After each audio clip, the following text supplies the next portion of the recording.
Wait, sorry, chill for like 3-4 minutes, okay? Calm down.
It's announced. What's announced?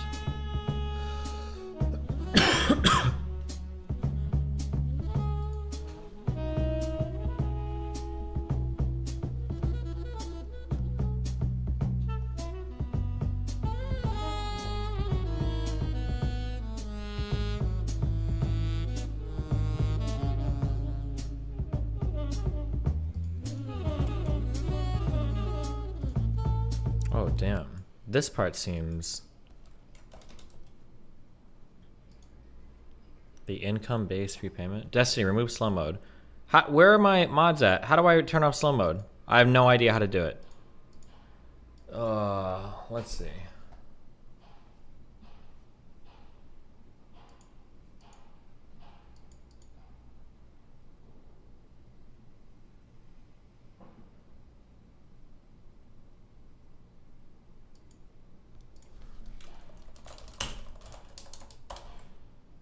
We can't do it either. We don't know. All right, well. YouTube chat slow mode.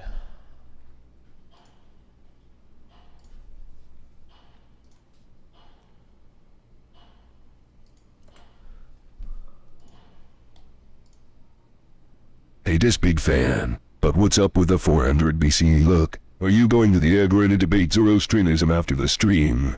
That bush will need a chainsaw soon.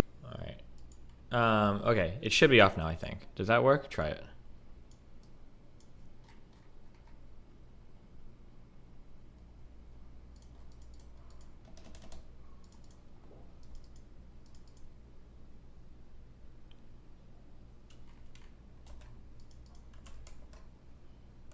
Wait, what? This guy's representing himself in trial for the kidnap and attempted murder of his wife and is currently questioning said wife. Fighting, wrestling, me trying to get free and out of the house. Did you notice excess dirt in those? Would you like me to get the picture to refresh? No. Okay.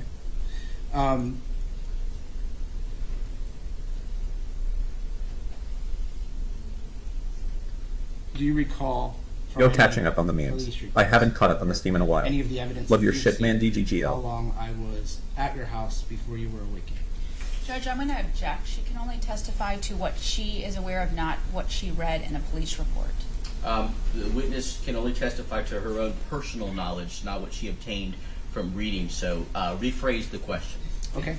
Do you know do you know how long I was at your house until you were woken? I woke up at 3 a.m. You woke up at 3 a.m. and you said that you were woken by water droplets? Yes. Okay. So that was the first moment you were woken up by water droplets? Yes. Okay. And you said it was dark in your room? Yes. How dark was it? The only light was coming from my digital clock. Very dark. Was that enough light to see a figure standing in a certain position in your room? Yes. And when you say that you were startled awake, do you know? I'm sorry. Let me change that. You said then that your feet were grabbed. Yes. Is it one ankle or two ankles? I don't recall. Did you recall me saying anything about calm down, it's just me? Yes. Okay. Do you recall if you threw any other items? No. You see H3 and H3 and Abba drama? Yes, in.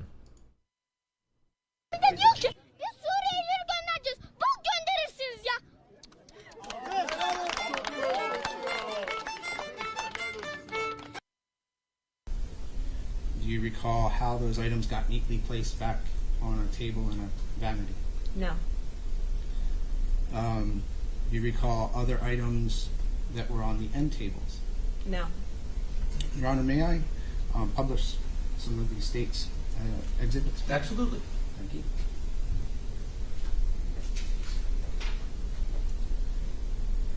I'd like to use State Exhibit A, Set 1. A set 1.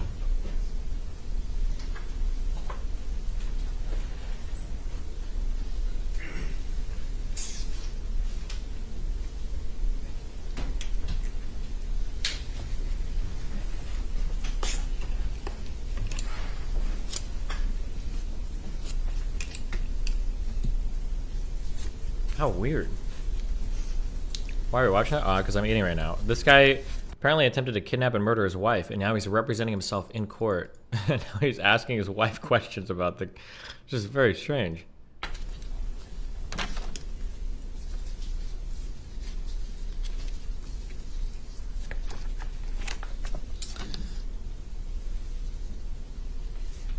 Let's start from here.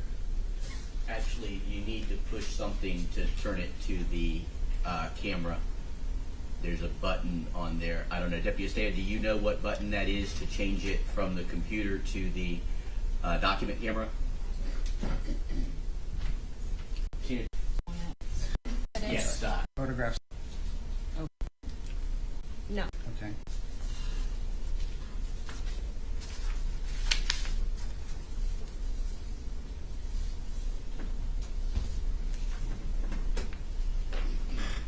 This is picture set 1, A14. May I publish? You may. Is that an accurate picture of the playground in the backyard? Yes. And did the children use that frequently? Yes.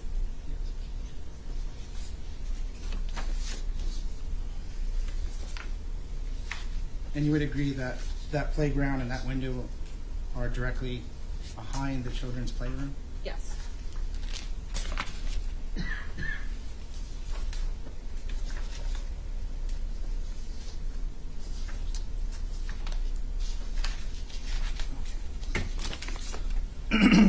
I'm at photo A21, set 1. Am I published? Yes. Okay. And you said this is the living room? Yes. And on the evening that the children were there, do you recall where you, Brandon Grady, and Arden were sitting? At what point? On the evening of March 10th, when they were with you? We were sleeping in the master bedroom, me, Bryn, and Grady. Sorry, let me clarify for you. On the evening of March 10th, when the children were with you in the living room, can you tell me where everyone was sitting? I was in the middle on the closest couch. I was in the middle of Bryn and Grady, and Arden was on the love seat. Okay. Is that the same love seat that Arden went to sleep on that night? I don't know. I was in bed asleep. I don't know which couch she slept on. Okay.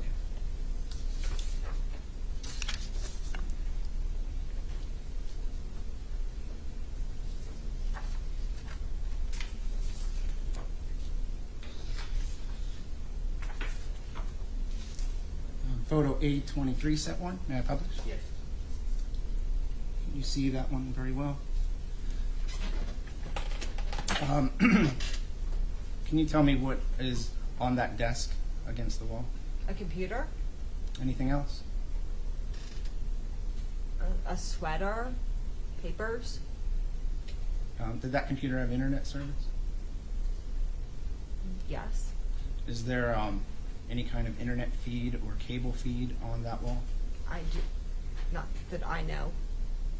Not that you know of? No. It was Wi-Fi. Photograph A22, set 1. May I publish? Yes. In this photograph, do you see any cable or internet feed or router? The router over in the left corner. Okay. And do you know if you can hook a telephone to that router? That's not where I hooked my telephone. I'm not asking where. I'm just asking if you can. You can.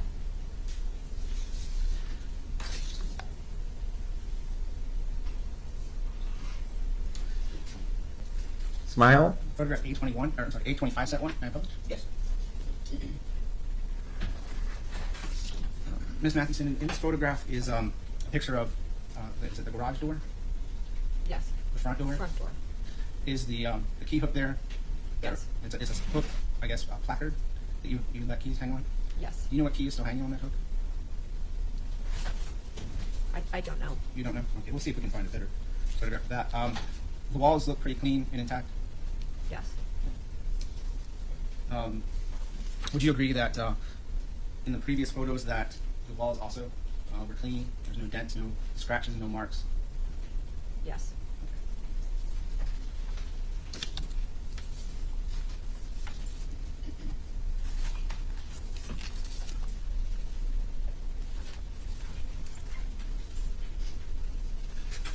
Photograph A32, set 1. May I publish? Mrs. Matheson, is this a picture of your garage? Yes. Is this the condition it was in Is this guy a lawyer? I have no idea. when you left the home? I imagine he must have some kind of at least mock trial experience or something, right? To represent himself, maybe. Who knows? Okay. Lines on the. Yes. Okay. Would you agree? Positive. And No, they just happened to be there. this was this way before you went to bed? I can't recall. You think you could get away with murder if you really tried? I think so. The problem, there's like a catch-22. I think the easiest way to get away with murder is you just kill somebody that you have absolutely no connection to. But these are probably the people that you wouldn't really want to murder, right? that's always the issue. Anybody that I felt enough hatred towards that I wanted to kill, I'm probably going to be the first suspect in the murder, right? Statements irrelevant. Okay. As part of. Did we ever use scarves or strings or anything to, as part of our sexual encounters from time to time? I don't recall a single instance. I don't recall any. Okay. But you do recall us using a variety of quote-unquote toys and things of that nature? We're going to objection. It's Statements irrelevant. irrelevant. Okay. Well, I'll move on. It was your testimony that we were in the living room when Arden came into the home. Is Yes. that correct? Is there any chance that you might be mistaken and we were in your bedroom when Arden came into the home? The way I remember it is I was in the living room. Do you recall possibly sitting on your bed when Arden came into the home? Objection, Judge, ask and answer. Not this specific. Sir.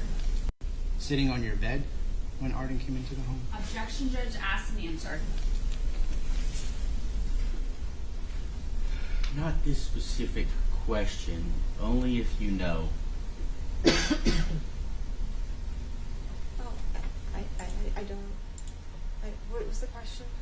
Do you remember if you were sitting on your bed when Arden came into the room? The way I recall it is I was sitting in the living room. Okay.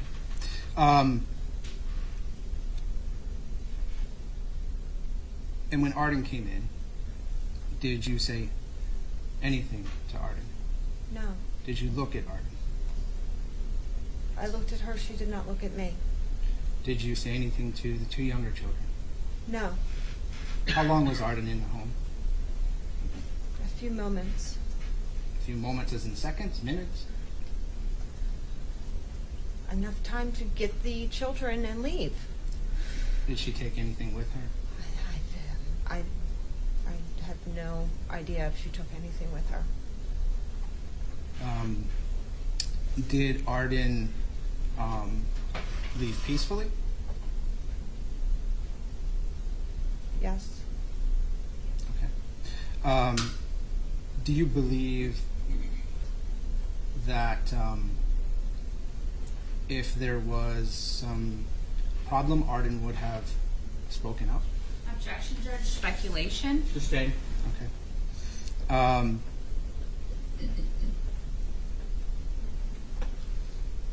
Okay. We'll go forward. After Arden left, was I on my telephone? I have no idea. Do you know if I was communicating with Arden while she drove to my house? At the time, I had no idea she drove to your house. Okay. While she was, right after she left, what did we do? You tied me up. Before she left? After she left? After she left, you tied me up Where? in my bed. In your bed. And you said this was with string. You said, sorry, Christmas lights. And you said a vacuum cleaner? Yes. Okay. So it was Rewind 15 seconds. Why does everything good happen as soon as I start the room? Okay, hold on. Sorry, Christmas lights. And you said a vacuum cleaner? Yes. Okay. Rewind more. So You tied me up. Oh. No idea she drove to your house. okay. While she was, right after she left, what did we do? You tied me up. Before she left? After she left? After she left, you tied me up Where? in my bed. In your bed. And you said this was with string. You said, sorry, Christmas lights. And you said a vacuum cleaner? Yes. What? Okay. So it was. How did I go get the Christmas lights? I was already tied with the scarf and the string. Then you left and went and got the Christmas lights. Wait. Did she just impeach herself? Wait, I thought she literally just said she'd never remembered ever using scarf or string or whatever, like 10 or 15 minutes earlier. Am I crazy? Did I mishear?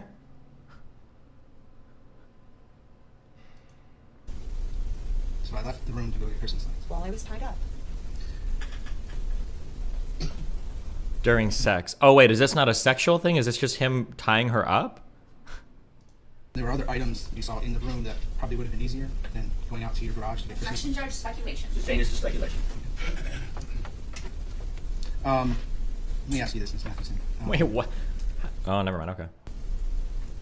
What is the time frame between when Arden left and there were videos made on your telephone? Okay, I'm good on this. I'm good on that one chief. I'm good on that one chief. Okay, I'm good on that one. Okay, hold on.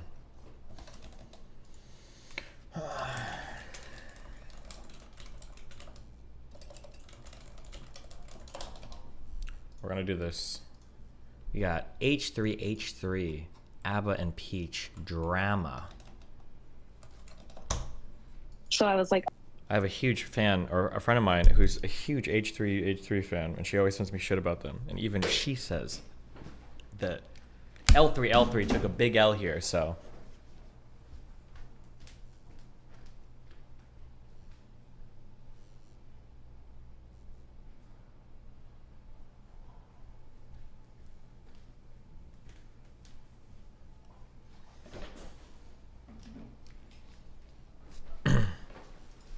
Good luck. Let's find out. so I was like, oh, okay, where's the mouthwash? Wait. Oh. Dude, that whole fucking video was so fucking cringe. Oh god, I remember it. Sorry. Did you see the schizo tweets about you from hwwREW4? Okay, fuck, hold on. I'm hoping I don't feel bad. hwwREW4, I did a show with him and his wife or girl co-host at one point. He was really cringe, right? Like cringe and stupid. I feel like I remember the show and it was just him basically calling me like a cuck for like an hour or something. Am I remembering that correctly or am I incorrect there? Why did I scan this whole map like a dumb fuck? Yeah, okay, gotcha. Yeah, I'm trying not to, like, he's like in my mind, he's like on the Alex Stein tier of like dumb shit, so I don't, yeah, I don't know.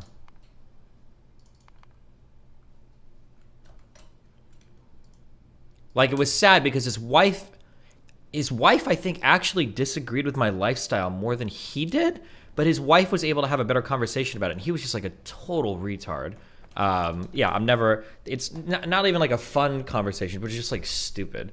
So yeah, I don't know. I have no desire to like, to like be on a panel with him. I think Modern Day Debates emailed me. He's like, oh, do you want to be on a panel? I was like, no, I'm never doing any content with that hwwREW4 loser. Ever. I will never do that. Sorry. Would you be down? Stop! Do you notice it? No, Do you no, see it now? hey, Do you no, see it? No. Whenever it's a black person. It's Whenever it's a black person. Yeah. Whenever it's a You're too stupid to understand. Okay, today's topic. ABBA and Preach, these guys are idiots. Andrew Tate is banned. Censorship will backfire. No, it won't. Oh my God, dude. Again, more men telling women. Now, did anyone actually watch this Abba and Preach shit? So you call us fucking idiots for a video you didn't even watch? Oh no. And you didn't even. This is so on par for Ethan and his stupid ass friends. Abba and Preach, by the way, I've never really talked about them, but they made a video defending fucking Fresh and Fit. Yeah, they have a lot of bad takes. Yeah, it sucks. I've watched a few of their videos like earlier this year, and I thought they were hilarious. Me too. But then, like, yeah, deeper dive, it's like shit. I actually had the same opinion, and I was really surprised when they're like, "Yo, Fresh and Fit, there's no evidence to accuse them." Picking coconuts in Barbados. But it's just a woman's account, so like. He's talking about. What are they? It's such a weird reframing. Do you guys remember this drama? Like, it's not even a woman's account of anything wrong happening. It was just like, it was like a nothing. I don't even know what to say. I don't even know what words to say. She was like, it was basically this. So I went over to this guy's house, and my goal was to just go over there and act like I was gonna fuck him, and then not fuck him, just to show him how cool I am. And I totally went over, and you know, I like basically convinced him that I was gonna fuck him, and then I totally didn't. And he was like a little bit grumpy about that, and he wouldn't even Uber me home. And like that's why Fresh and Fit are like disgusting people. Like, what the fuck is this story? This is the dumbest fucking thing I've ever heard in my entire life. If you, by the way, that's not an exaggeration. That is literally exactly what happened. Holy shit, how fucking stupid. Oh my God, this man gotta be one of the slimiest motherfuckers I've ever seen in my life. He's actually sitting there trying to make it sound like Fresh and Fit defenders.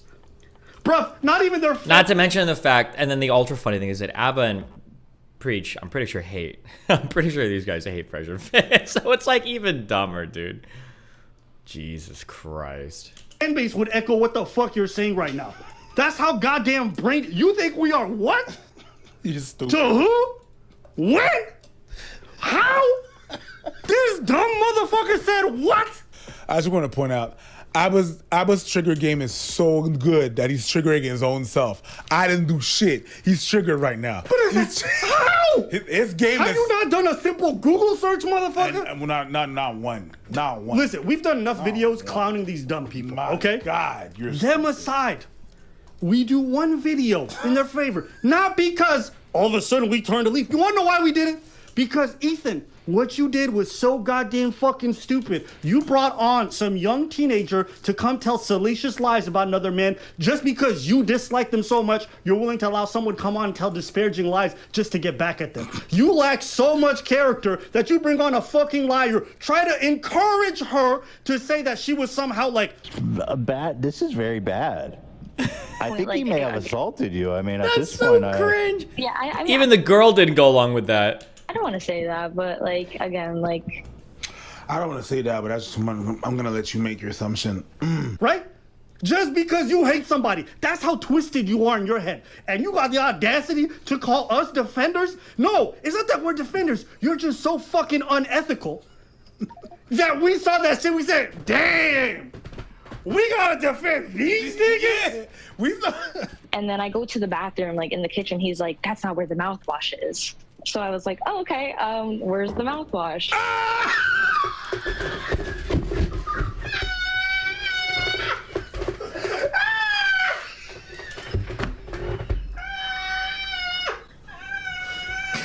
True. You, oh my God, I'm not addressing this. We didn't defend them, we defend the principle of it, because you brought up somebody who came to tell on some lies about somebody to disparage their reputation, okay? And Ethan, you might wish that somebody did the same for you, because I remember very recently you were in some kind of little scandal where people were claiming that you guys were mistreating your employees and left a bunch of reviews, and you said, these are all false, these are all false. Well, guess what? Guess what? Why don't we believe the people who claim that you did something wrong?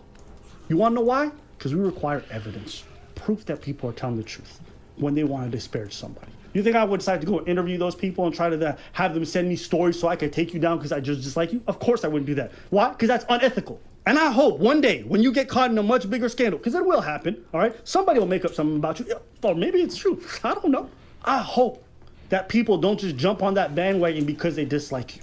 I hope someone actually takes the time to have the evidence. There's one thing to dislike these guys, criticize them, do whatever you want. And that's what we did. You brought up somebody who came to tell a bunch of fucking lies with a nonsensical story and then encouraged her to make the crime sound worse than what it actually was just because you hate them. That's you. Very verifiable. Very verifiable. Bruh. Talk about I'm lost. Bitch is 5-minute walk away from her place. Fucking Google Map that shit. You in downtown, 5-minute walk from your place. Talk about I'm stranded. Get the fuck out of here. Oh shit, that's true. I remember that part. She's like, I was completely stranded. It's like, bro, you are staying in downtown Miami and you are currently in downtown Miami. You are not in some fucking Hicksville nowhere. You're not in fucking random place, Kentucky. Oh my God. What a wacky, wild story that was. Bro, you Google. Oh wow, you. No, they Googled it. You triggered your own self. But I guess, this guy is really a goober. He got so much to say. The motherfucker didn't watch the video. He didn't even watch the video. He didn't have. It made no research, no Google search, nothing. Bro. And then you're gonna say that's really the audacity. Calling us. You're gonna tell me that we are fresh and fit defenders. Motherfucker, are you high or retarded?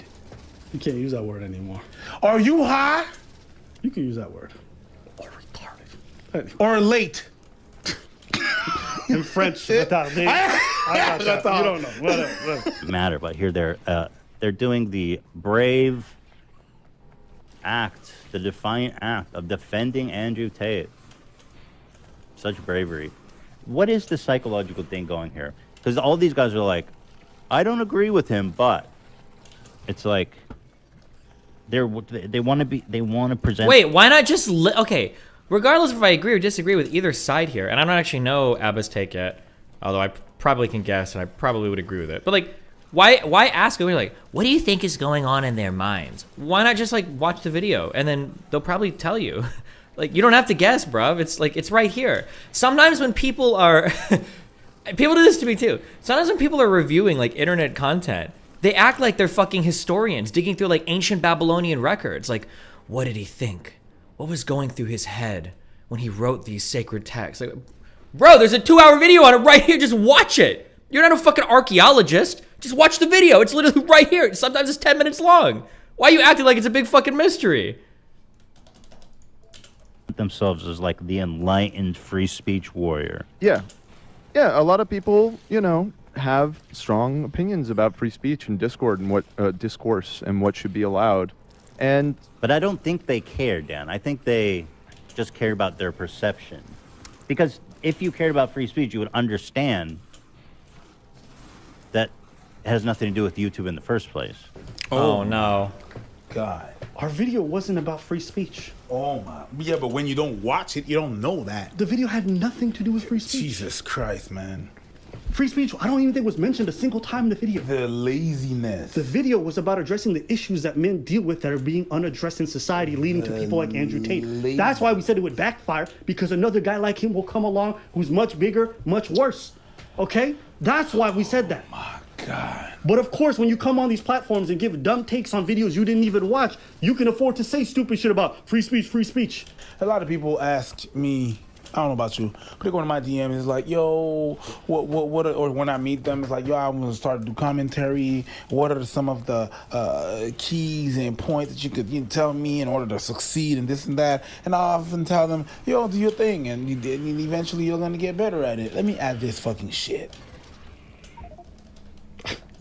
Don't be fucking lazy. Don't be L3. I'm not sure if I hate you or love you. Either way, take my Latino mug of money. Thanks. What was that girl actually accusing Fresh and Fit of? I have no idea. I think she was accusing them of being sleazy. Like, I think the goal was to just... She was saying in the video that their goal was they wanted to try to lead on Fresh and Fit to make them think they were going to smash, but then not do it, to teach them a lesson or something.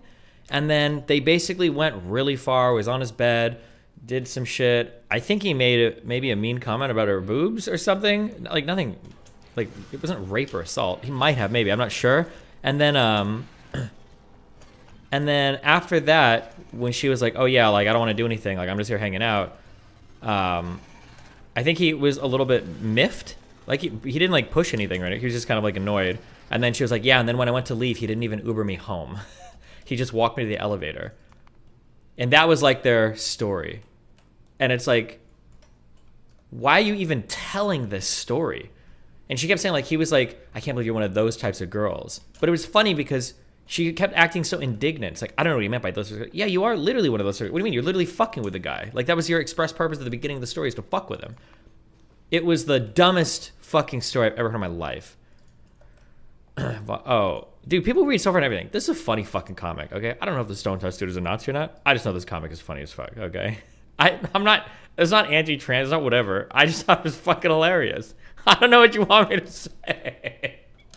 It's stupid and it's funny. Damn, dude. I'm glad I can keep Vosh's community invigorated, though.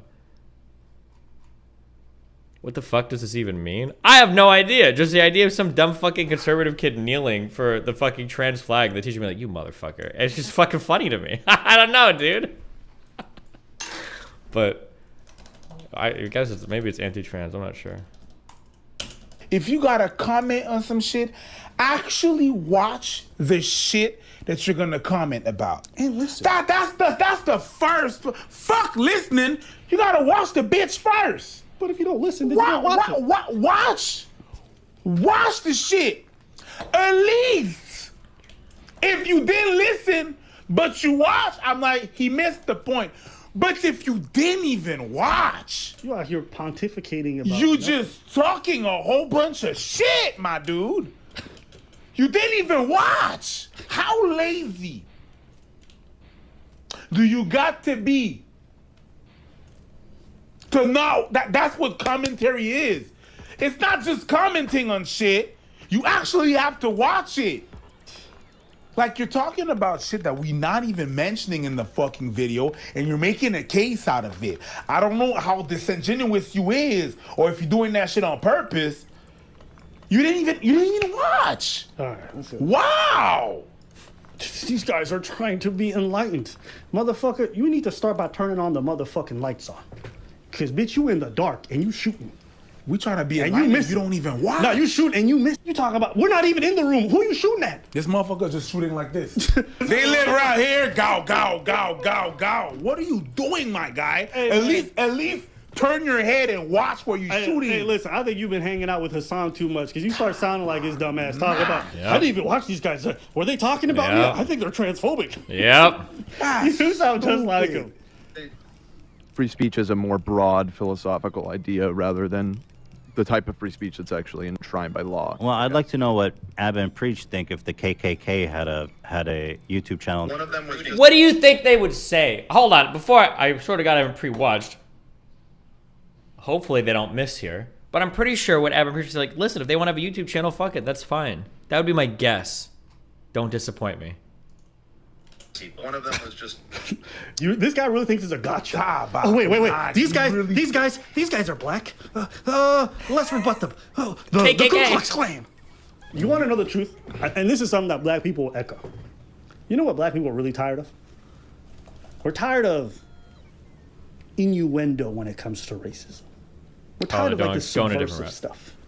You know, the stuff where people act condescending to you and act like you as a minority can't think for yourself. So let me, the enlightened liberal, tell you what you should think. We're tired of that. In a word that you're going to understand. Yeah. Let me put the KKK, because you don't understand the other stuff. Yeah, you don't understand the concept. Only you, something that you, a black person, would be able to understand, right? You know, that's what we're tired of. We're tired of... Listen, I grew up in a different time where black folks and white folks used to fight each other all the time, and they used to just say what they thought, okay? And I'm not gonna lie, I preferred that time. You wanna know why I preferred it? Because it was straight up in your face. You could call it out. This is kind of the take that I gave on sexual assault a while ago. That like, in some ways, it's kind of controversial, but in some ways, like straight out sexual assault / rapey stuff, in some ways is easier to deal with than the very subversive, very insidious, very like hard to tell stuff because it fucks with your mind a lot more, and it's way harder to call out because you can't just say like, yo, this guy's being creepy as fuck. What do you mean he's being creepy? Like, he watches me leave work every single day while he's in his car, and I think he's touching himself. He's, like, just staring. He's like, okay, well, is he actually hurting it? Well, no. Okay, well, every single time we're at work, he, like, brushes against me. He, like, bumps into me. Like, he's a dishwasher. I'm in front of house. I don't know why he's even up there. He's like, okay, well, is he doing anything bad? no, I guess not. Technically not. Okay, well, why are you being such a bitch about it? It's like, okay, yeah, maybe you're right. Like, that type of shit fucks with your head way more than like, oh, after work, he threw me against the wall and he grabbed my tit. Because that's like so obviously wrong. And you like, I know that was wrong. And I know I can tell other people and they all know it was wrong. As opposed to the other stuff where it's like so much more insidious. I think racism and everything is a lot, isn't exactly the same, but I think it can be pretty similar too. Like, white guy walks up the street, calls you an N-word, great. Everybody knows that it's bad. Everybody knows that it's wrong. Nobody's going to defend the dude, except for maybe Nick. Just kidding. Like, it's pretty obviously wrong. But a lot of the other types of racism is a lot more difficult to point out. It's a lot different. I don't know if I would say in this case that Ethan is being racist, other than maybe showing kind of where his mind is, the liberal racism maybe, but... Racism was worse than, because let me tell you, it wasn't. But you knew what the other person was thinking. It was straight up. Okay? I don't like you. Okay. I nowadays deal with a lot of this like patronizing, very just like subtle kind that I can't call out directly, right? Because there's no proof. And so if I say it, everybody gaslights me and like, no, it's not there, right? I told you that story, right? Where I did a comedy show and the woman kept heckling the show, but the way she was doing it, my spidey senses was tingling. I'm like, this girl's moving a little weird. And I think I know why, but I'm not gonna say nothing. And at the end of and the the show, comedians were all watching the back end, right? Mind you, I have a good set, I leave, I'm back there, okay? She comes out, she starts dropping N-bombs in front of me and all the other comedians. I get excited. Yeah. You know why I get excited? Because you can... That's you, bitch! Meant to send this yesterday. Matt and friends got kicked out of their hotel for holding a ticketed event in their suite. A VIP after party. Your instincts are correct. Cool. Because I was thinking it was that. I got the evidence now. If you a fucked up person, I want to be able to see it. So I can call it out. So I could go, this is why I disagree. This is why you fucked up. It's much more difficult nowadays to do that because everyone's trying to toe the line, right? And the more you guys put up these barriers, what ends up happening is not that you silence this kind of rhetoric. It's not like you guys are making things better. That's not what's happening. You know what's happening instead? People are becoming much more smarter with the way that they do it, right? They start to use coded language to describe people they dislike. All of a sudden, they're thugs, right? They're this, they're that. They'll find different words to make sure you know what we talking about, but I didn't say it explicitly, so I'm good. Me, personally, I prefer it out in the open. Oh, that's how you move? We good. Because guess what? There's some white supremacists on YouTube right now, and they get to float through this space without any issues. Wanna know why? Because they just knew what words to navigate so they don't get any issues. Oh, I thought he was gonna call me personally, let it all out. Let's see everybody's dirty laundry. Let everybody say what the fuck they thinking so we know what it is and we know what to avoid. People like Andrew Tate a woman finds out, oh, this guy likes Andrew Tate, this guy I'm trying to date. I'm gonna stay away from him because I know what Andrew Tate says. Now you can avoid it. You can't avoid it anymore. Because guess what? Now the same guy who's watching Andrew Tate is gonna watch somebody who's a little bit more coded with their shit, but holds the exact same fucking views. You didn't make the world a better place. You didn't think things safer for everybody. You just made it easier for problematic people to navigate this space. That's it. That's all you did. You're giving out the codes. Basically, that's what you're doing. That's it. You're giving out you're gave the game fucking away. Waze. You're the Waze application for them. Yep. Okay, we can't do that. We're gonna do that instead. CoffeeZilla, who... Oh, look. CoffeeZilla had the pretty much exact same take as us. Let's see. CoffeeZilla said, I dislike Tate, but kids are going to grow up thinking their only weapon against stupid ideas is deplatforming.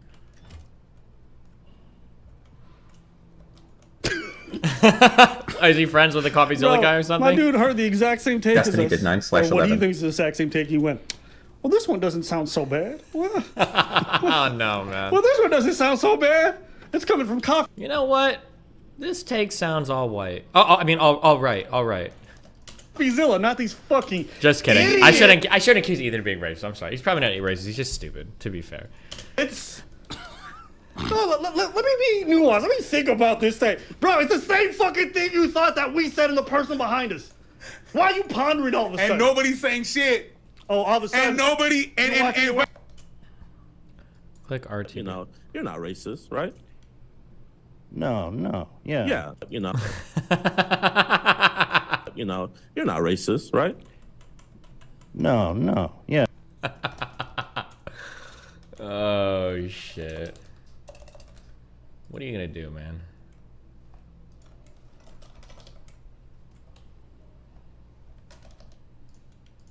fucking crickets. Okay. Fucking crickets on the team. Okay. What happened to the rest of y'all? All right. What? Tabarnak, man. Hey, you know what? I'm starting to see what Jadeon was saying about this liberal racism. I'm starting to see it. Play this shit. It just doesn't happen that often, the deplatforming. Huh?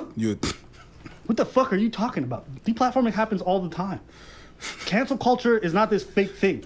There's people with menial jobs who lose it because they said something on Twitter or on Instagram. C'est pas de là, il fou, man. Oh, gee. C'est pas de là, il fou. That's not famous people. No. That's everybody. Tell me. Like, everybody I know is on their second account, third account.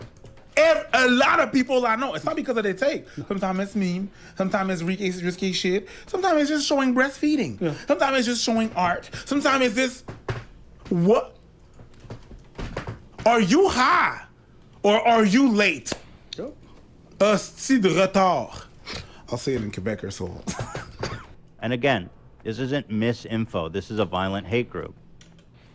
Wait, Are violent kids gonna hate think group? that? Are kids gonna think that about when ISIS's YouTube channel got banned? Is he being compared to wild comparison? ISIS now? Don't say Andrew Tate is bad. Jesus His ideas are terrible. Christ. And not compare him to fucking ISIS or the Ku Klux Klan. Like honestly, it's almost insulting. It's almost insulting to black folks to compare Andrew Tate to the Ku Klux. What are you smoking? I was gonna say it's kind of insulting to ISIS. These motherfuckers work hard. These guys coordinate terror attacks all over the fucking world, and now they're compared to Andrew Tate.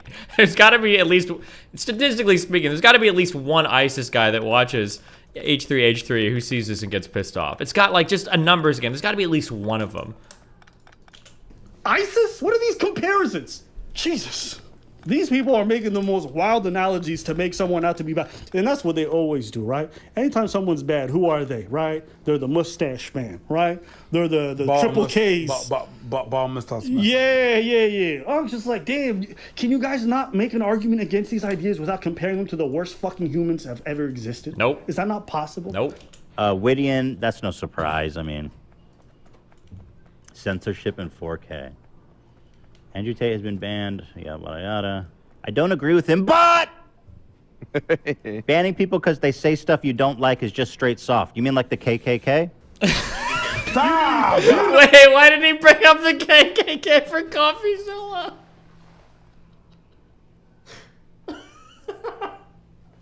Oh no! Wait, Ethan, what are you doing? What are you doing?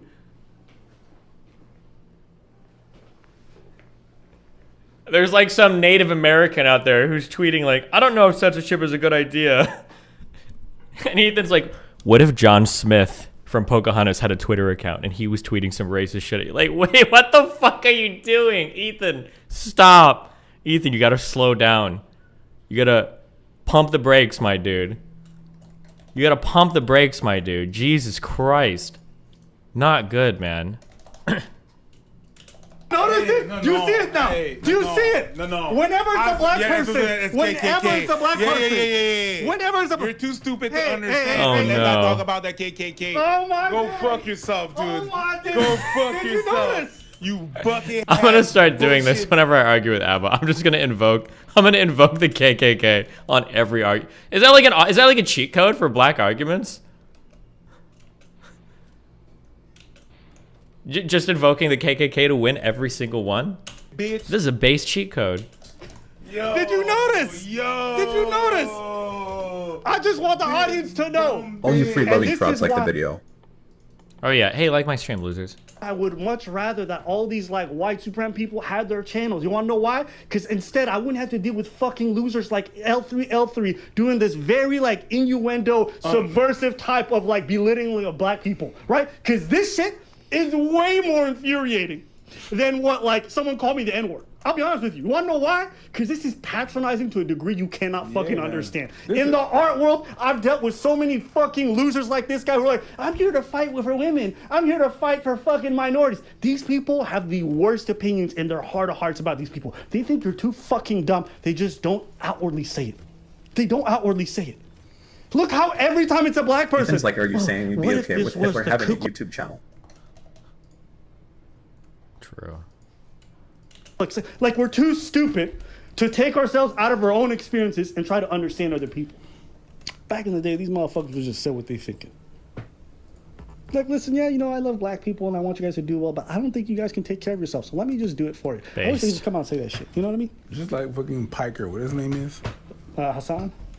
Stupid ass. I didn't watch that. You're video. only trans. Hassan's relationship with the trans community is interesting. He once lost a trans-related debate, and people in his community were rightfully upset with This him is because so they felt crazy. like he made them look bad. My issue as a trans person is the fact that you, a guy that isn't super well versed on trans shit, brought on a known transphobe knowing he might bring up transphobic shit. You aren't exactly a Vosh at trans debates. Fair point. Let's see how humble his response is. I hope that the rest of your life is as horrible as it is every single day, okay? There you go. Oh my god, dude. Suck my dick. And I want people to have a better, more positive approach to dealing with issues. I despise you. I despise you more than anything else on the planet. You are fucking cancer. That's my ultimate goal, and I feel like I achieved that. You are cancer in this community, and you're cancer in every community. Suck my dick. For the past 15 months, you've been able to fucking hide in these ranks. You catboy fuck. You are just a trans person. Sorry, you don't know what the fuck you're talking about. What the fuck is that? You're just a trans person. That was a mask-off moment. That was wild. And when the That was fucking wild. When the trans person came out and said, "Oh, this is what you think I think you're doing," you're just a that's a moment. That was a moment. That's a moment. That's a moment I went, oh! That's when you realize what these people. Oh man. Rip. What? So who? To be fair to Hassan, he doesn't hate the Chowder because they're trans. He hates them because the Chowder is one of the pores. Yeah, maybe. I heard you're about to do a debate on JFK's assassination. I might. I have to think about it. Will you react to Tate's final message? #content farm. Yeah, we'll probably watch it. In a bit. The only thing is, after the 9/11 thing, I'm a little demotivated because I put in an okay chunk of work for that, and now I feel like the JFK debate is going to be the same, where it's basically going to be a bunch of claims. Where it's like, isn't that a weird coincidence? And this guy said this thing that's kind of ambiguous, and then by the end of the debate, they're like, yeah, I don't have any proof, but like, you got to admit the official story is like kind of weird, right? And like, that's going to be it. And I'm like, okay, well, what the fuck was the point of all the homework I did for this? This is like a waste of time. Yeah, I don't know, dude. But maybe it's worth like looking into. Now I feel like I can talk about 9/11 conspiracy stuff more. I feel like I have like a couple like kill shots to the 9/11 conspiracies, which is fun. But how often does that come up, right? What do you think Tate and Slash should do to be replatformed again? I don't know what he got banned for. So that's like the issue. What was this video? Hold on. We got a longer message from Tristan. So, Andrew's been banned on almost every social media platform you can imagine. I've sent you his final message. If nothing gets reinstated, if we don't make any other big moves, this is going to be Andrew's goodbye. So I know you respect a lot of the things that me and him say. My YouTubes have been removed as well. I think he's kind of speaking for both of us here. If you could react to it and, let people know his final message, that would mean a lot to me. I'm probably I going still to wonder disappear if from Hassan was triggered by the critique or being told he's not Vosh. Yeah, good question. Instagram within a certain period of time. They are trying to silence us. But I think the most important thing for people to understand who know me and Andrew and who have seen me and Andrew is this. Our lives will remain unchanged. Social media is just me living my life, and every 2 to 3 days taking a picture of something I'm doing and posting it on a website called Instagram.com. But the yachts, the girls, the cars, the trips, the house, the money, the casinos, everything I'm doing is never going to end. This is why the haters can never actually defeat me and Andrew. They are defeated by life. They are sad in their lives, and the internet is all they have. All we were doing was showing the internet a little slice of our happiness, of our perfect existence. And if that gets taken away, and I think that my platforms will be taken away very soon, my YouTube channel certainly has been, I'm going to continue living the life. So, Sneeko, young man, if I disappear, I'm passing the torch to you. Keep spreading the message. While it's still relevant to talk about Andrew Tate, I appreciate you showing this final video to your followers and fans. You know, God bless you. And as long as I'm allowed to, I'll be jumping on your stream soon. Just give me a week. I've got vacation. Give him a week, chat. He's got vacation. Okay, yours just went live. He said he wants to get on the phone. So you heard him. Tristan said he passed the torch to me. It's a lot of... Bro, we got this. We can do it together. If you are like-minded, if you want a free freedom of speech, if you want a traditional family with grounded roles, if you believe in God...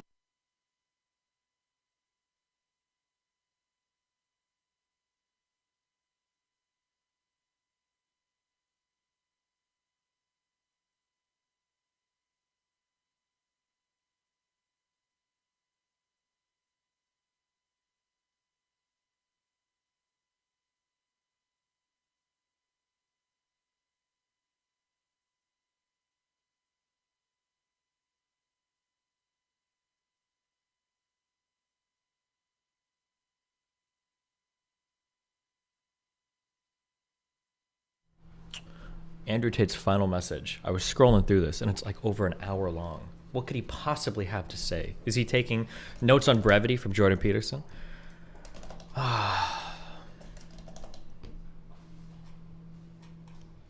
Is there a YouTube version of this? A shot from a Nancy Meyers movie. Obama.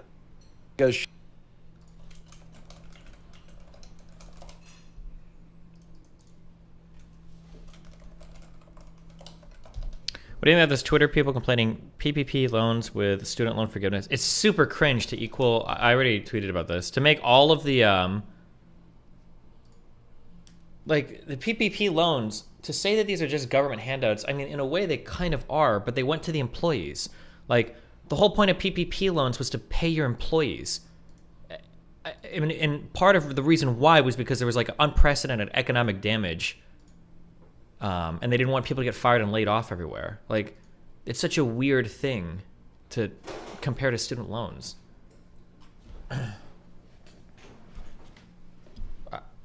Yeah, I don't know. Whatever.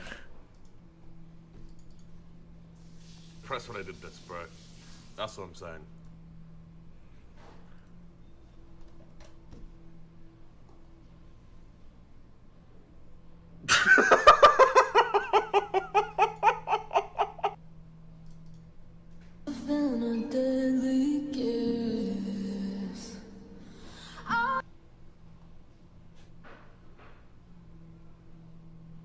What?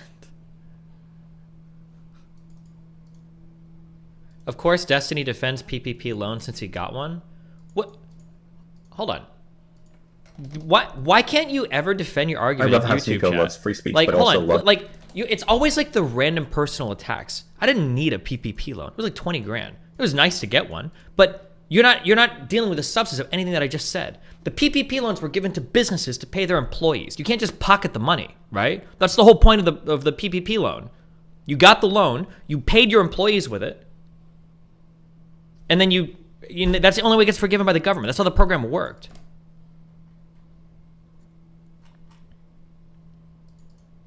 You literally said you needed one? I said I needed one? No, I didn't. I'm pretty sure I said the opposite the entire time.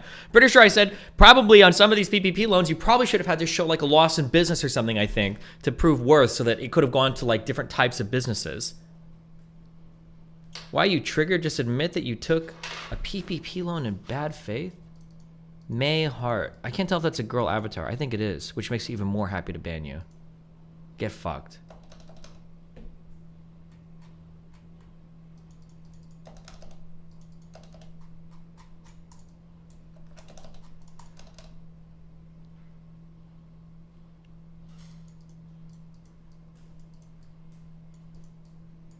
You do pocket the $20K that you would have given to those employees. The difference is that for a lot of businesses, the employees would have just been fired. So there were a lot of businesses that had huge cuts in revenue. And for those businesses, they would have just let their employees off. And then all of them would have gotten fired.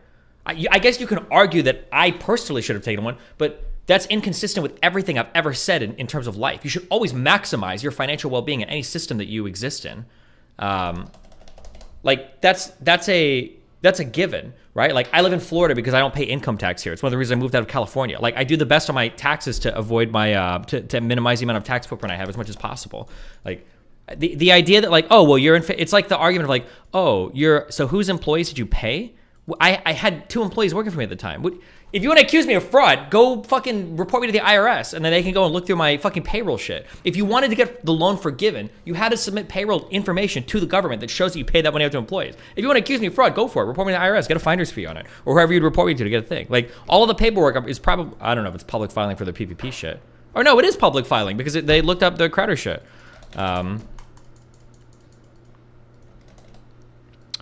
Chatters are mad because they are conflating you being against student loans with you thinking that anyone accepting this forgiveness as moochers. I don't think that student loan forgiveness is a good policy. I also didn't think that PPP loans broadly given to anyone was a good policy either. I don't think either of those things were necessarily good. I'm a big fan of means testing and whatnot. But if the money is there, you should always take it, right? If you're somebody that is like, I don't know if like student loan forgiveness is the best idea, but the government forgives student loans and you have a chance to apply for it, you should absolutely apply for it to take it, 100%. Your political positions, if you have like a political policy position that you're advocating for, and for whatever reason it doesn't get passed, but there's money on the table because something different passed, you should always go for it. It's not, I don't think that makes you a hypocrite. I don't think it's necessarily a bad thing. There's a lot of things that I might be ideologically opposed to, but because of the way they play out in society, like I think, for instance, like we should probably pay more taxes. If you're a wealthy person like me, you can probably afford to pay more taxes. But that doesn't mean I'm going to donate my money to the IRS. That's like a broad policy prescription that I'm pushing for society. Because if one person does it, it doesn't make a difference, right? Same thing with like if for the PPP stuff, I'm like, oh well, I don't know if I necessarily need this PPP loan as much as somebody else. I'm not going to not do it because then another like Steven Crowder is going to come by and sweep it up. Like,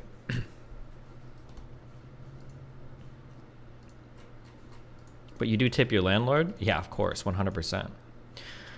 Somebody said, this sounds like a Hassan House argument. Okay, you're conflating things that I've said with things that other lefties said, okay?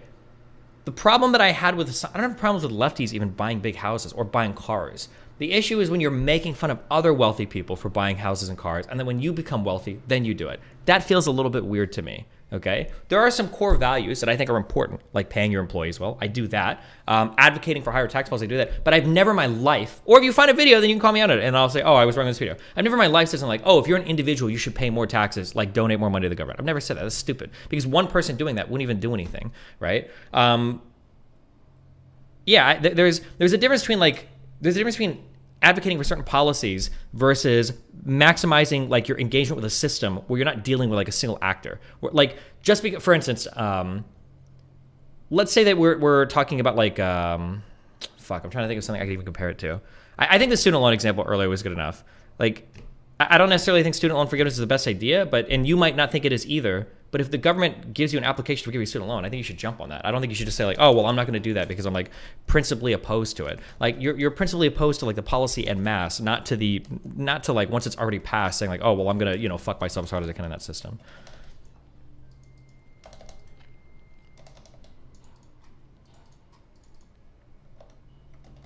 Epic rant. Yeah, true. If you say it, then we wouldn't criticize, but when it's Crowder who shits on all government social programs as handouts, then it's fine. I think if there is a world where if Crowder says something like that, then I think it's fair-ish.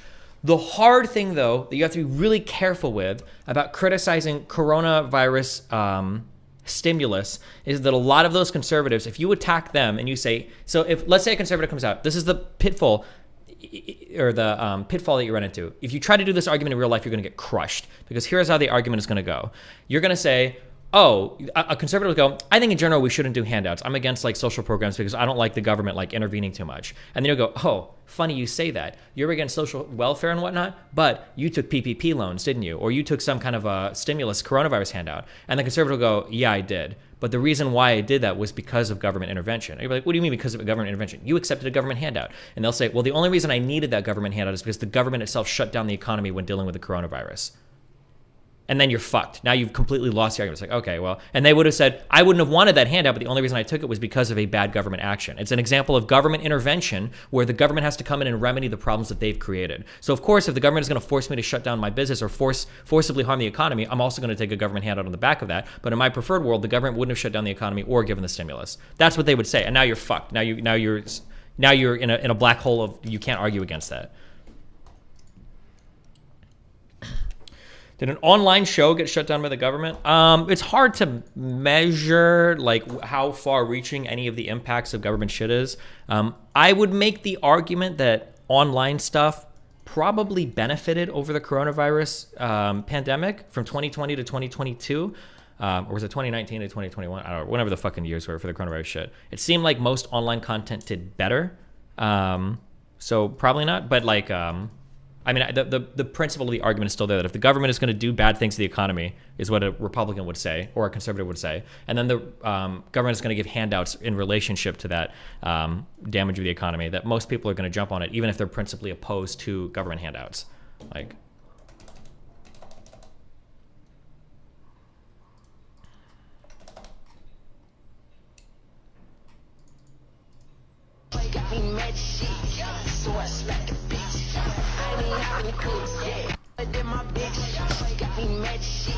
wait.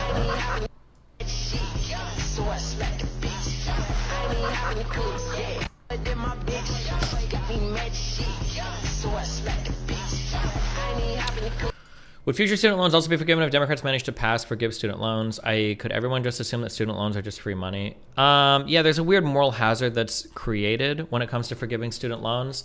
I'm not against the principle of forgiving student loans. I don't think it's necessarily a bad idea. The only thing I don't like is that if you have limited financial resources and if you have limited political capital to focus on certain issues, I think that targeting student loans is just really, really bad policy, because the people whose student loans are being forgiven are oftentimes going to be the wealthiest future members of society. They've got the highest future cash flow, and yeah, and there's like so many better and it's such an expensive thing to do too. Is 10K forgiveness that bad? No, I think 10K forgiveness is fine. I think that the way that he's doing it is okay, although I'd have to see how they're going to plan it. I don't like the steep drop off. I thought we were done doing this, or maybe they're just doing shorthand here. Forgiveness only applies to those earning less than $125,000. This has to slope off, because if you're earning like $126,000 and you get completely fucked, that would be really, really, really sad. I'm hoping that it's like from 125 to 175, it slowly ladders off or something, where it slopes off depending on how much you earn, rather than it just literally being a cutoff at this and you're completely fucked. But what about the billions of dollars going to Ukraine? I bet Destiny's for that. Yep, sure am.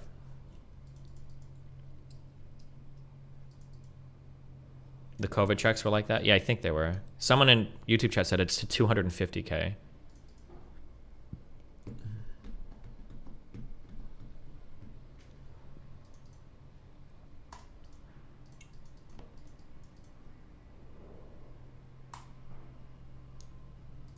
It's 250K for married. Oh, okay. That's what I was almost going to think when that YouTube chatter said that. 250K just sounds like 2x, which means it's just for married people. One of the problems with PPP loans is that they overwhelmingly went to middle/upper-class workers. 2020 showed that it took 169,000 to 58,000 per job saved. There's also the issue that the firms that were affected by COVID were less likely to get loans than those who were large and had connections with banks. Yeah, that was my problem with the PPP stuff, because I don't think people like me should have been able to apply for them, or a lot of online businesses. I think there were a lot of people that applied for those PPP loans that probably didn't need them because business was either doing better or... Actually, hold on. For the PPP loan, didn't we have to show that there was a reduction in income? I must have made...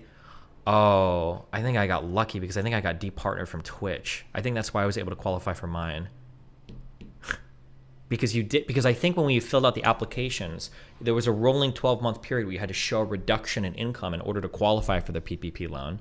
No, that was the ERC. Are you sure? I thought for the PPP loan you might have had to show a reduction in income. In which case, I probably would have been more okay with them. But I still think there should have been a little bit more of a test on it. But I don't know. I'd have to check. I'm not sure. AI rapper dropped by record label for saying N-word. What does AI mean? American Indian? I don't know. I'm having so much trouble keeping up with all the... Or is it literally artificial intelligence?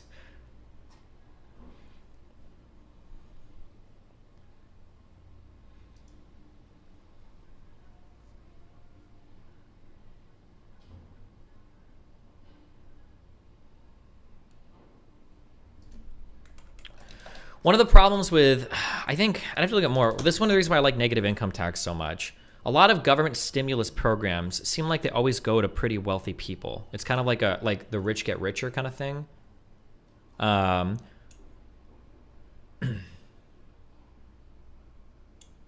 New study by economist David Otter and others showed the PPP was not well targeted. Only about 1/4 of PPP funds supported jobs that otherwise would have disappeared. In addition, the study found that PPP's benefits flowed disproportionately to wealthier households rather than to the rank and file workers that its funds were intended to reach. But I don't know. This is why I like means testing and stuff, but lefties fucking hate it. Progressives hate means testing, but hey, listen, it's more money for me.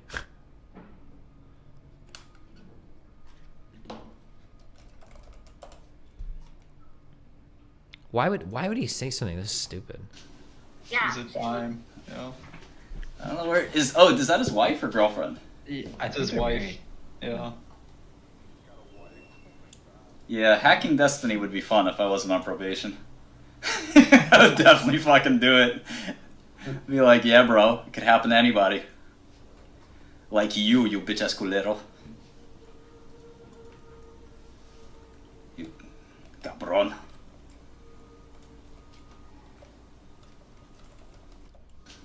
Yeah. Is it time? Yeah. Why?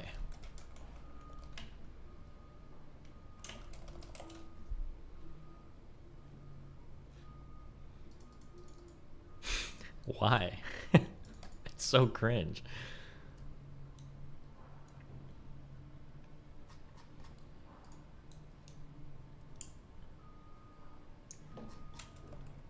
Jim Bro takedown.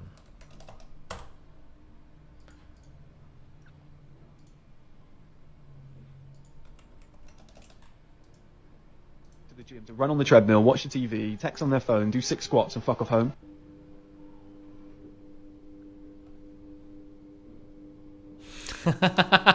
Okay, that's kind of funny.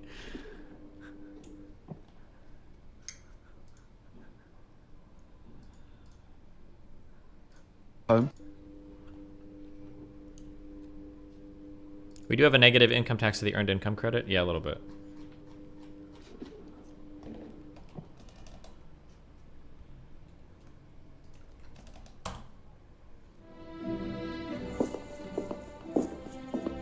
Decided that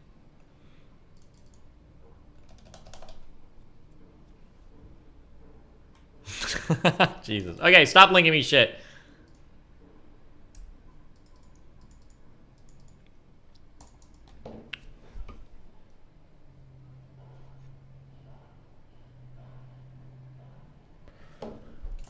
Oh wait, where is...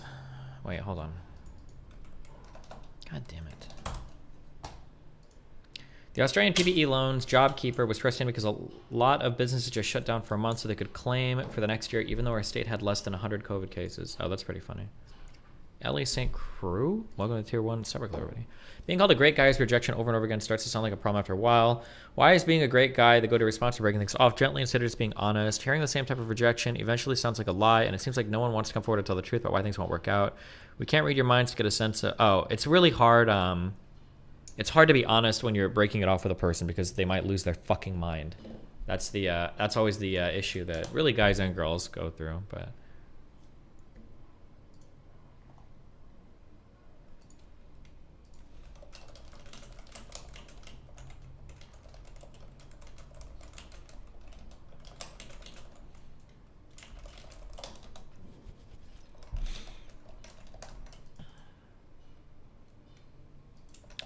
Hold on, real quick. I just need to throw up a quick 900. I'm sorry. 1 second.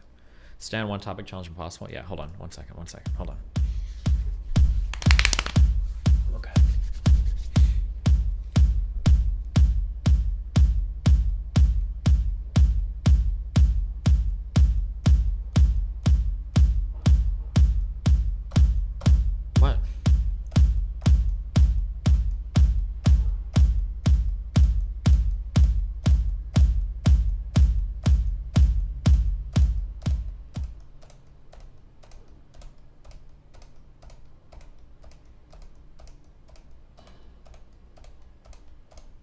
Jesus fucking Christ. Okay, sorry, was this on YouTube?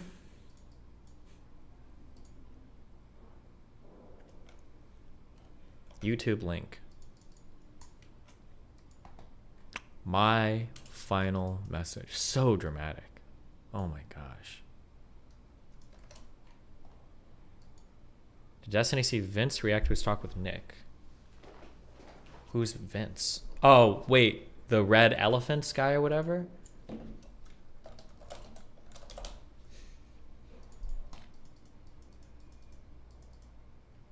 Yeah, that dude is... Oof. Would you be in favor of free college tuition like European countries?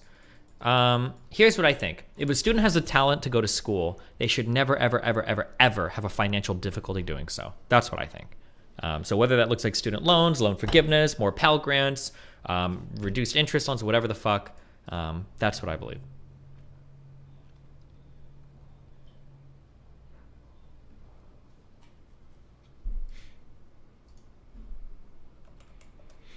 What is wrong with Martin? What? Why are you linking me random shit? Yeah, can you get the height and weight on Destiny, please? ASAP? Let me check. I think he's like 5'6". 5'6"? It'll fucking knock his head off. I could be wrong. I got a long reach. What is it? This is so cringe. Please stop. Oh my god. It's like, it's so much insecurity. How tall is that person? 5'4". Like, dude. Chill. Okay.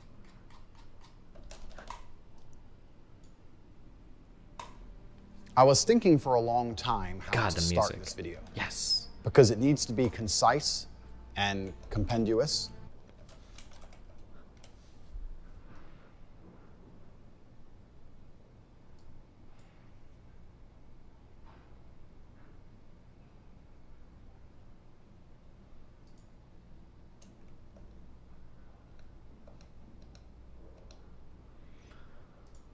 Okay, bruv. But I also want it to be very, very comprehensive. Wait. Oh. I'm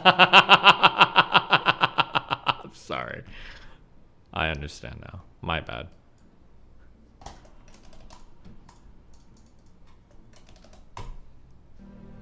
And I guess the best place to start is at the beginning. There's been many different versions of my life story, which have been put on the internet as of late and from many years ago. But I'm going to give a very, very quick overview of my story. My life has always been difficult. I've certainly had a difficult life. I preach to the people who follow me that as a man, trauma and difficulty is extremely important because it's the building blocks for mental fortitude and physical fortitude. So I'm very, very... Fuck, hold on, let me just... Jesus Christ, because these are like fucking the level 1 dipshit takes on things like trauma and stuff, okay?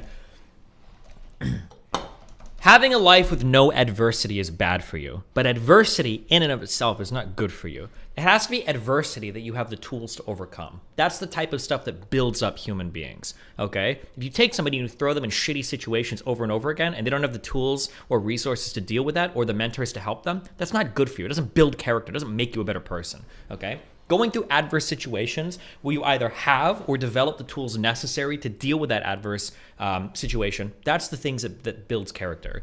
I always hear this like really simplistic take, like we need bullying, people need to suffer to be good humans, blah, blah, blah. Like tons of people suffer and tons of people are bullied that grow up and end up being fucking losers their whole lives, or they end up having no self-esteem, or they end up being destroyed in other ways. Like that's more common than not.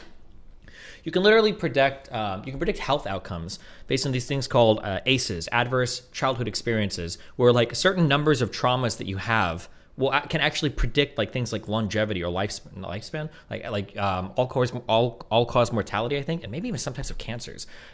It's pretty crazy, but like yeah, the idea that just having more and more adverse events in your life makes you a better person is just not true. Like it's such a selection bias. Like yeah, of course you see the people that persevered and survived, and you think that like wow, what a great thing, but you're missing all the people that you're missing all the people that slipped through the cracks. very happy that my life has been difficult because it's impossible to become a capable man or a man of my capability without struggling with facing serious adversities, without trying to overcome often insurmountable odds. I grew up in South Side of Chicago. I'm obviously a person of color. I was bullied in school to a degree, and my father always taught me to stick up for myself. I was never allowed to run and cry to authority. I was told that if someone wants to mess with you or come at you, you can't always go tell the teacher. Sometimes you have to deal with it.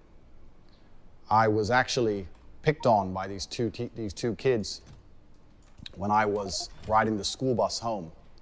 I think I was around 5 and they were around 7. They were a bit older than me, and they used to pick on me on the school bus. They'd sit behind me, throw things at me, hit me, etc. And I came home and I told my dad about it. I said, Dad, these 2 kids are picking on me every single time I get the school bus. I don't know what to do. And my dad said, I'm not going to call the teacher because the teacher ain't on the bus. And I'm not going to call the school bus driver because they're busy driving. Son, if you want to deal with this, you're going to have to deal with it yourself. And I said, but Dad, they're bigger than me. What do you want me to do? There's 2 of them and they're bigger than me.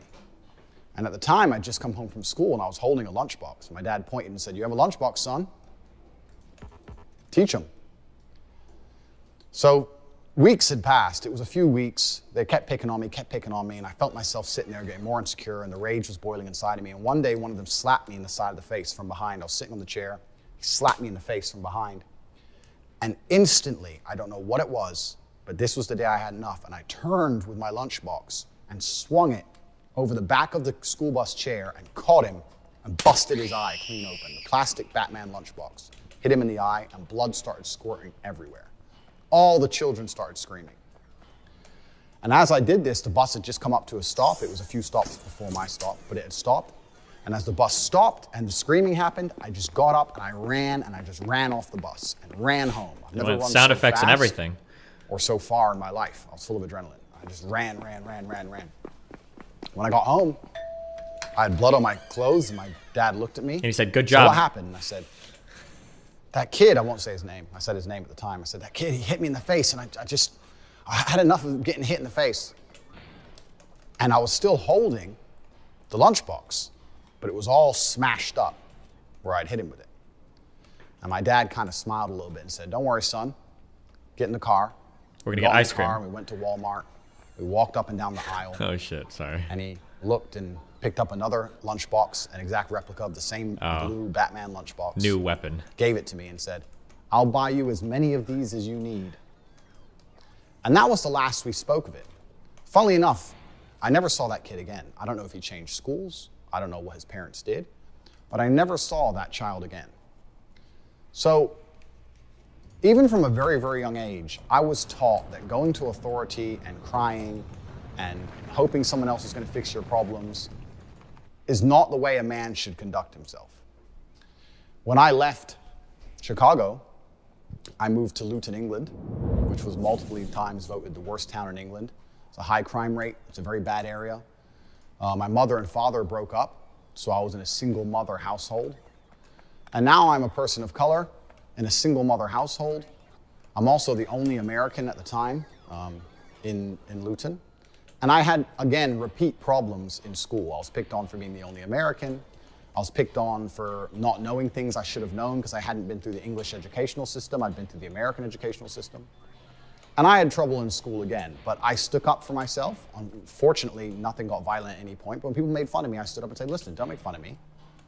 I'm from a different place, and I talk differently. And I always understood that standing up for yourself, I never went to the teacher, I never cried to anybody else, I just stood up for myself. And over time, people learned respect for me and my boundaries, and they were very respectful of me. And I had a very positive experience from then on out in school by simply standing up for myself, because this is how I was taught to act. In high school, I ended up having a reputation of a guy that nobody really messed with.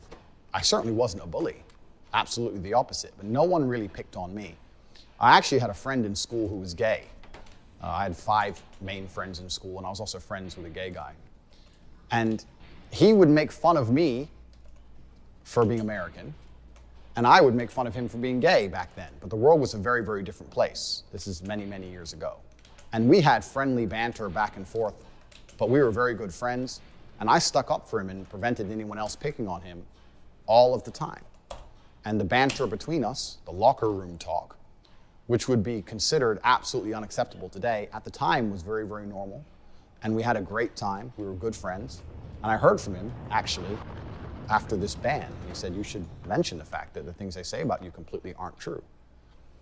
And this leads me on to the reason I believe these narratives have managed to gain such a foothold in popular consciousness. Due to the fact I've managed to develop an iron mind, because I'm probably the only individual on earth who can be vilified to this level without taking personal insult and without being emotionally affected, what I've done is I've allowed certain narratives to gain traction which I shouldn't have allowed to gain traction because they didn't personally bother me, because I know they are false. I live with a very, very pure heart. I'm a religious man. I go to church, and anyone who follows me in detail knows I donate huge sums of money to the church. And as long as I knew the truth of my heart and God knew the truth of my heart, I wasn't interested in lies being purported.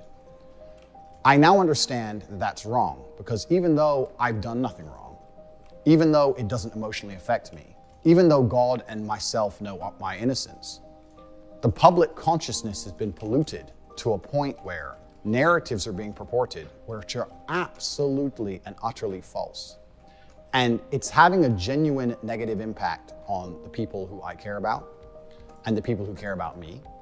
And despite the fact it doesn't emotionally affect me, as a man, I have a duty to protect all of those I love. And for this reason, these narratives have started to become very, very harmful. I was under the understanding that on the internet, people don't like you. It doesn't matter who you are. It doesn't matter what you say. There's going to be some people who don't like you, and the people who don't like you are not interested in the truth. What they are interested in is finding some lie that they can latch onto and accelerating that lie on as much as possible via their platforms to try and paint a negative picture of you because they don't like you. A lot of these dramatic attacks against me are disguised under the virtue of caring about women. But none of these people who are attacking me care about women. None of them donate to women's charities. None of them donate to charity like I do. None of them help anybody like I do. I'm about to show, later on in this video, proof of the massive work I do for helping people. They don't help anybody. All they do is just attack me and use fake virtue, the fact they pretend to care, as a reason to attack somebody who they personally don't like. And it's very, very different to actually care about an issue or weaponize an issue and pretend to care to try and damage someone else's life. These are very, very different things. And this is the reason why I have not tried to dispel these myths as hard as I could have, because I understood that these people are always going to hate me and they're always going to lie about me, no matter what I say or do. But considering in light of the final ban, and considering I have the public consciousness, I think it's extremely important that for myself and for my family and for people I care about, that I tell the truth and I make the truth known to the world, because that is the only intention in my video, is to sit and tell the truth. And the fact that I'm a very, very iron-minded individual who is not negatively affected by these smear campaigns is not reason enough for me not to sit, take time, and dispel all the negative things which are said about me. I am fully aware that not everybody is going to agree with what I say. I don't think there's a person on the planet you can find who has a 100% approval rate. There's always going to be somebody who disagrees with what you say. If I said the earth was round, there would be a contingent of individuals on the planet who disagree with me. I have no problem with people disagreeing with me. I have no problem with being seen as controversial for some of the things I've said. However, I do have two significant problems I would like to address. The first is I do not like absolute and utter lies being told about me. I do not like having long-form video of me cut up, elements taken out of context, the tonality of the joke removed, and purporting an image of me that is not true. That's something I do not like. I do not like false accusations of criminal activity. That's another thing that I really do not like. I am totally aware that not everybody is going to like me. I have no problems with that. I think anyone who decides to get big on the internet needs to be very, very prepared for a contingent of people to not be happy with what they say. I could make a YouTube channel dedicated to the fact that I believe the world is round, and there would be a large or semi-large proportion of people who would disagree with me. I don't think there's a single creator online that has a 100% approval rate. I have a lot of people who love what I say. I have a lot of fans. A lot of people are dedicated to my channel, and I have a lot of positivity online. And I have a small contingent of people who are very, very offended by what I say. We often talk about, in the modern world, the inclusivity of different cultures, different ways of life, different sexual orientations, and how we need to be tolerant and understanding of all these different people's life paths, and by extension, their different ways of viewing the world. I'm a unique individual, as is everybody else, and I have a unique life path that has led me to unique points of view. I think that all of the people who disagree with me are very, very welcome to disagree with me because they have had a unique life path and a different point of view, and I respect that, absolutely. I would never shout for any of the people who disagree with anything I say to be silenced or canceled, because I don't think that helps the world. I think that discourse is always going to be the way that we lead ourselves to the truth. And if anybody has anything contrary to say about any of my points of view, I welcome it. I like to hear it. And as long as it's in a respectful and adult manner, I often platform it on my platforms as much as possible so I can sit and discuss and I can learn things. Because if I have a point of view and someone challenges it in a very adult, correct, logical way, very often I have changed my point of view. And this has been really, really good for me as a person to grow and for the audience to grow. And I know I've changed many other people's minds when they've come to debate with me. And this is the beauty of being human. So I have no problem with being disliked. I do have a problem with a few things. I have a problem with long format things I've said being taken out of context, taking a small clip from a 2-hour piece of video, then with careful editing, removing of tonality, and changing my intention behind the words, painting me to be a criminal or a bad person when I am not. I do have a problem with false criminal accusations when I do not have a criminal record, and I have never had a criminal record in any country on the planet. I do have a problem with this. And also I have a problem with the fact that social media has changed so much in modern times. A lot of the things I said that are being used against me were said 5 or 6 years ago in long format video. And as of late, with TikTok, with YouTube Shorts, with Instagram Reels, it's very, very easy to take 2 hours of video, snip out 10 seconds, edit it up quickly on a phone app, and then blow it up to millions and millions of views with all context removed, all tonality removed, and makes it look like I'm saying things I did All right, we got the point. Go to the next thing. Not say, or I mean things I did not mean. And this is something that I can't control. I became the most Googled man on the planet, and to a degree I'm a victim of my own success, because now people are trying to find any little clip of anything I've ever said, remove all the tonality, and just blow it up to try and get views to be as controversial as possible. I understand why they're doing that. They're doing that because they want the views for themselves, but they're not taking into consideration how that affects me and my personal image as a whole. And I think the things I've just highlighted has now culminated in the media believing something about me which is so pertinently false, based on videos that I have never even made, purported and accelerated and advertised by people who I don't even know, with such a small piece of video from me, with all context removed, that I've now become the #1 villain of Earth, and I truly believe that's unjust. And I want to discuss that here and prove to the world in my final message that I am not any of the things I've been accused of. Regardless of whether I am banned, reinstated, remain on social media, is completely beside the point. This is just a matter of clearing the air while I have the national consciousness. I was massively a victim of my own success.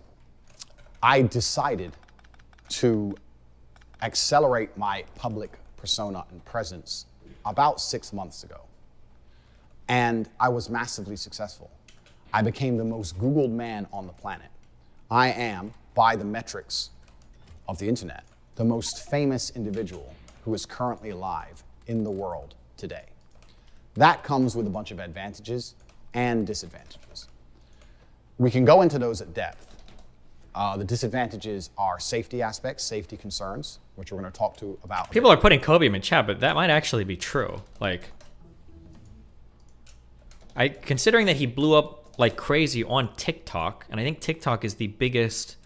I think TikTok is like the biggest social media app, and he's like exploded across other platforms as well. I don't think it's a stretch to say that who's probably the most popular person, or might be right now on the planet. Maybe like at this particular slice in time, maybe.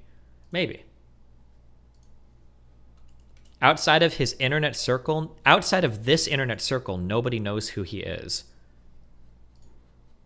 Are you sure about that?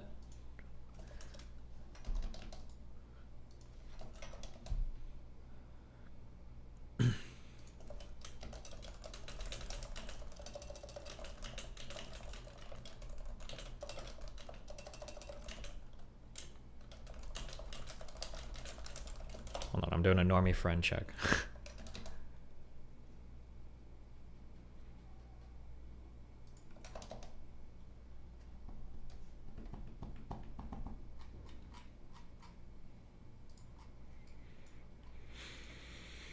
Joe Rogan was talking about him months ago. 1 million views short. Yeah, okay. Later, I've had serious threats on my life. I receive over 5,000 death threats per day. So do people who I love. And people. Trump is probably more famous. Actually, that's probably true. There's probably like a niche that Tate is famous in. That niche just happens to be very, very, very big. But it's probably still a certain niche. That'd be my guess. Things like, yeah, like football players are probably more popular, or Trump, or like major politicians probably. I care about, they also receive death threats. The social media companies have yet to take any action against this. They were uninterested in trying to police this in any form. The advantages are, of course, is that I have a massive effect on people. And I have had thousands of emails from men saying, you've saved me from depression. You've saved me from suicide. You helped me so much.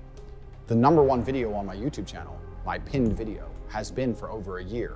Mind hacks, how to beat depression, how to feel better as a man.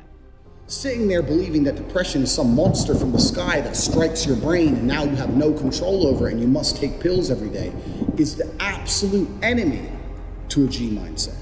I don't give a fuck how depressing my situation. The only person who can change it is me. The only person who can change how I feel about my situation or try and affect the situation directly is me. Even if you put me in a situation I can't change, if you put me in jail and I'm depressed because I'm in jail, I still refuse to succumb to depression. I refuse to collapse mentally and give up. I know the only person who can control my mind is me. Nobody's coming to save me.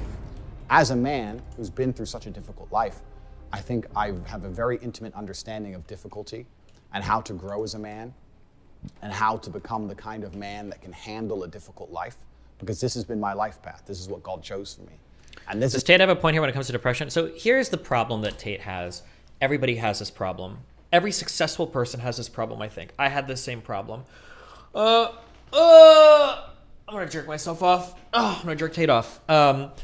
Some people have exceptional minds. And when I say exceptional, I mean you are the exception to the rule, okay? I think I can deal with an inordinate amount of hate and harassment. And I think that people like Tate can deal with an inordinate amount of hate and harassment. But the issue that people like me or like him can have sometimes is that when you reach a certain position of success, you assume, you know, I think anybody else given the same set of circumstances or anybody else put in this position, if they just had my mindset, they could probably succeed in the same way that I do. But that's not always the case. The problem is that for a variety of reasons, people are shaped, crafted, molded, sculpted into the people they are. And by the time they hit that age, 14, 15, 16, 17, 18, a lot of the major places of your, or pieces of your personality are pretty like in place. And by the time you hit 20, 25, 30, it's highly unlikely that if you've had a lot of challenges like dealing with adversity, or if you've had a lot of challenges with certain things in your life, that you're just gonna be able to flip a switch and be like, you know what? Fuck me, dude. I'm just gonna do everything. I'm gonna figure it all out. Like, the process to get there is going to be more than just watching videos saying, no one's coming to save you, and you can do it. It's like, oh, fucking hell yeah, I just needed to hear that, and now I'm good to go. Like, I wish that the road to building a better mind or the road to success was as easy as a 10-minute YouTube video that tells you that, like, you can do it, you just have to be the master of your own destiny, the creator of your own universe, blah, blah, blah. But it's not that easy. The work to get there is very, very, very challenging. And oftentimes, the people that are already there didn't just get there because they made a decision or because they did one thing. It's because they've spent like a whole life building towards a certain thing, sometimes without even realizing it. The example that I always give of this is, and everybody's met this person, I've given this example a million times, but like you'll have a friend who gets to high school, okay? High school, freshman year, you go to take art classes, and this dude is just an amazing fucking artist. And you're like, holy shit. Have you ever taken a class in your life? No, I don't know. I'm just kind of like naturally talented at it. And he's so good at drawing. That dude is not naturally talented at it. Or maybe he is a little bit, but the reality is this dude's been drawing on shit since he was 2 years old. He probably drew little mini comics and books when he was 4 or 5. He probably drew a fuck ton of like pictures for his parents and for himself when he was in fucking 1st grade through 5th grade. He probably drew like more serious stuff, started getting into digital art and shit when he was like in middle school. And then by the time he hits high school or college, people look at him and it's like, oh my God, you've had no formal training in your entire life. And he's like, yeah, I know. I guess I'm just naturally talented. Bullshit! You're not naturally talented and then good at something. You might have a little bit of natural talent early on, but what people always miss are the years of work that went into crafting that certain skill or that certain mind. And they assume that like, oh, like somebody like Tate or somebody like me or whatever is like, oh, well, that guy goes into an adverse situation and he can just think his way out of it. He just doesn't, he's not bothered by that stuff because he's like a better person. It's like, no, there's been like decades of crafting a certain mind to get to that point. And it's not something that like you can just flip a switch on, you know? The Andrew Tate that he exists as right now could not have been created by an Andrew Tate video. That's the point. Or Destiny, the person like me that exists now, couldn't be created by watching a video of myself if I was already 25 years old with a lot of problems. These are the things that are made and set in place when you're, sometimes when you're in the fucking womb, it can already be in place. But like, by the time you're 2, 3, 4, 5 years old, how early your parents have you reading, whether they put you in preschool or not, whether you go to a private school or not, whether you've got a good group of friends, whether you've got parents that are helping with homework, these are all things that go towards building the type of person you are, like before you even hit high school. Yeah, not to say, to rewind, I'm not trying to say that like you're hopeless or if you're not like a millionaire by 35 or if you haven't figured all your shit out by 22 or if you don't have the best college degree, you're fucked. I'm not saying that. What I'm saying is that everybody has a different path to success and you can't look at the most successful people and assume that your path is going to be their path. People that are really good or really successful at things are oftentimes the worst fucking teachers. And this is coming from somebody that taught StarCraft 2 for fucking hundreds of hours probably for lessons that I gave, right? I think I can teach people pretty well. I know a lot of really good, smart people that are really good at things that can't teach for shit. They're dog shit teachers because they don't understand how they learned. And if they don't understand how they learned or how people learn in general, they can't teach it to other people as well. Yeah, people, just because you are successful, there's a weird fallacy that people have where they assume that if you have a thing, you understand how to get the thing. That is absolutely not true. There's a lot of people that are kind of naturally gifted or talented in certain ways, or who've just spent a long time chiseling away at something and managed to like get something really good, who have no true understanding of how they did it, you know? Like we can do, look at like a football player, okay? Football players probably can't do like ultra advanced fucking calculus or super crazy like algebraic equations in their head, but they can run in one direction, they can look at another player running in another direction, and they can throw a football through the air. That calculation is a relatively complicated calculation to factor in their speed, the speed that you're throwing. That's a pretty complicated thing. You don't need to know math to throw a football. Just because you know how to do something doesn't mean you have the underlying fundamental understanding of what's going on. Don't ever forget that, okay? Just because somebody's accomplished something or somebody's gone really far in something doesn't mean they can teach it. And it sure as fuck doesn't mean you need to take their advice on learning how to get there. Because it's not like nobody that got to where they were intentionally crafted their entire life to be that way, okay? Everything that happens to you before 18 is an accident, okay? None of that shit is your choice. You didn't choose to be in a single parent household. You didn't choose to have a good or a bad group of friends. You didn't choose the school that you went to. A lot of stuff is just kind of thrust upon you. And by the time you start getting to like a later age in life, when you start to become an adult, that's when you finally are given the reins in your life to make the choices, hopefully better choices, in terms of how you want to direct your life. But don't assume that at 20 or 25, you're going to be able to catch up to or be the same as somebody else your age who's been building towards that for their entire life. That's, no. This is what I've been teaching. And I have... Wait, Mel needs something. Hold on 1 second.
Top G.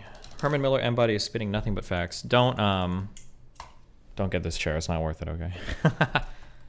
Oh, wait. What have my normie friends said?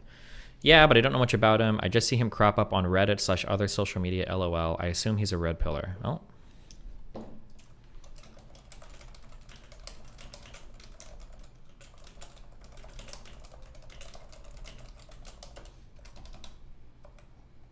What's wrong with M-Body? I just don't think these chairs are worth the money. They're really expensive. Have you ever noticed you're one of the few streamers without lower back pain? Yeah, that's because we deadlift, okay?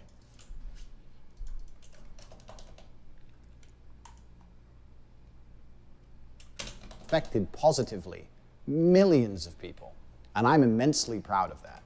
I truly am. However, people couldn't stop talking about me. And when people were talking about me, they... Hold on, shit. My internet is about to drop. I just got a message from my ISP saying, Stephen Bunnell, we've noticed that your stream has over 10,000 viewers. If you don't get at least 5,000 likes, we're going to cut your internet connection for the rest of the day. And they also said everybody in YouTube chat is a lazy fucking loser. Just letting you know. Just letting you guys know, okay? weren't doing what I've been teaching. And oh, sorry. Somebody in chat earlier asked, well, what are we supposed to learn from these types of people? Nothing. Find people that are good teachers. And if you can find people that are good teachers that say things that more or less like synergize with what we know in terms of how people are healthy and how they learn and how they accomplish things, like follow those people. And otherwise just be entertained. That's what these people are for. They're here for entertainment. I'm here for entertainment. Well, except I'm a good teacher. You should listen to me for everything I say, all right? I have affected positively millions of people. And I'm immensely proud of that. I truly am. However, people couldn't stop talking about me. And when people were talking about me, they weren't doing it out of love for me. They weren't doing it because they cared about me. The main reason people were talking about me so extensively is because they cared about their own channels, their own views. They wanted their own clicks. And they understood that if they can make a YouTube video purporting a lie about me or saying bad things about me, it's more likely to get clicked. It's more likely to get watched. It's more likely to get shared. Expose, Andrew Tate is this. Expose, Andrew Tate is that. And what's happened is people, through their own selfish desires of trying to piggyback off the back of my massive fame and becoming the most famous man on the planet, have decided that making a bunch of negative videos is a fantastic way for them to personally gain clout and personally gain views and clicks, which is what the internet is about. And we ended up in a situation where... Oh shit, hold on.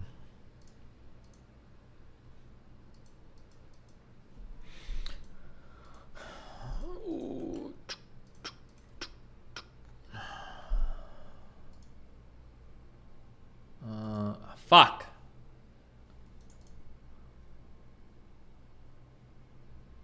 I should have if I'm watching a video like this, I should have the camera light a bit different, I think. I'm too lazy. I'll figure it out next time. I love you, okay? I'll do it for the next one, I promise. How would you know if Andrew Tate isn't a good teacher, though? A lot of young people hear of the success stories that come from Andrew's Hustlers Uni. I feel like finding out if someone is a good teacher or not is a hard part now. So, okay, so here's like a general principle, okay? If getting bullied or having a difficult childhood or difficult things going on was the way to success, that wouldn't be a fucking mystery, okay? Every person that comes out of a fucked environment, or so many more of these people, would be successful. But obviously, that isn't the case. It's obvious that, like, most of the really good people in the world that are accomplishing a lot are coming from exceptionally good environments. We know that to be the case. So when you hear people repeating over and over again, like, oh yeah, you need to have adversity to get bullied in your childhood, blah, blah, blah, blah, blah, it's not the case that most successful people are coming out of those situations. So if somebody's telling you that the key to getting success in life is to have, like, as fucked a childhood as possible, be bullied or all this shit or whatever, chances are they're probably not giving you the best advice, okay? That's what I would say, all right? Videos of me from long ago. Destiny missing the point as always. See you later, permaban. Good luck. I hope that my permaban propels you to the top, okay? I hope that you're gonna take that permaban and you're gonna build yourself a YouTube empire because of the adversity that you just faced in my chat, okay? You can do it.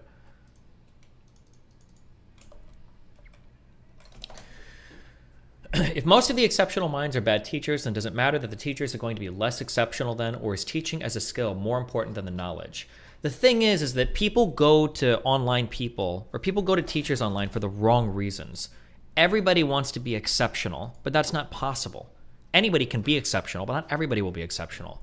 What the point of the online shit should be is that there are certain things in life that every single person can max out, but nobody talks about those things, right? Like, everybody can learn how to be punctual. Okay, being on time to shit or whatever, or showing up on time, that's a really important life skill. You can get jobs, you can get opportunities just by being the guy that shows up 5 minutes early. Okay, everybody can learn how to be a really good friend. Everybody can learn how to manage relationships. Everybody can learn how to be a good parent or a good child. These are skills that everybody can learn and max out, but people seem to be fixated on the scarce things instead, right? Like, how do I become rich? How do I get a lot of cars? How do I juggle 5 girls at once? How do I do these things? And those become like the things that everybody fixates on, and those become the things that everybody wants advice on and self-help stuff on. And I think that kind of misses the point, because, like, to be honest, like, less than 1% of you guys are ever going to attain those things. And even Sneeko, or I don't know what Tate would say, but even Sneeko would admit it. Like, yeah, less than 1% of my fans can ever get rich with e-commerce or trading crypto or whatever, right? Like, that shouldn't be your goal, is to model yourself after somebody that is succeeding in a highly competitive environment, because by virtue of those environments being competitive, there's always going to be a limited number of winners and a high number of losers. You don't want to be one of 1 million chasing, this influencer's dream, because 1 of 1 million, your chances of success are really low. But your chances of success for, like, improving other areas of your life are really high. Like things like fitness. Everybody can do that, okay? Like fitness, digging your mom's out. I'm just kidding. Sorry, I had to make your mom joke. There are certain things that everybody can achieve high end, but we just don't focus on those as much. I don't know. I think that's not good. Taken out of context. What if I'm going to max out my trauma? True. A narrative which is not true, because people understand that's a very easy way for them to gain some clout and leech off of my success. That's all fine. Like I said, I have no problem with people disagreeing with me, being disliked, etc. Wrong again. Another permaban. See you later. Destiny, by your logic, school is pointless since not everybody will be successful.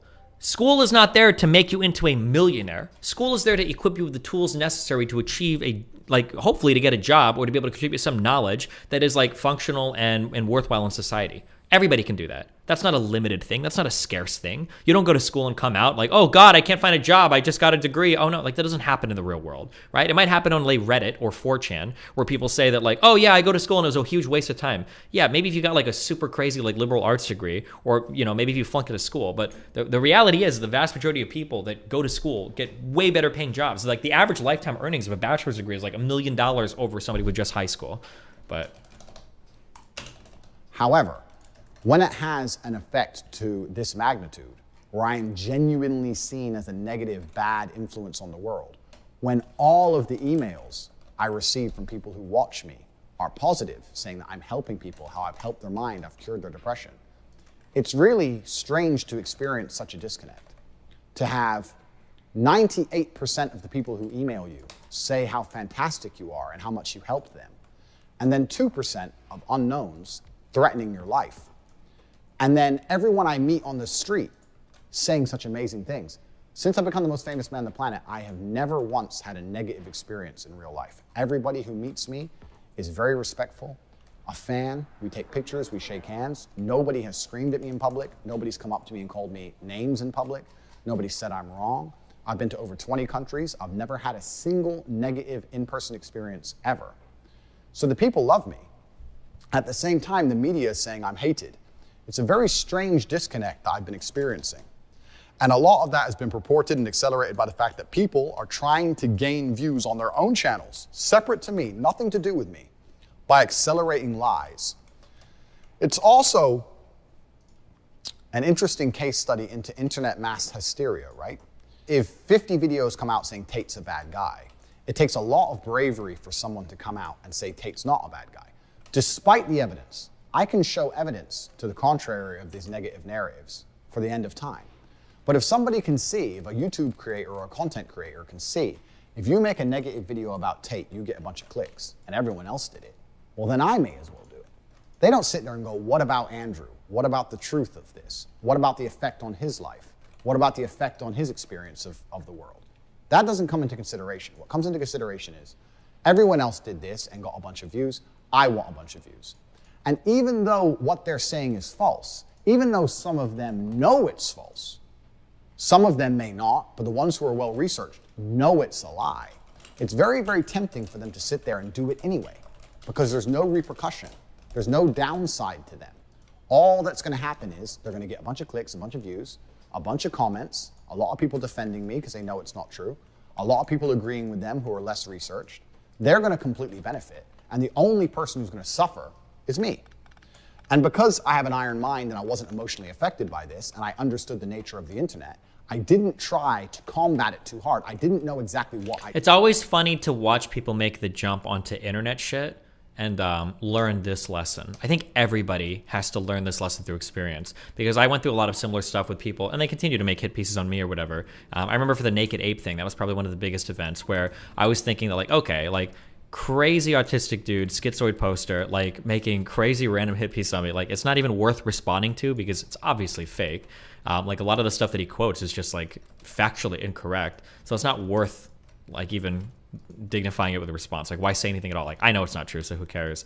But the longer you let stuff like that fester, the more fucked you invariably become, because other people start to believe it, and then it starts to bleed into everything around you, and it's, like, really fucked, yeah. I should do.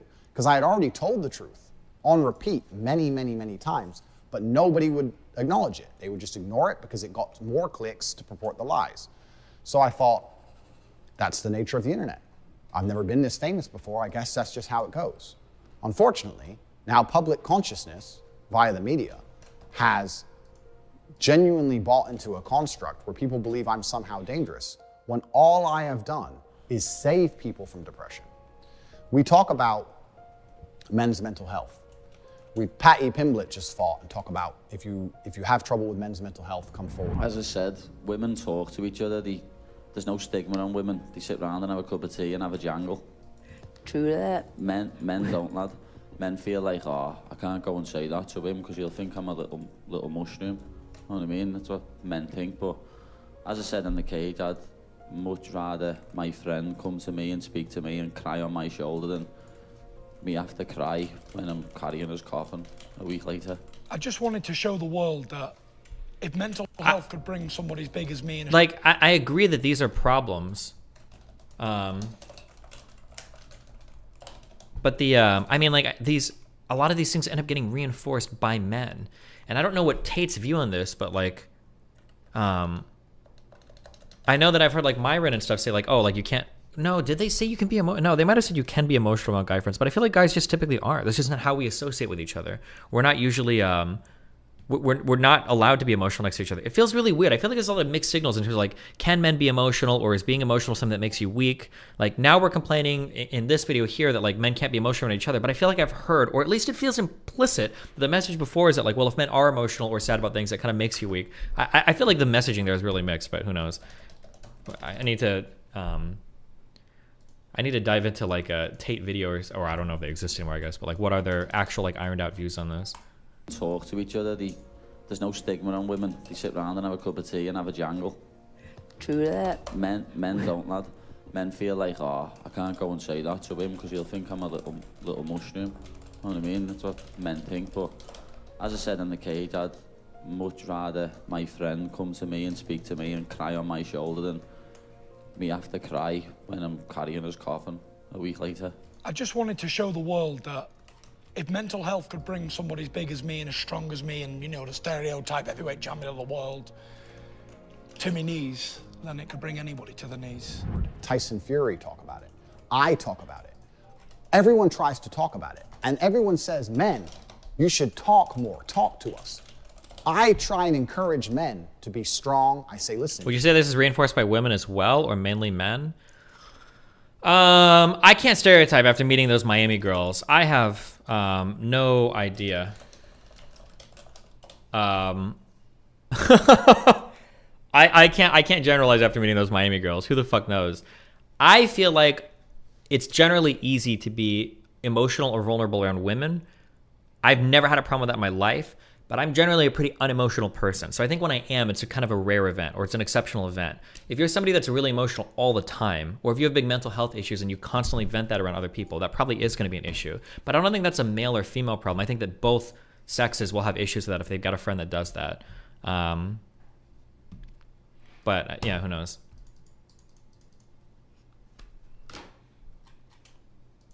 If you're depressed, you need to get in the gym. A strong body is a strong mind.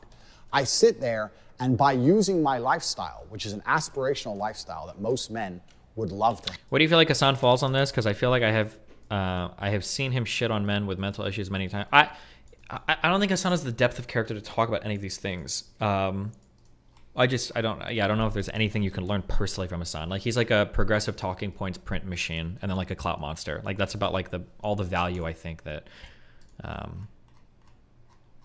you could get from him. Yeah. Have, purely because of the finance, the cars, the freedom, etc. I encourage people to work hard and try their best to become the best version of themselves. And men are encouraged to talk and open up, but when I talk and open up and get massive influence and start helping people, they're going to silence me. I have been nothing but a net positive for the world. That's truly how I view myself, and that's absolutely and utterly the truth. However, I am very understanding of a changing social media landscape, and I'm also very, very understanding of my fame changing. And by extension, I have some responsibility to bear. I am a man who believes that he is responsible for everything. I think as a man, you should take complete responsibility for your entire reality. It doesn't matter if I'm struck by lightning. That is my fault. That's who I am as an individual, and it's been one of my keys to success, to never blame luck, to never blame anybody else, to only blame myself. So despite everything I've just said, I still blame myself. And because my rise has been so meteoric, because I've become so famous so quickly, and because I've been producing content for so long, even though I take absolute responsibility, I'm in a difficult scenario where videos that were made 5 or 6 years ago in long form are now being cut into 5 seconds, accelerated and purported now in line with my new line fame. I can't stop that happening. But I also understand I have a degree of responsibility, right? Because I'm the most influential person on the planet.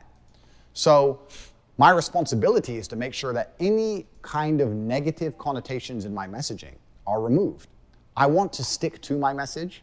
I don't want to backtrack. I still want to champion men's issues. I still want to champion physical and mental strength. I still want to champion the protection of women. I still want to do that. However, I must be ultra aware of how I do that, because it would be unprofessional of me as a man to sit and say that my messaging does not have to change in line with my fame.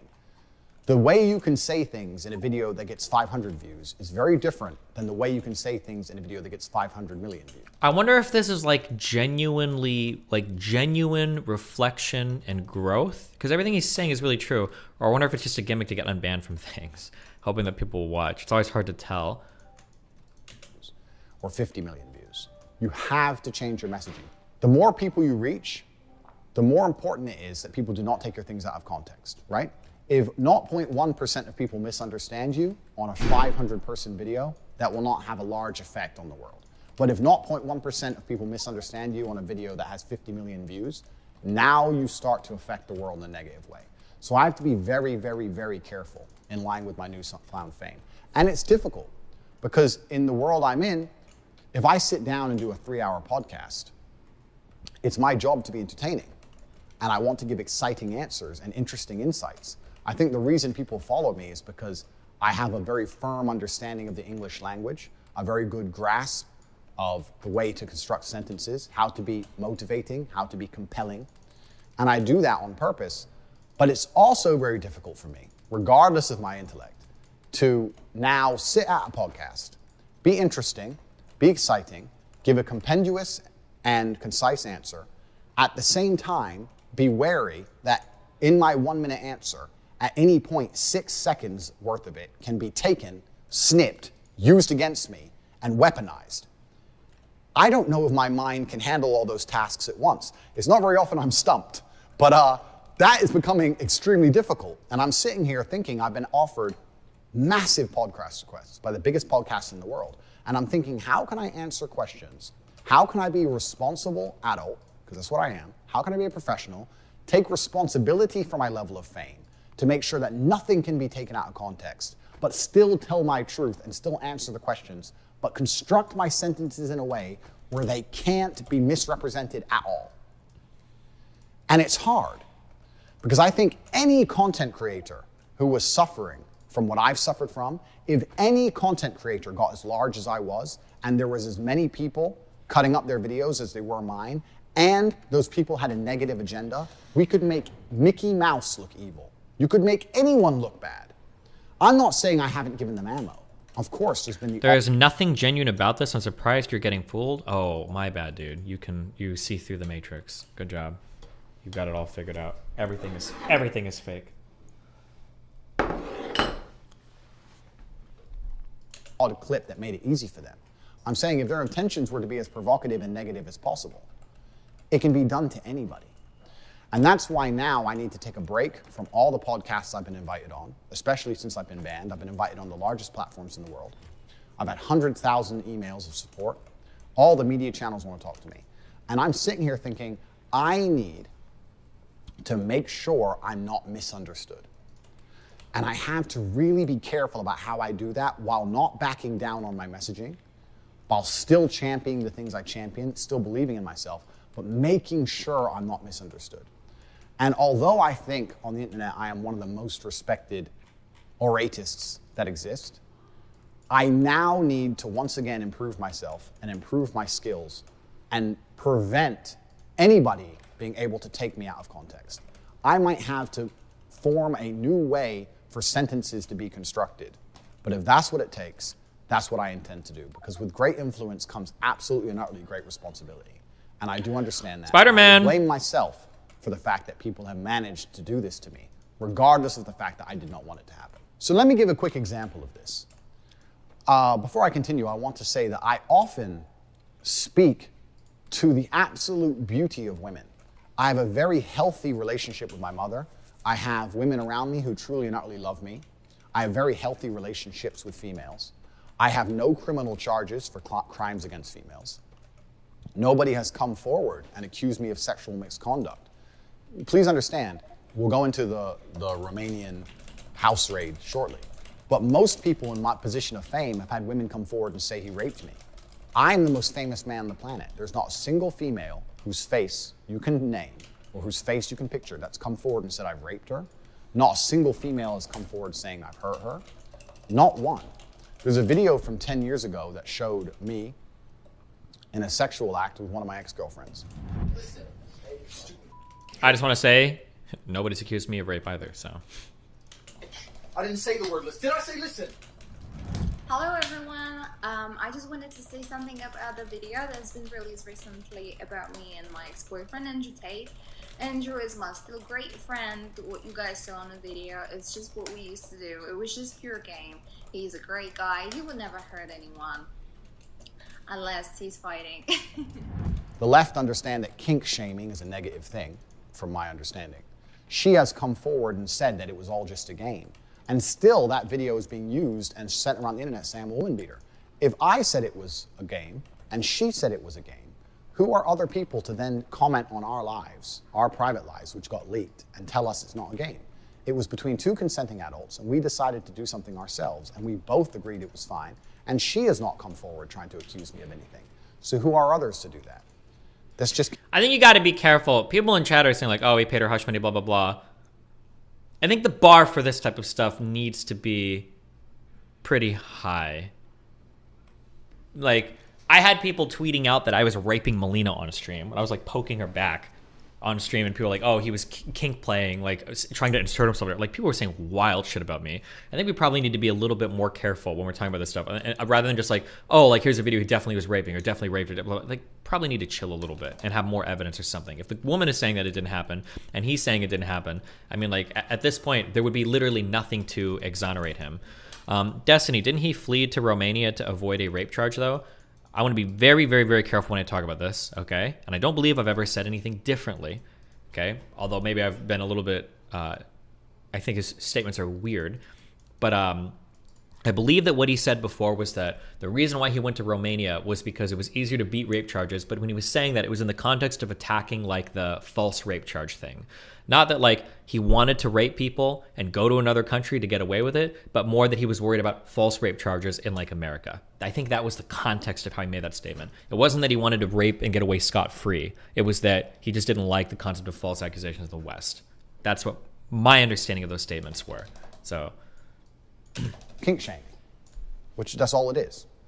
So no women are accusing me of anything. No women are accusing me of misconduct. I champion women all the time. I say about how they should be protected, how beautiful they are, how much I love my grandmother because of the amount of children she had. My grandmother had 9 children, because there was my father and 8 more. They all had a bunch of kids, blah, blah, blah. I stood there and I looked at my 93-year-old grandmother, and there was a room, a whole room full with maybe 70 people that came from that one woman. That's a really crazy experience. I remember I went to my kid's mom, Rachel. We went to her family reunion, and I believe her, I think it was great-great-grandma was there. And it was really weird being in an area where there were like 250 people, and like half of them more or less came from that woman. Obviously you've got like in-laws and stuff there, but that's a pretty crazy experience. If you've ever been around a great relative before that's had like 5, 6, 7 kids, and then you've gone to like a big family reunion, that's really crazy to see. Like, Jesus, you've made like, or more or less, you've made like almost half of it. Yeah. You have a ton of casual encounters. Have you considered moving to Romania to protect you against rape accusations? I am like the least rapist person I know. Okay, very low rape scale. So I'm not too worried, but who knows? It's a crazy world out there. We'll see, you know. Isn't that remarkable? That nobody cared about her career. Nobody asked what job she did. Nobody asked how many times she went to the club. Nobody asked if she had time to go to festivals. No, you had 70 sentient beings, including myself, full of life from one woman who dedicated herself to being a mother and a good wife. That is beautiful. I talk about how women are unique and special and they can do things that men can't do. And still these clips are taken out of context. Let me give you an example. I absolutely not really love women. I have nothing against women. I believe women are the most precious things on the planet. They create life. They should be protected. They should be provided for. I would never let a woman pay for a bill. I would never let a woman, if someone touched any of my women, I would stand up against 10 men by myself and risk my life to protect her. I believe that women are beautiful creatures. I just don't think that they're as emotionally calm as men in stressful situations. I don't think they can fight like a man can. And for the same reason, I would never drop my children in an all-male nursery. I think that's strange and weird. I would only drop them in an all-female nursery. Women do certain things and men do certain things. Now, I believe everything I said. I believe in protecting women. I believe in championing women. I believe in making sure that women are provided for. I think that a lot of what he says is like, I'll use the word that triggers everybody so much, is problematic, for sure. There's a lot of issues I would take what he says, but I've always said this, when you talk about conservatives, you have to be really careful. You can't just come out, or I don't believe it's fair to come out and just be like, they hate women. They just hate women. Because it's not usually a place of hatred where a lot of these things come from. It's a different way that they view the world. These are like questions of ontology, and not really questions of like, do you love or hate women? It's a question of like, what do people believe everybody's natural role on the planet is, or natural role in the world is? And it's more important to confront people on those grounds rather than just say, oh, you hate everybody, you hate X, you hate Y, you hate Z. However, that video was made when I was far less famous.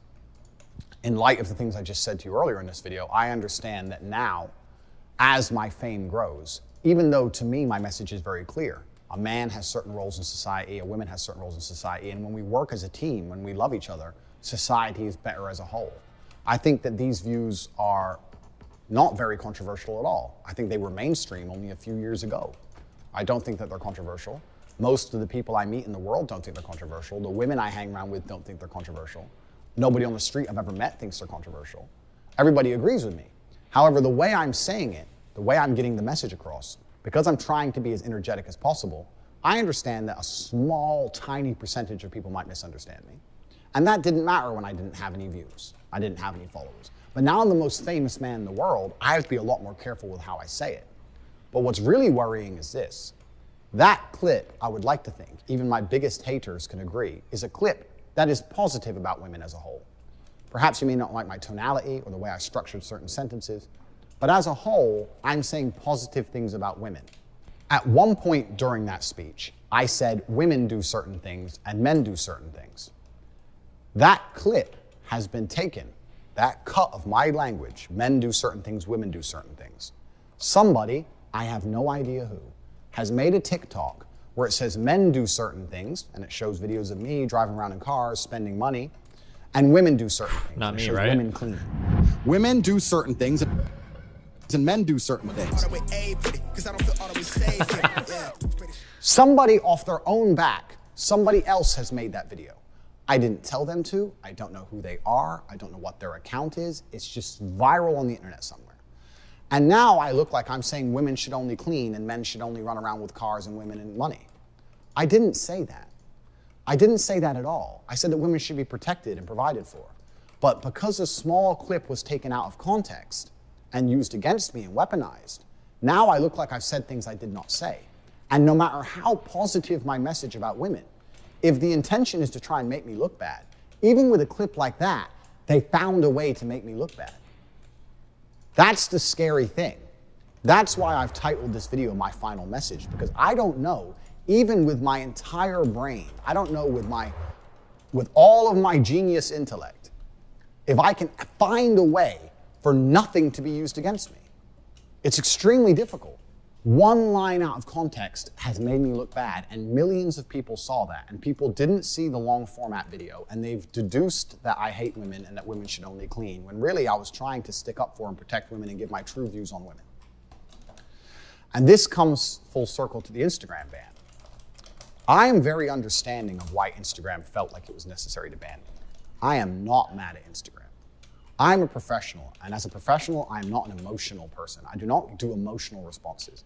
Although I believe it's unfair, although I believe I've been unfairly vilified, although I believe it's not the right thing to do because it doesn't allow me to shift the public consciousness in a constructive manner, although I think it would have been better for them to say, Andrew, certain things are being taken out of context. You need to be careful that doesn't happen. A lot of people listen to you. Do you think his biggest mistake is making this video 1 hour since most people won't watch it? Strategically, it might be a mistake. There's two ways to interpret it. Either one, he really wants to clear his name.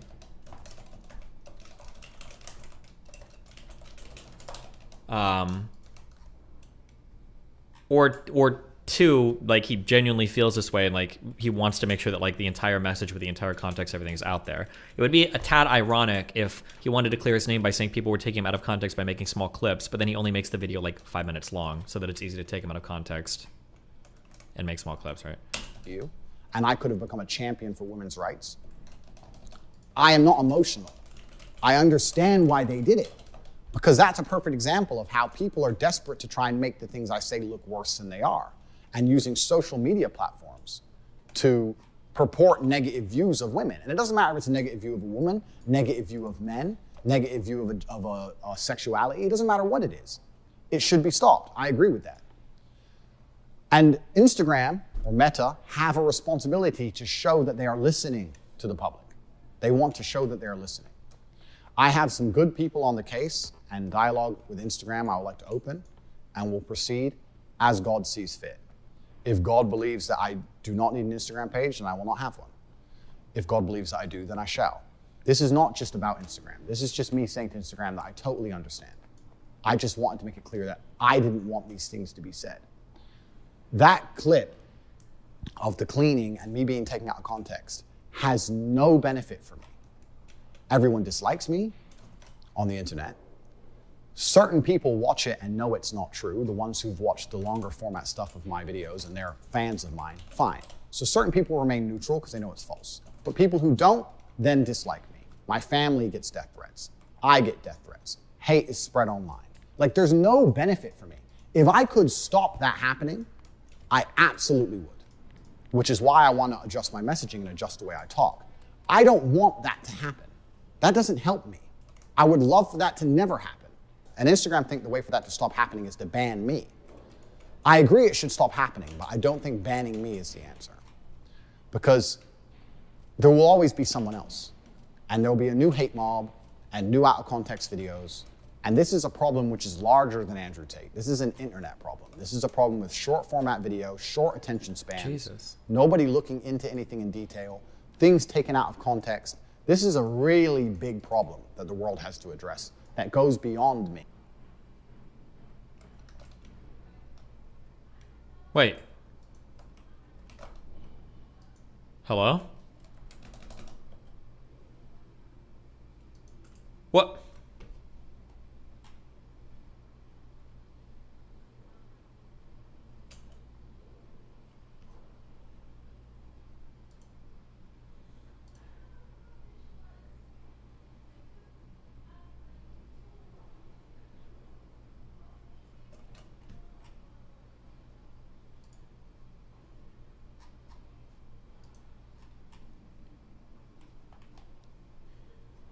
Do you think the video got taken down, or do you think they privated it?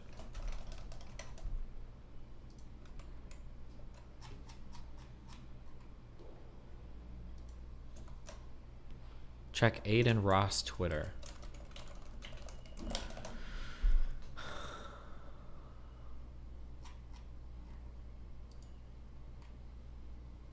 Did something happen, or are you just telling me to check Aiden Ross's Twitter for the video?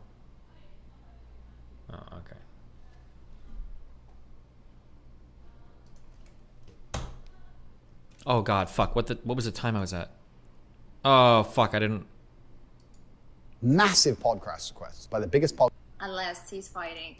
Found a way to make me look bad. Full circle to the Instagram ban. I am very understanding of why Instagram felt like it was necessary to ban. Out of context, this is a really big problem that the world has to address that goes beyond me. And if I've had to martyr my presence on social media to raise a conversation, which is going to be a net benefit for the world as a whole, then I'm happy with that. I'm happy if people go, you know what, this happened to Andrew Tate, it's now happening to other people. We have to change the way we review censorship, banning, content creation, content proportion, all these things. That's fine, if that's the life path which has been chosen for me. I just want to make it clear that I don't like when that happens. I don't want that to happen myself because I don't gain anything from that. On Instagram, absolutely no rules were broken. My captions were just poetry that I wrote. My pictures were just lifestyle. Car, house, boat. I never broke any rules on Instagram. I never had any strikes. I never done anything wrong on Instagram. The only rule infringements on Instagram were my comment section, where hate mobs inspired by these videos that we've been discussing, these videos which were deliberately taken out of context and deliberately fictional. Hate mobs were inspired at the end of YouTube videos to go to my Instagram and insult me. So the only infringements you would find on Instagram is in my comment section, where thousands of people who were sent by random YouTubers who don't like me would come, threaten to kill me, mock my dead father, threaten to kill my brother, threaten to kill my family, threaten to find me. These were the only rule infringements on Instagram. Things written against me by other YouTubers, telling them to go and do it, while all I wrote is poetry. And on repeat, multiple times I said on my stories, if you're going to defend me, do it respectfully. Even if people hate me, even if they're insulting me, don't insult them back. Hate doesn't beat hate. It just creates a brick wall. If somebody says they hate me, explain to them calmly that they don't understand the context. Show them a longer format video. Show them how I stick up for marginalized people. Explain I'm a person of color and I've been marginalized in my childhood. Show them how I had a gay friend when I was a kid. Show them how I stick up for women. Don't just reply saying you're stupid, you don't know the truth. Don't fight hate with hate. I was encouraging all of my followers and all of my fans to be respectful people, even when sticking up for me. Once again, trying to turn negativity into positivity via social media. My Instagram had no infringements. That was the only anti-policy things on the page, things targeted against me. And I didn't really complain to Instagram because I wasn't taught as a person to go complaining to authority. I thought, this is the internet. That's how it works. Just ignore it. Don't worry about it. Soon the truth of your heart and your character will come through. Soon people will see the light and they'll change because that's the way the world is. People often flip-flop on issues. This is how things happen. The redemption arc is going to be beautiful. I really, truly believe that within a few years, people are going to understand that I'm a force for good in the world. And often, people say, well, don't have Tate as a male role model, there's better ones. Where are they? There are no other male role models. Because to inspire the youth of men, you need to be aspirational. They have to look at you and want to be like you. And there's no other male role models that have had the tenacity or the aggressiveness to have such a fantastic life as I have, that they're going to listen to me. They listen to me because of my authority, and my authority comes from my life experiences. If my mentality is so wrong, how have I managed to amass enormous wealth?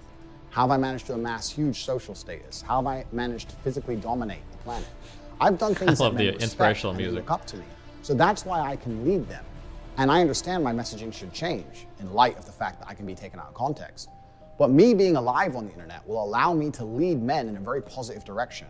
Banning me and deleting me leaves a black hole where they say there'll be another masculine leader But the men don't listen. The youth of today won't listen to anybody else. That's the reason I'm the most famous man on the planet, because none of these other people have the authority to affect them like I do.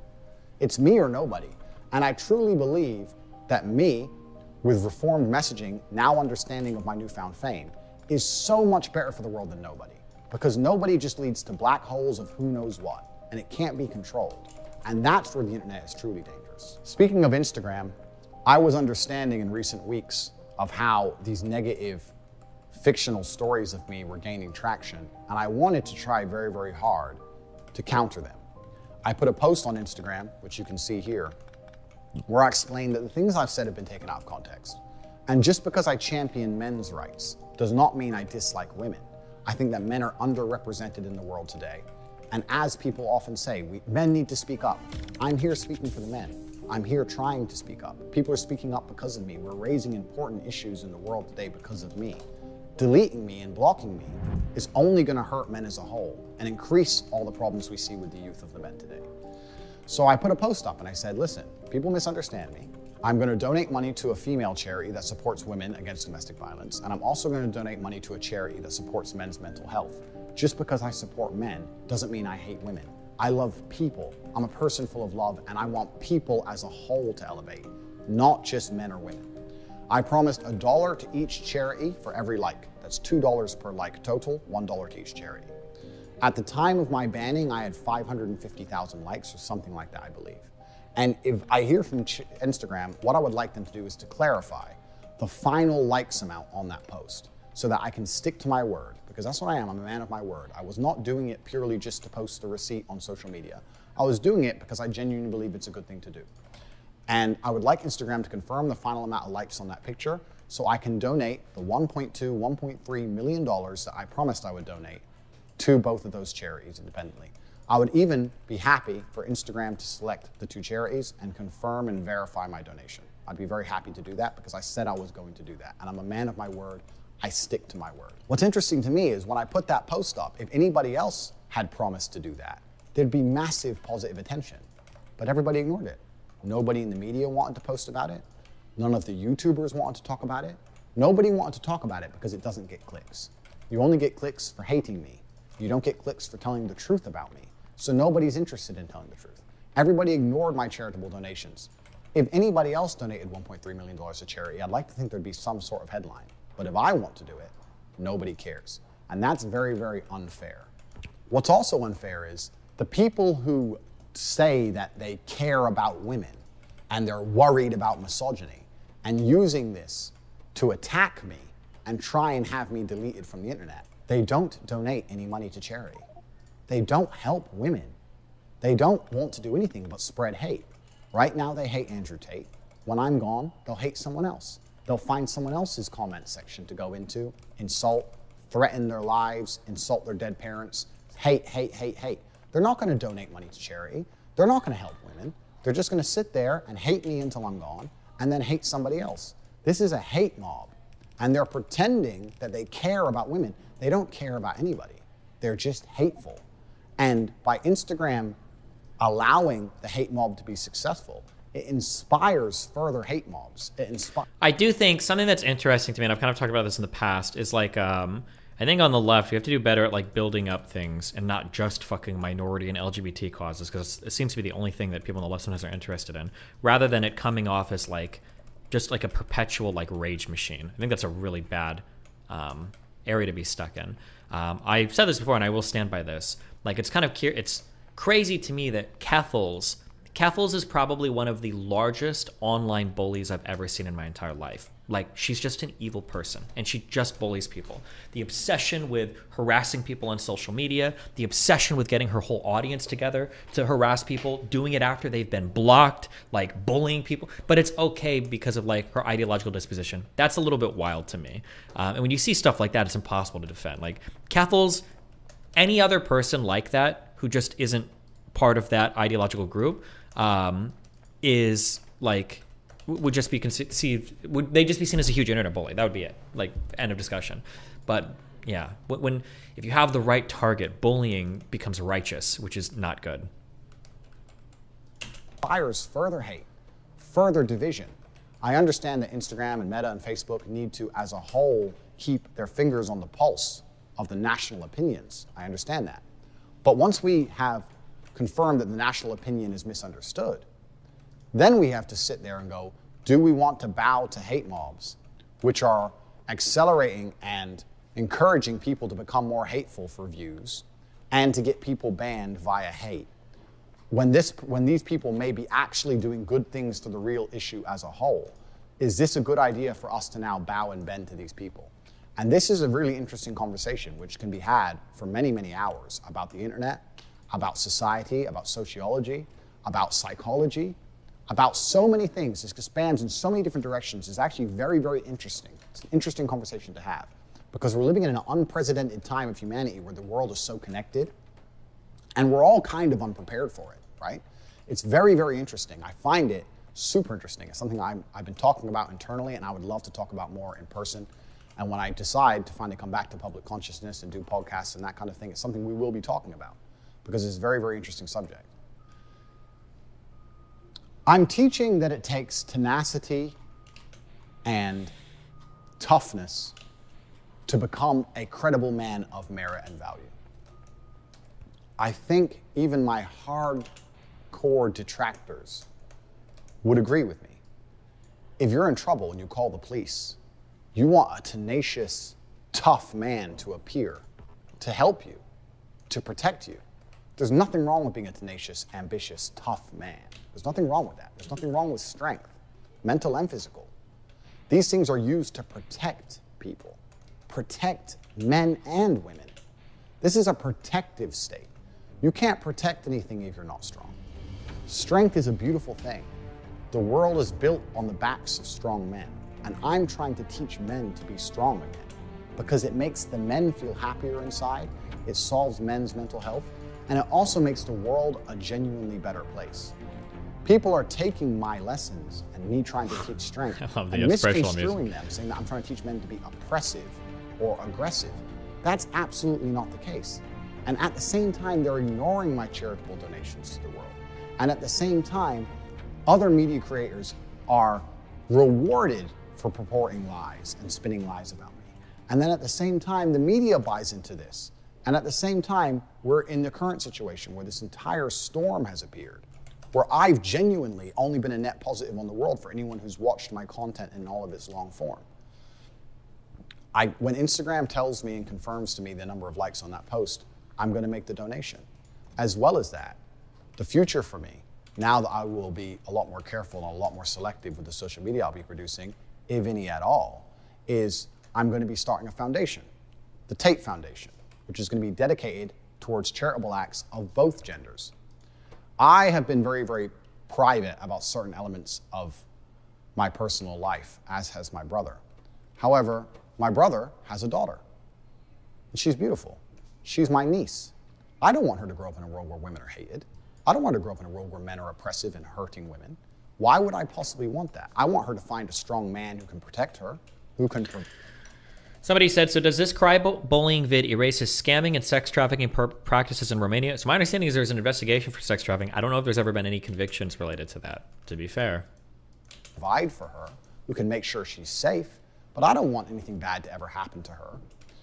My own personal circumstances regarding family are something that are once again confidential, but I can confirm to you that the last thing I would ever want is for women to be marginalized in the future, for genuine misogyny or sexism to take hold on the planet.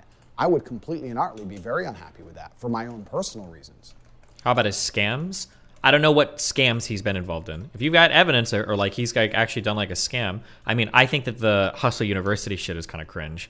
But I think all of those online self-help things are kind of cringe when they're sold like that. But I don't know if I'd call it a scam. The Tate Foundation is going to be dedicated towards helping men's mental health and also protecting women from violence against men.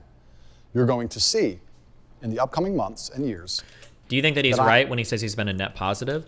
I mean, just based on what I've seen, I would argue that there are bad contributions that he's making towards men's understanding of women. But when you make those criticisms or those challenges, I think they need to be done in an appropriate and a nuanced way. And the problem is a lot of creators, or probably most creators that comment on, will just say things like, "Oh, he hates women. He hates women. He wants women to be blah blah blah or whatever." And then like that's basically as far as they go with any criticism. And then you're not really saying anything of value there, and whatever messaging you have is just going to get lost in the dumb shit of saying stuff like that.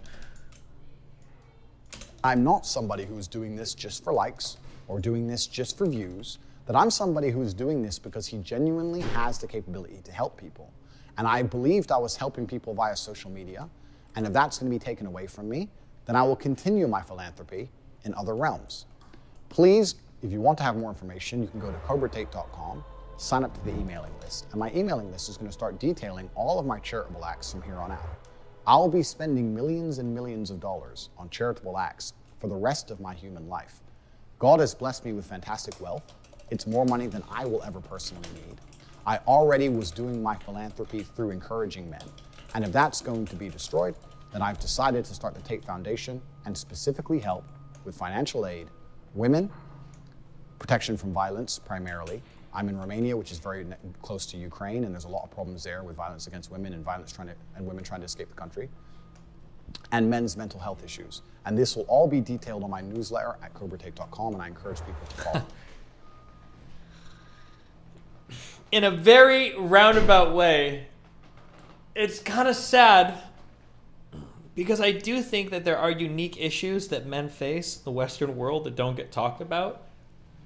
And Andrew Tate kind of got all lives mattered on his messaging. So I don't agree with the way that he talks about men's issues, but they do need to be talked about. But it's a tad ironic that he got basically roped into like, well, I'm going to donate to men and women and everything. And it's like, well, I thought you were supposed to be talking to men, dude. Fuck. Well, that kind of sucks. Yeah, I don't know. It's a funny, interesting. That's just a tinge of irony, I guess. My other charitable acts are things that I haven't really advertised or talked about. I always felt a bit embarrassed to tell people about the charity I do, because when I do charity, I think it should be from the heart, not for likes. But I understand now that all of the media is saying I'm a bad guy, and I'm not even telling the world all the good I do, because I don't think that's the right thing to do. I think you should just give from the goodness of your heart, not for attention.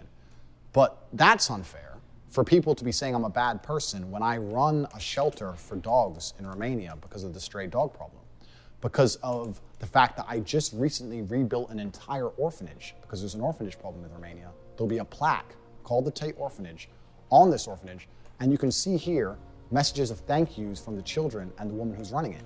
I did this months ago before anybody disliked me. I didn't even tell anybody. I just rebuilt an orphanage and didn't use it for positive PR, didn't try and put it on the internet and get a good spin from it, didn't try to get likes. I was just trying to help people. The fact that the only charitable act I've ever advertised was their Instagram post. So I find it very hypocritical when these hate mobs come and say I'm a bad person when I'm the one who's out here spending his money and time trying to help the world. And all they're doing is telling their followers to insult me on my Instagram page. Which one of those two things has a genuinely positive effect on humanity? I'm genuinely not the bad person here. However, I will state again, I do take absolute responsibility because that's who I am as a man. I'm a personal responsibility type of person. And I understand that regardless of the fact I believe it's unfair, I do have a cross to bear because of my monumental success. I've lived an extreme life, more extreme than most. I've been a multimillionaire. I've been a nobody. I've been famous. I've been a world-level athlete. I've started from nothing to the point where I had to run to the gym because I didn't even have a car to get there. I've done it all. So I've lived a very extreme life, and this is where these lessons come from. To quickly address the rumors that I'm a sex trafficker and that's why I live in Romania.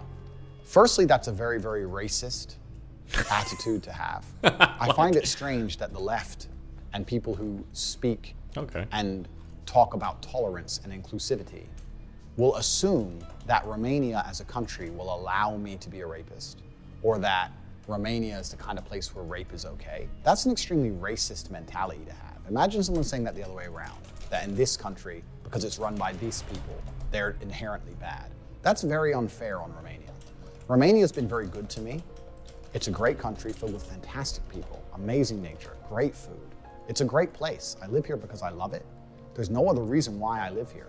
They're a European Union nation. They have Okay, you gotta address past things you've said. Maybe he'll get to there, but unless I just missed it. Like, you literally said, like, I like Romania because citizens can bribe the politicians too, or citizens can bribe the police too. Like, I think you have to contend with the comments you've said in the past, because people are gonna throw those clips at you endlessly, relentlessly. Like, we'll see if he gets into that at all.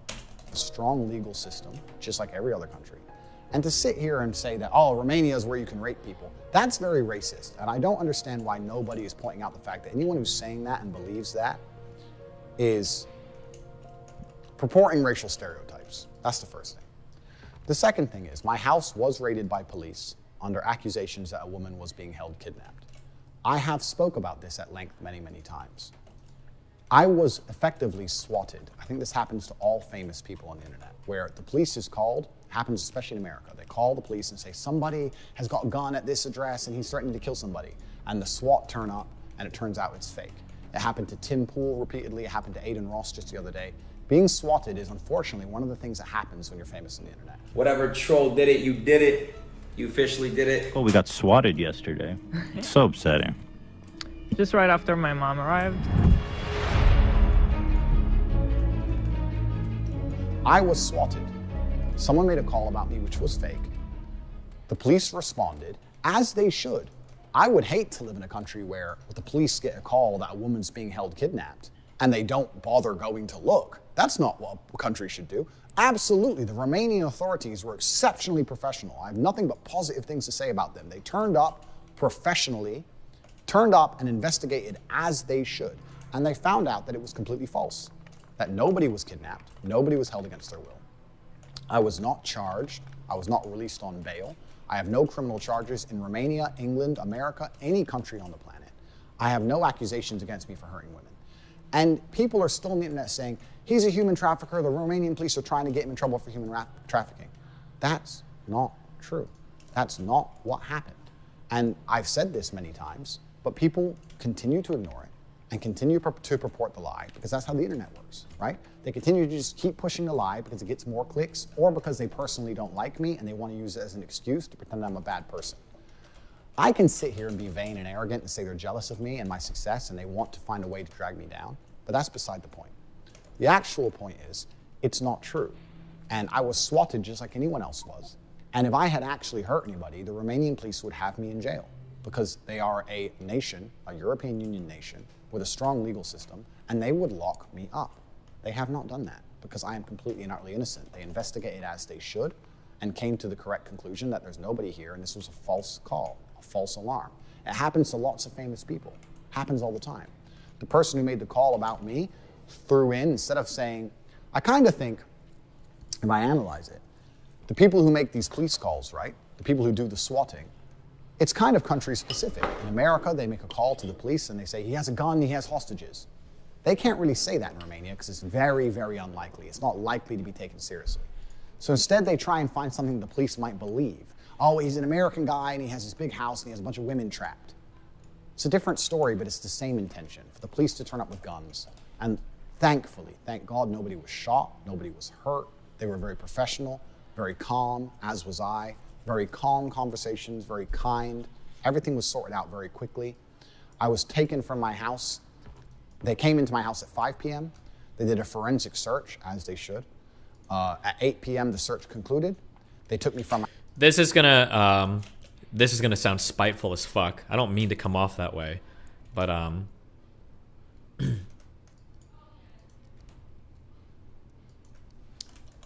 don't bear any ill will for like the FBI coming to my house because of all the crazy complaints they've gotten about me. Like, when they show up, like, I understand you're just doing your job.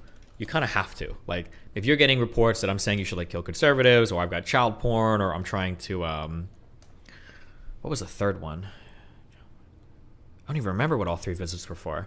But if you're getting complaints like that from people on the internet, you kind of have an obligation to follow up. Like, I understand that. Even if I know they're obviously trolls, and even if I know it's obviously bullshit, you don't know that. And so I'm sympathetic towards your need to investigate. That's fine. But the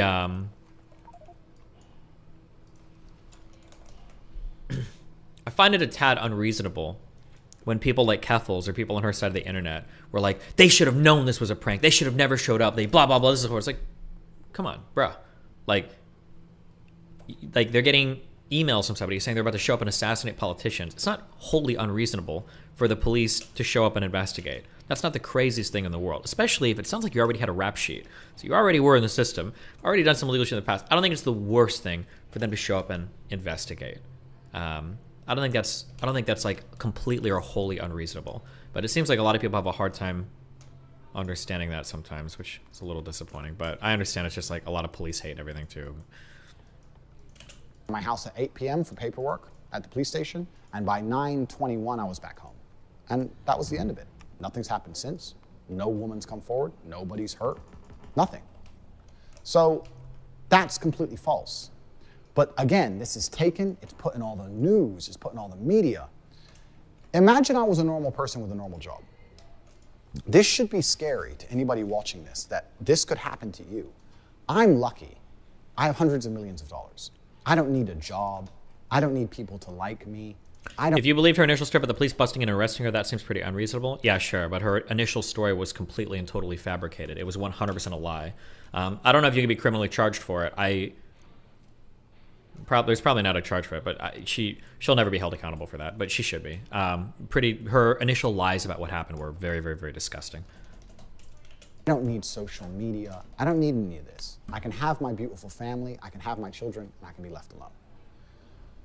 But if you're a normal person, you lose your job, you lose your income, you can't walk the street, you can't afford security, you can't afford to move. If this happened to a normal person, they're Wait, did you see her latest video? The lawsuit isn't happening anymore? Yeah, didn't she say she was didn't she say she was moving to Europe? She had police show up to her house. The next day, she's home. Or did they release her that night? She got all of her shit back the next day. She lied about the whole situation. Then she fundraised $100,000 off of it, and I think she's moving to France. What an unbelievable set of circumstances. But that last comment that I just made about her, she's not going forward with the lawsuit, that was just from somebody in chat. Maybe that's not true. Maybe that isn't going to happen, but...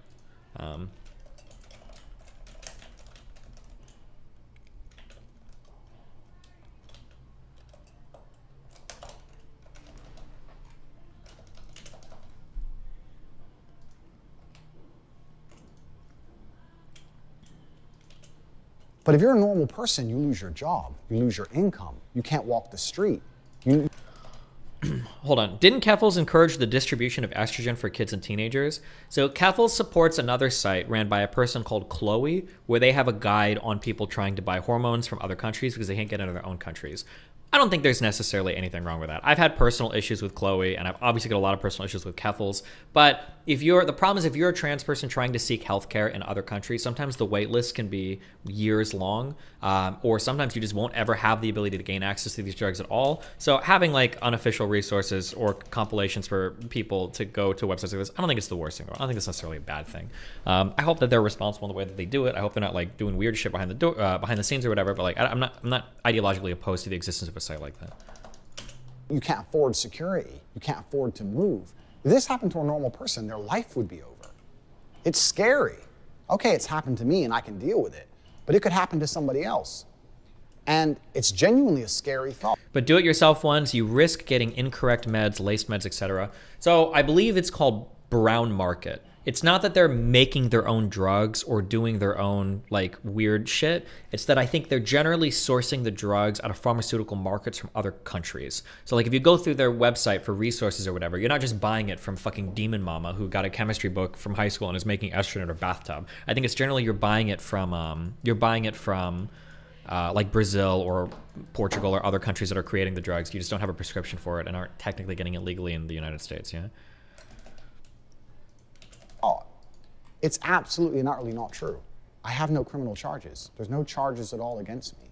I have not hurt any women. No women. Not trying to sound aggressive, but do you insult a person for that kind of distribution to younger people?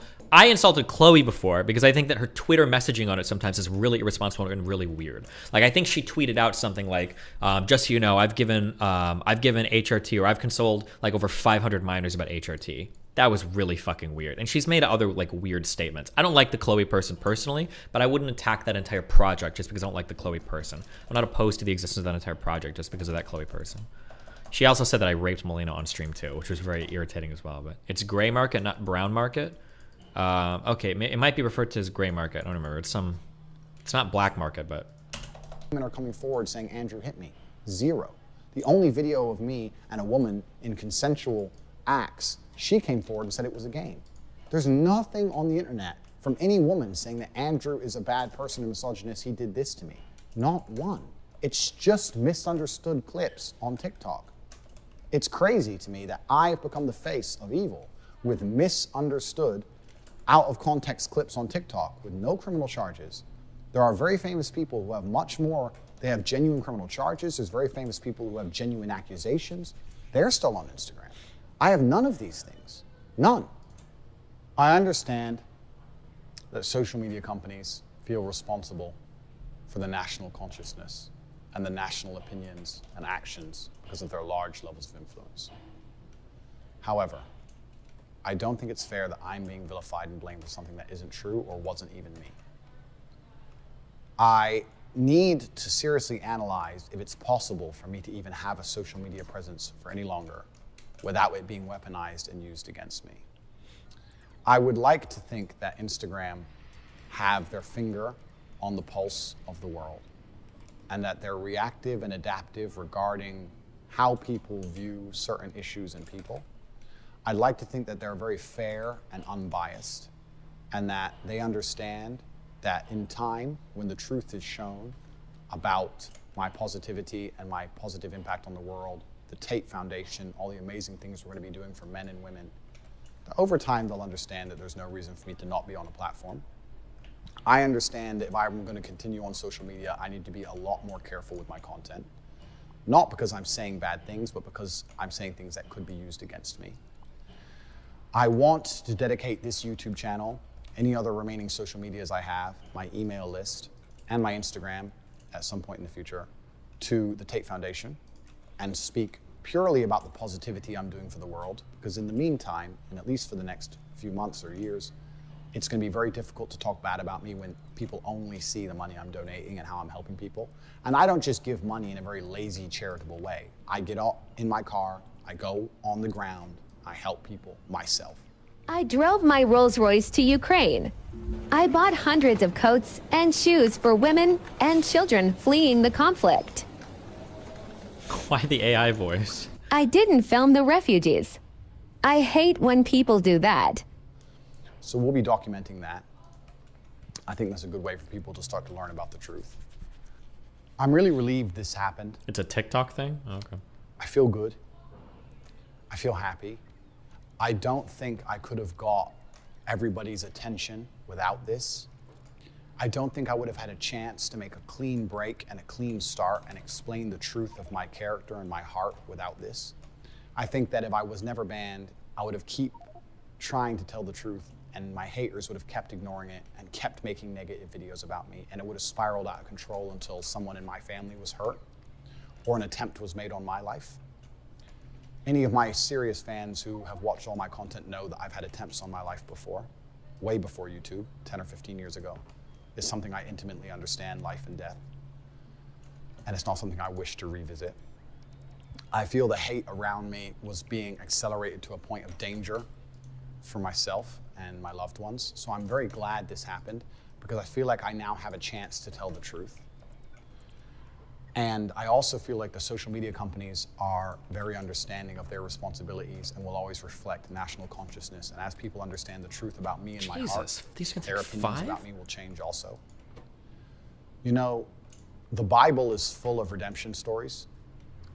So are superhero movies, right? The guy starts off bad and then turns good. Or the guy that you think is a bad guy turns out to be a good guy with good intentions all along. He was just misunderstood. I feel like the human psyche is very intrinsically understanding of these narratives and stories. I think people understand a redemption arc. They can understand when they retrospectively look back on certain events or actions or words, and with their new understanding of his actual intentions, everything looks different. They look back and go, oh, now I know who he truly is. I understand what he meant by that. Now I know who he truly is. I understand why that was said. And everything changes. I truly believe that this is a chance for me to move my social media purely to my charitable acts. Even if my Instagram is reinstated, it's only going to be about the Tate Foundation. There'll be no pictures of Bugattis anymore. Sorry, gentlemen. And it allows me to conduct my philanthropy in the physical world as opposed to so much in the digital world trying to inspire men. It's an avenue change. It's a life path change that God has chosen for me. And I'm happy with that. I really am not the type of person to take these things personally. I don't take any of these decisions personally. I'm a very logical man. I'm very good at seeing both sides of the argument. I understand the situation I'm in. Scum of the earth, you. Intimately. I completely understand all points of view. And we're almost done. Two things to take away from this video.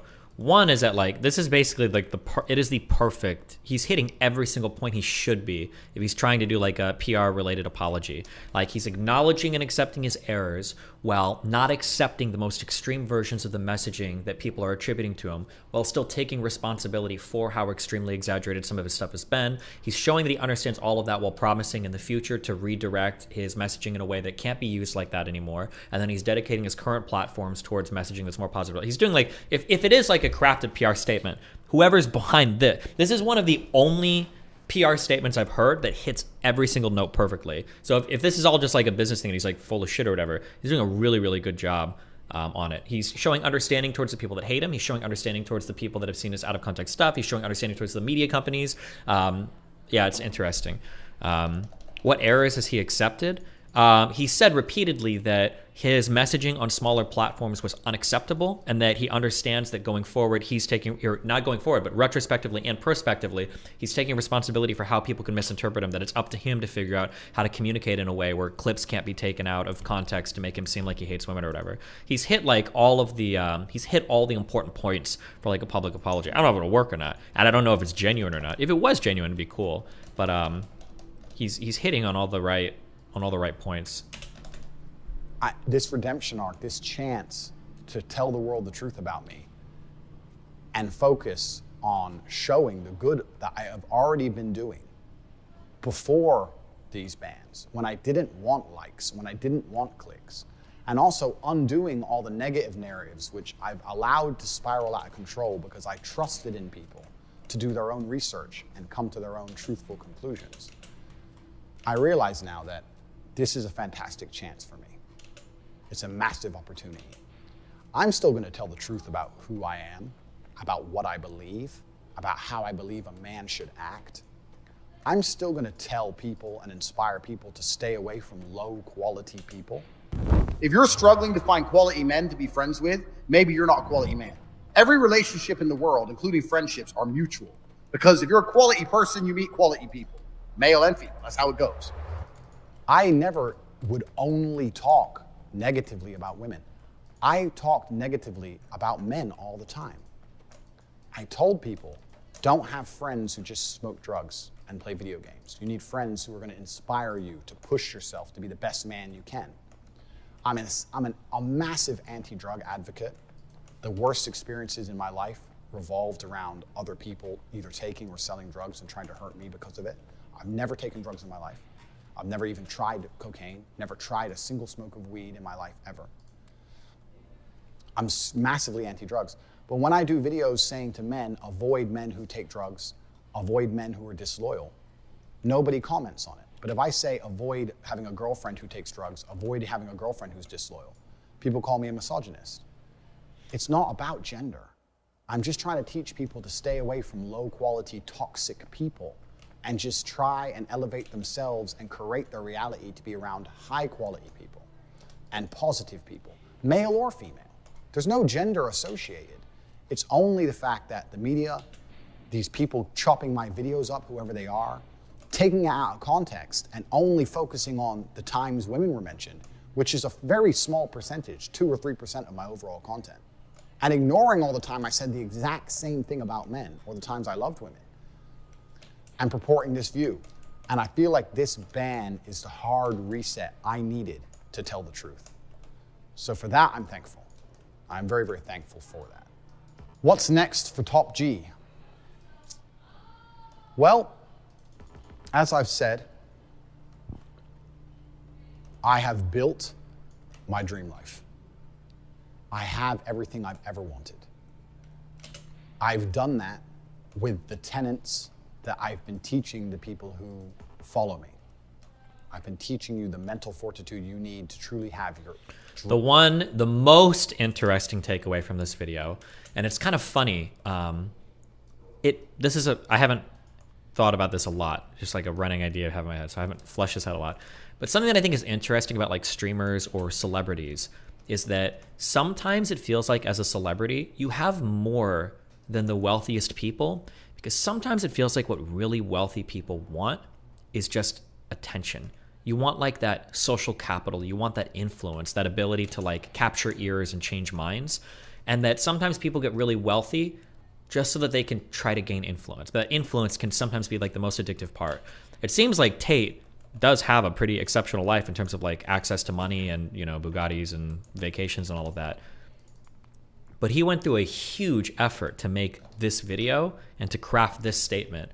So even though he has all of those things, you can tell that he really, really, really, really wants, he really wants that influence back. It's not enough to have all the other stuff.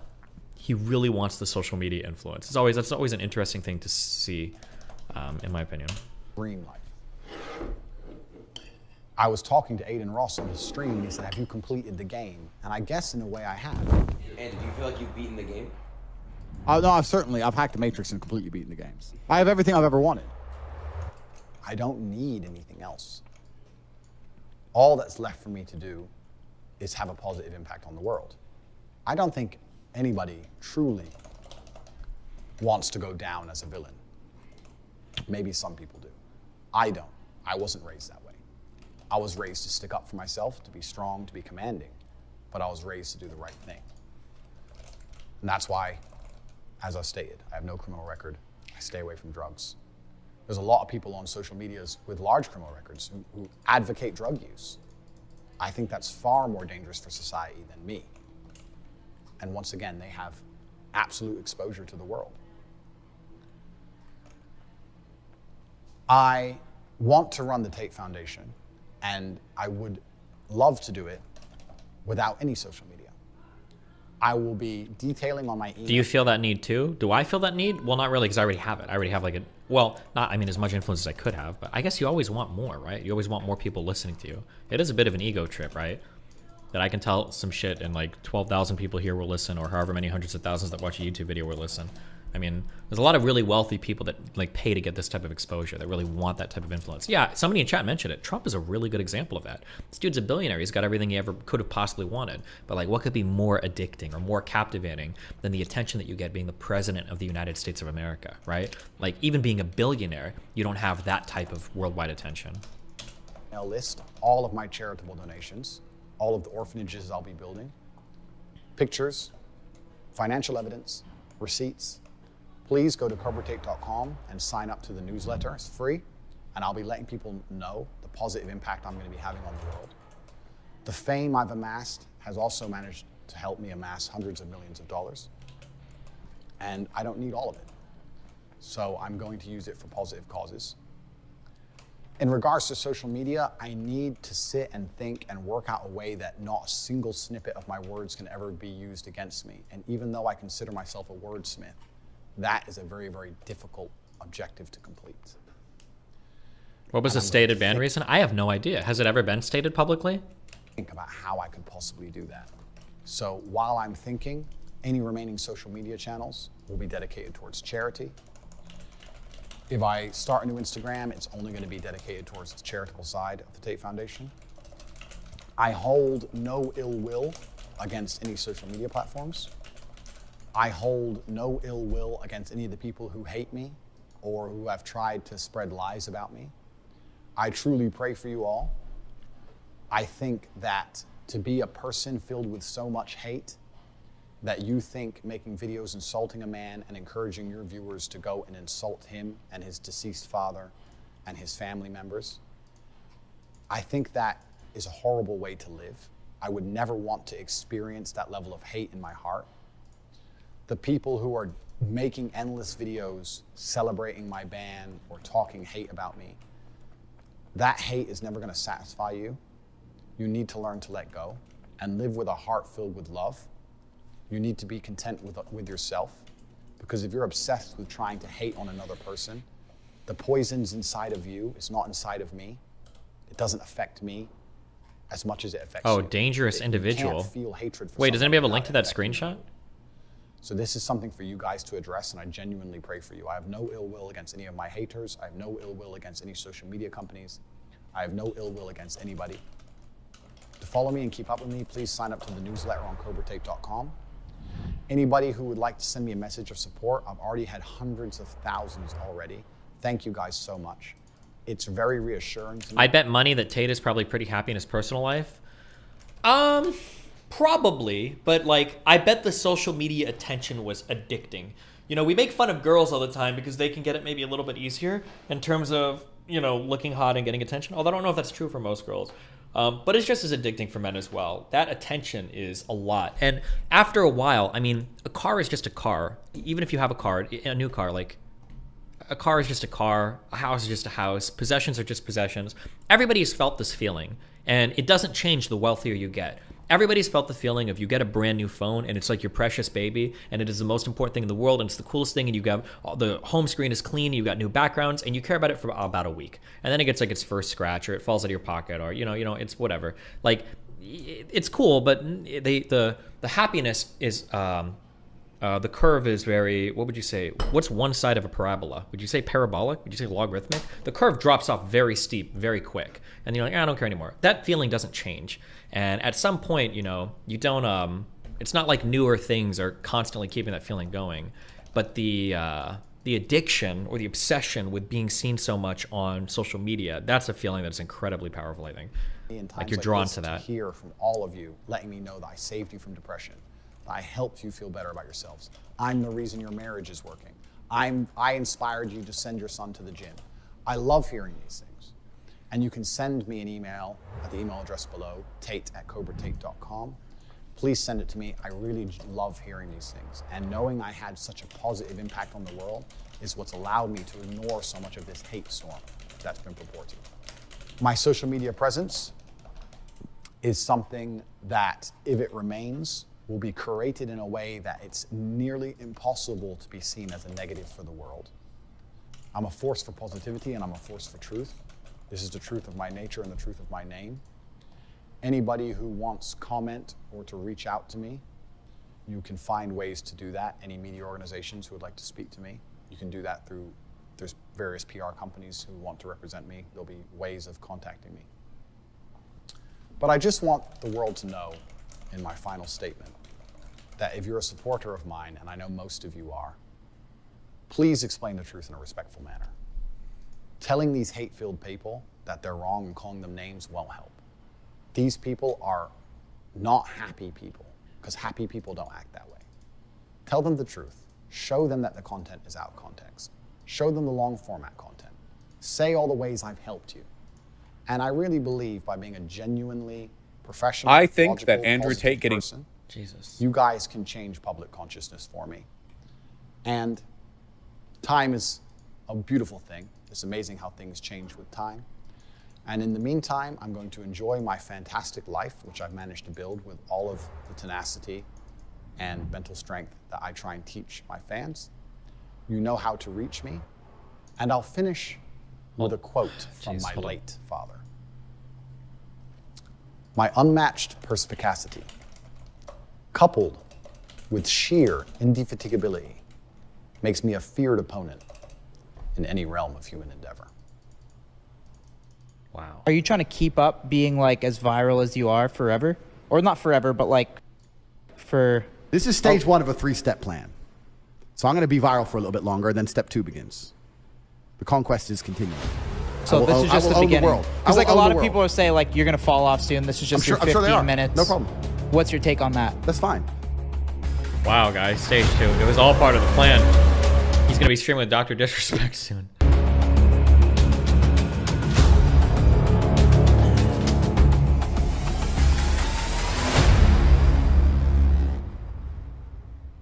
Hold on, seeing if there's like a Marvel movie after credits thing.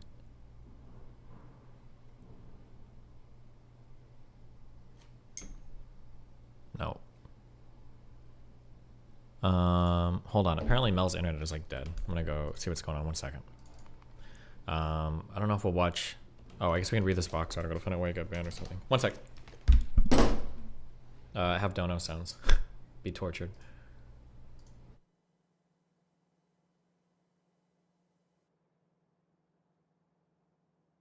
Are you a hypocrite if you join a mob beating a black dude and you join them, while claiming you're not racist?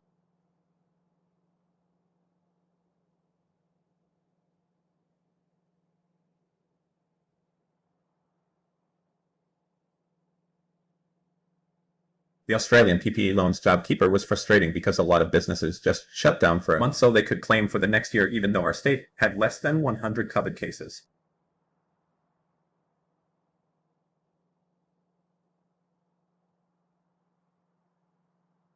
Would you support canceling the accrued interest on the student loans and indefinitely extending the 0% rate?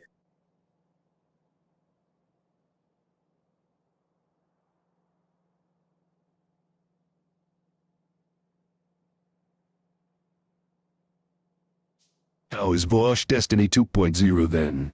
Checkmate liberal.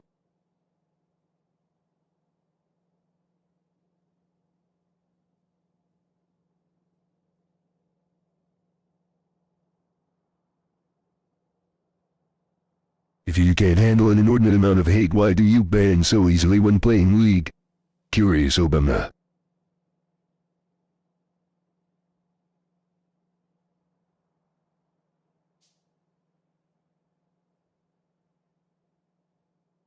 My issue as black person is that you, a guy that isn't super well versed in black shit, brought on a non-racist, knowing you might bring up racist shit. You aren't exactly a Destiny and word debates.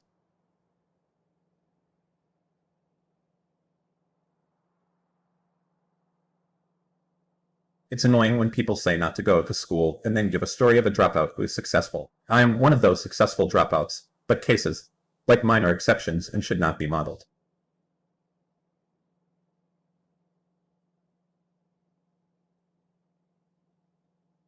Why is his accent so damn weird?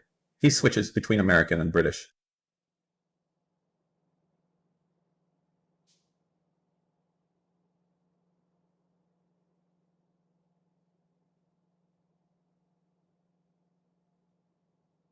Do you know anyone who champions men's issues in a non-toxic way?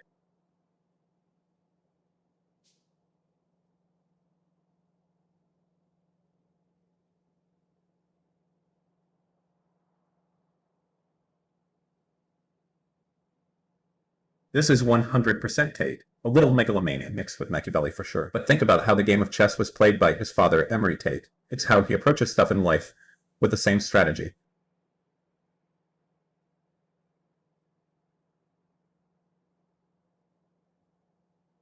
If women were attracted by emotional vulnerability, men would be acting that way in a heartbeat.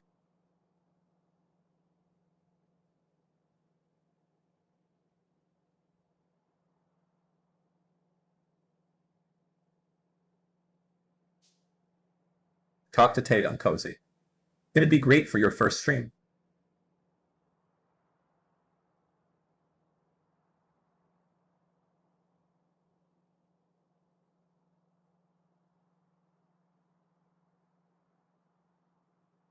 Baz said he researched it and said he didn't find any evidence of clear-cut trafficking. Tate himself says the girls who worked for him got 50% profit.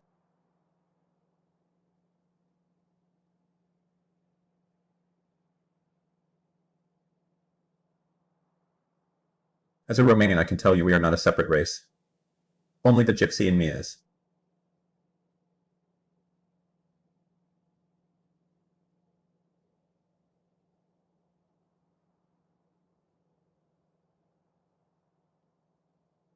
He in essence just said I don't publicly share all the good I do and then proceeded to publicly share all the good he does.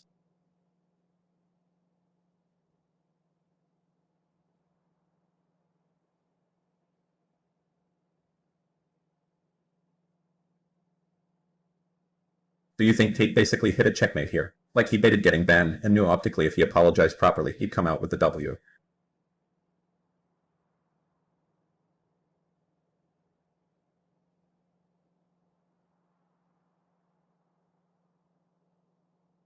He doesn't bite. Are you sure? Definitely. Hello, puppy. Oh no. Please. Oh god, no. Don't woof.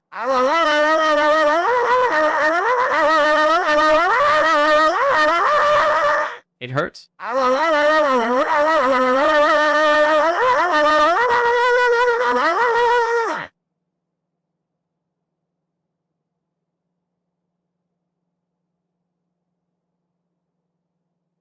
Oh, oh, oh, oh, oh,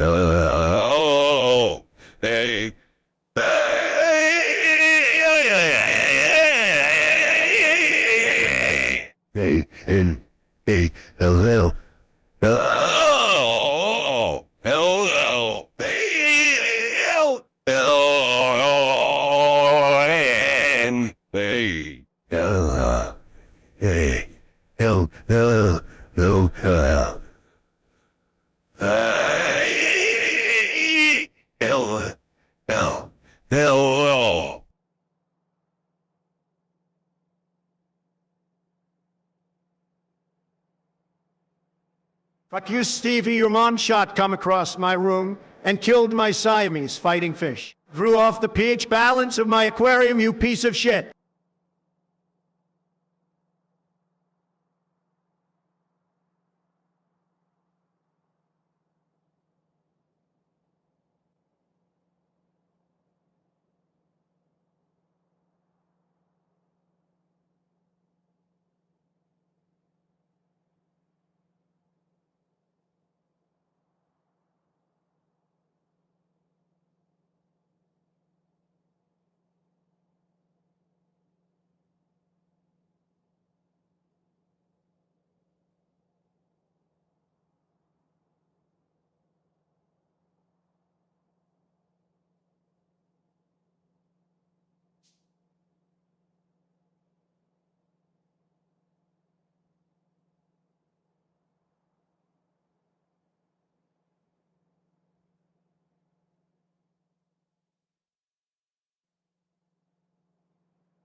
Why are so many young people these days paying $5 for a wall of askers?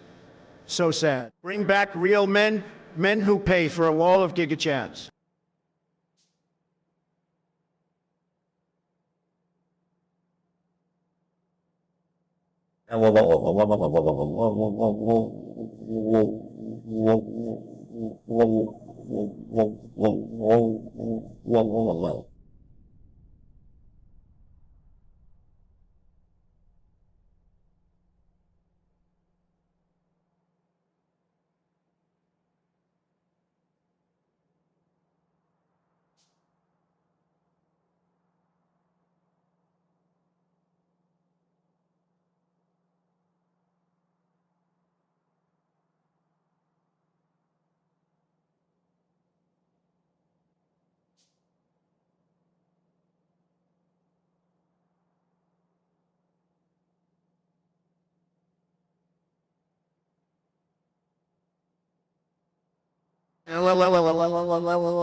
Peter Chad.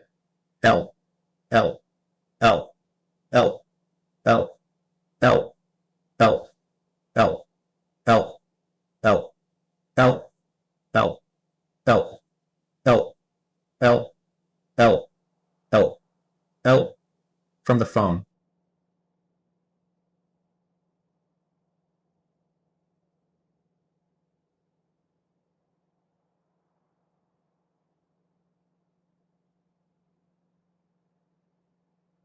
Fuck you guys out. Hell. Hell. Hell. Hell. Hell. Hell.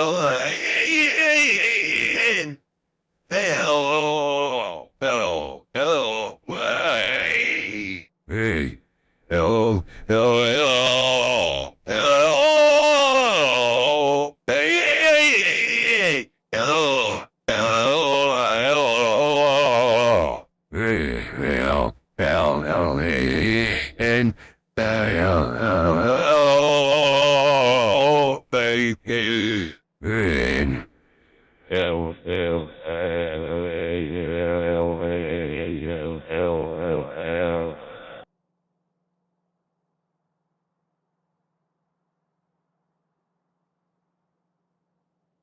And I'm proud to be an American, where at least I know Pepe over Hawaii. And I won't forget the Hawaii who dies, who gave that right to me. Pepe wins.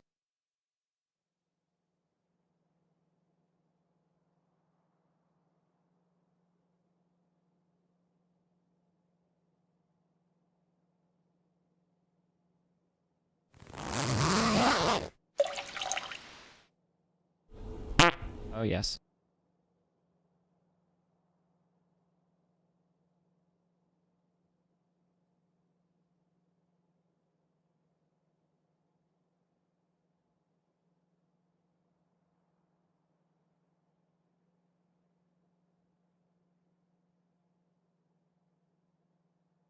To all the new followers, we are not usually this cringe. Dan, what are you talking about?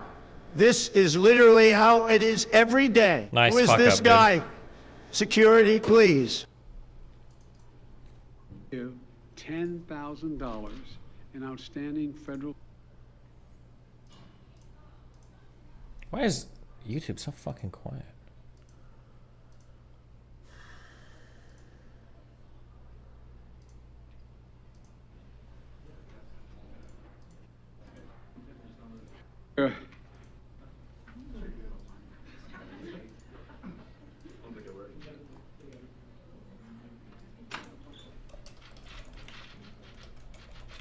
Hey, folks.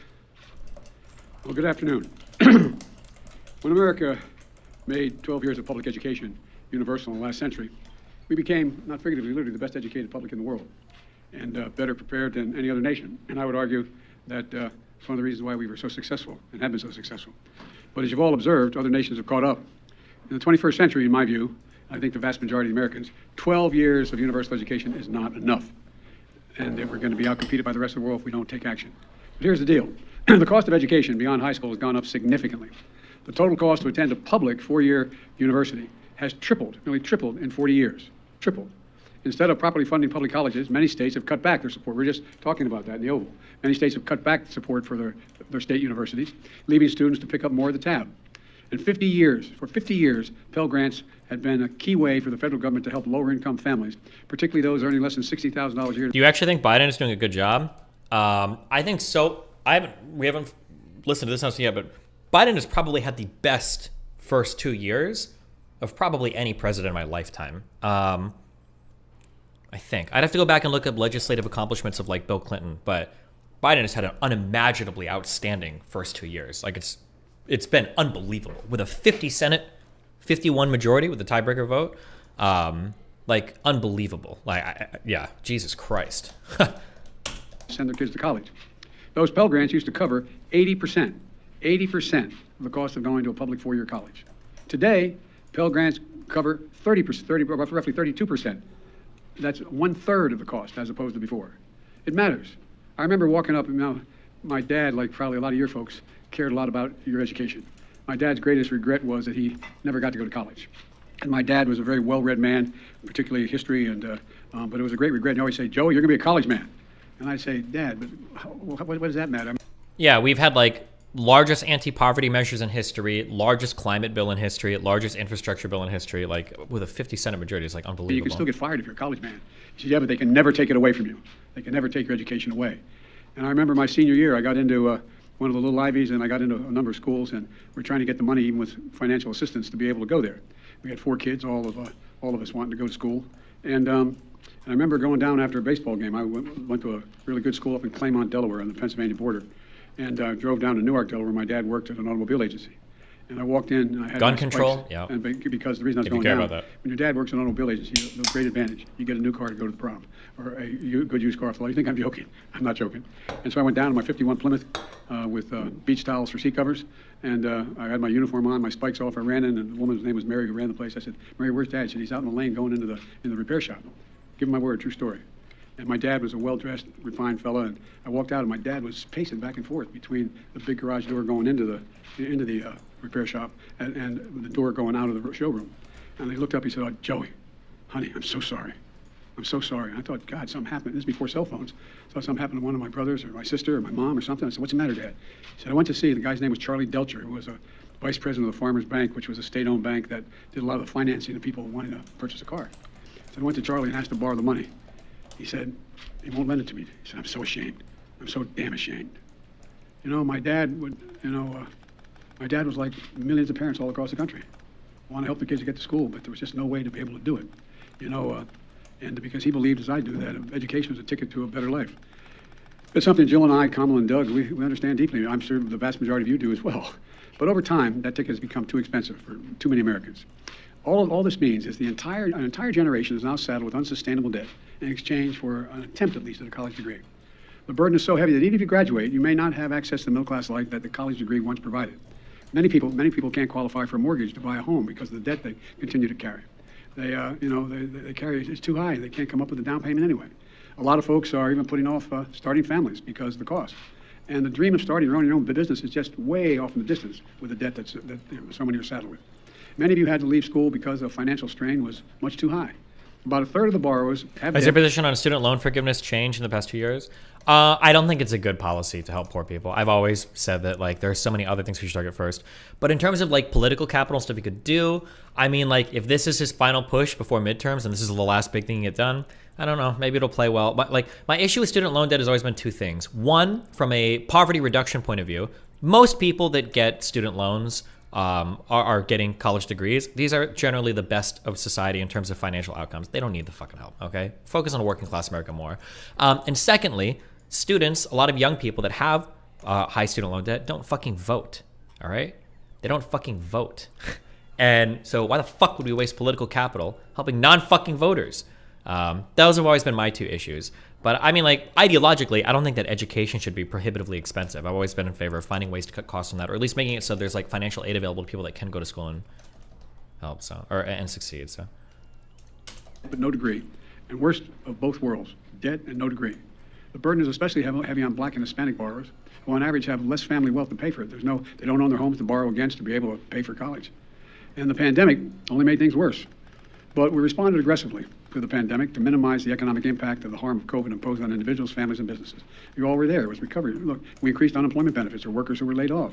We provided loans to small businesses so they could stay afloat and take care of their families and their employees. We provided assistance to people to put food on the table. Remember those long lines you guys would all film of cars? Decent-looking cars, not jalopies, nice cars. Just waiting for a box of food to be put in the trunk? In the United States of America? Waiting for over an hour to get food in a trunk? And we provided rent and mortgage assistance to keep people from being evicted and thrown out in the street. Our approach to help Americans who need it the most was necessary. And it was the right thing to do, and to help people avoid financial crisis, which helped our whole country as a consequence of that. That didn't benefit them, it benefited the whole economy. Our approach is why America's economic recovery was faster and stronger than any other advanced nation in the world. Now it's time to address the burden of student debt in the same way. Working closely with the Secretary of Education, he's got the hard job, Secretary Cardona. Here's what my administration is going to do, to provide more breathing room for people so they have less burdened by student debt. And quite frankly, to fix the system itself, which when we came in, we both acknowledged was broken in terms of, anyway. There are three key factors what we're going to do today. First, we've made incredible progress advancing America's economic recovery. We've wound down pandemic relief programs, like the ones on unemployment insurance and small businesses. It's time we do the same thing for student loans. Student loan payments. There's also a fear, I don't know how much it's talked about, but there's a fear that like if we just did all this work to dial back inflation and everything, and now we're doing this big student loan debt forgiveness, aren't we about to heat up the economy again when it comes to spending? Like, are we not worried that like now people are going to go out seeing they don't have the student loan debt or as much, or the payments are reduced, that they're going to go out and like start buying houses and shit? Is that like is that a fear at all, or do we just not give a fuck about that right now? I'm not sure. Pause is going to end. It's going to end December 30. I'm extending to December 31st, 2022, and it's going to end at that time. It's time for the payments to resume. Second, my campaign for president, I made a commitment. That would provide student debt relief, and I'm honoring that commitment today. Using the authority Congress granted the Department of Education, we will forgive $10,000 in outstanding federal student loans. In addition, students who come from low-income families, which allow them to qualify to receive a Pell Grant, will have their debt reduced to $20,000. That's insane. Jesus. Both of these targeted actions are for families who need it the most, working and middle-class people. And it's targeted towards poor families too, which is probably good if you're going to do it. Hit especially hard during the pandemic, making under $125,000 a year. If you make more than that, you don't qualify. No high-income individual or high-income household, on top of the 5%, in the top 5% of incomes, by the way, will benefit from this action period. In fact, about 90% of the eligible beneficiaries make under $75,000. That's if you got a Pell Grant, or if you and your partner had Pell Grants and you're married, Biden just gave you $40,000. That's unbelievable. That's insane. Jesus, what a great dude. And these fuckers. I think immigration reform is the best future-oriented policy. Increasing the immigration of high-ability Asians should be ramped up, and really eliminating low human capital illegal immigration. I don't want to get into big immigration debate right now, but the idea that we only need high-skill immigration and the idea that low-skill immigration is bad is just not true. All immigration is good, and really we need low-skill workers the most right now in the United States. I need like graphs or something. I don't know, Rage Pop or Erga something. Because I go anecdotally and just based on like Twitter things I've read by some economists, but like the low-skill market is dying right now. People desperately fucking need low-skill workers. We are super exhausted on having those people. Like low-skill immigrants are really good for your economy too. It's not just high-skill people that help. Family. Here's what that means. If you make under $125,000, you get $10,000 knocked off your student debt. If you make under $125,000 a year and you received a Pell Grant, you'll get an additional $10,000 knocked off that total, for a total of $20,000 relief. 95% of the borrowers can benefit from these actions. Oh, and the big thing, I'm sure he'll talk about it, is capping repayments at 5% of your income. Income-based repayments. Now, I don't know how they're going to deal with the interest there, but that's also something that, like, that's done in Australia a lot, and other countries too. I think that's a pretty positive policy as well. That's 43 million people. Of the 43 million, over 60% are Pell Grant recipients. That's 27 million people who will get $20,000 in debt relief. Nearly 45% can have their student debt fully canceled. That's 20 million people who can start getting on with their lives. All this means people can finally crawl out from under that mountain of debt, to get on top of their rent and their utilities, to finally think about buying a home or starting a family or starting a business. And by the way, when this happens, the whole economy is better off. In the coming weeks, the Department of Education will lay out in detail a short and simple form to apply for this relief, along with information when this application process opens. by resuming student loan payments at the same time as we provide targeted relief. Apparently the monthly interest is taken care of if you're on that 5% payback rule. We're taking an economically responsible course. As a consequence, about $50 billion a year will start coming back. Oh shit, I need to go harass Sneeko. Wait, hold on. Oh shit. Would Biden pay off his student loans? I don't know how much money he's making actually, never mind. Fuck. Into the Treasury because of resumption of debt. Independent experts agree that these actions taken together will provide real benefits for families without meaningful effect on inflation. Let's be clear. I hear it all the time. How do we pay for it? We pay for it by what we've done. Last year, we cut the deficit by more than $350 billion. This year, we're on track to cut it by more than $1.7 trillion by the end of... Wait, we cut the deficit by, hold on. We cut the deficit by $350 billion. That's just referring to the yearly federal spending. So the federal spending, so we're still on a federal spending deficit. That number doesn't really matter because the deficit for the year before is probably ultra high because of all the stimulus and shit being given out, right? I doubt we're cutting the debt. This fiscal year, the single largest deficit reduction in a single year in the history of America. And the Inflation Reduction Act is going to cut it by another $300 billion over the next decade because Medicare will be paying less for prescription drugs. And over $1 trillion we added out for the next 2 decades. The point is this. There's plenty of deficit reduction to pay for the programs, cumulative deficit reduction to pay for the programs many times over. I will never apologize for helping Americans, working Americans and middle class, especially not to the same folks who voted for a $2 trillion tax cut that mainly benefited the wealthiest Americans and the biggest corporations, that slowed the economy, didn't do a hell of a lot for economic growth, and wasn't paid for, and racked up this enormous deficit. Just as we've never apologized when the federal government forgave almost every single cent of over $700 billion in loans to hundreds of thousands of small businesses across America during the pandemic. No one complained that those loans caused inflation. A lot of these folks in small businesses are working in middle-class families. They needed help. It was the right thing to do. So the outrage over helping working people... Oh, the TARP loans, actually, I don't think the TARP loans were forgiven. I think those were actually paid back with interest to the U.S. government. With student loans, I think is just simply wrong, dead wrong. Third thing, we're fixing the student loan program system itself. We've talked about this at length. This is really important. We're proposing to make what's called an income-driven repayment plan simple and fair. And here's how. No one with an undergraduate loan today or in the future, whether for community college or four-year college, will have to pay more than 5% of their discretionary income to repay their loan. That's income after you pay the necessities like housing, food, and the like. You currently pay 10%. We're cutting that in half to 5%. And after you pay your loan for 20 years, your obligation will be fulfilled if it hadn't already been fulfilled, meaning you won't have to pay any more, period. And borrowers whose original balance was less than $12,000, many of whom are community college students, will be done paying just after 10 years. These changes will save more than $1,000 a year on average for the borrower. It's a game changer. We're also fixing what's called, and this has been the bane of driving me crazy when I was out of office, the Public Service Loan Forgiveness Program.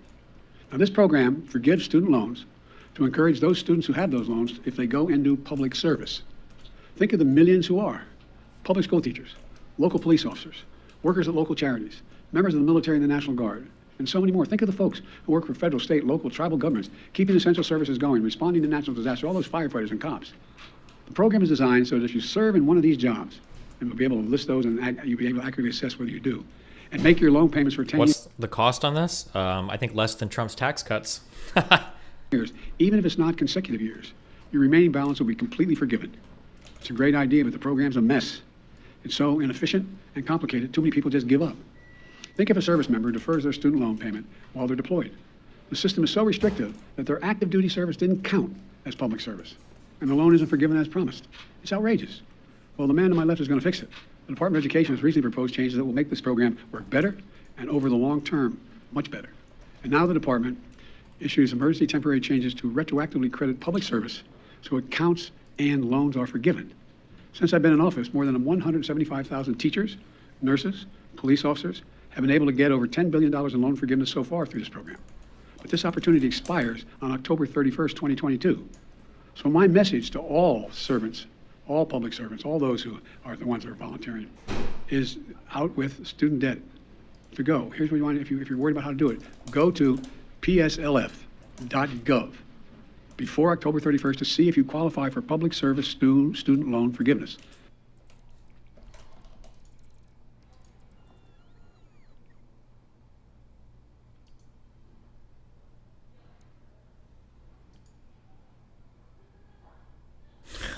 Wait, I'm sorry. Is this?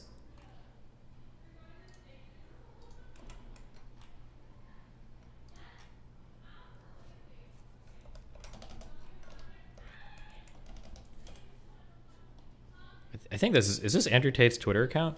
Cute. We got noticed by the top G himself, guys. On the road to breaking out of the Matrix. Shit, that might have mean they didn't private that video though, which means I might have to delete my VOD.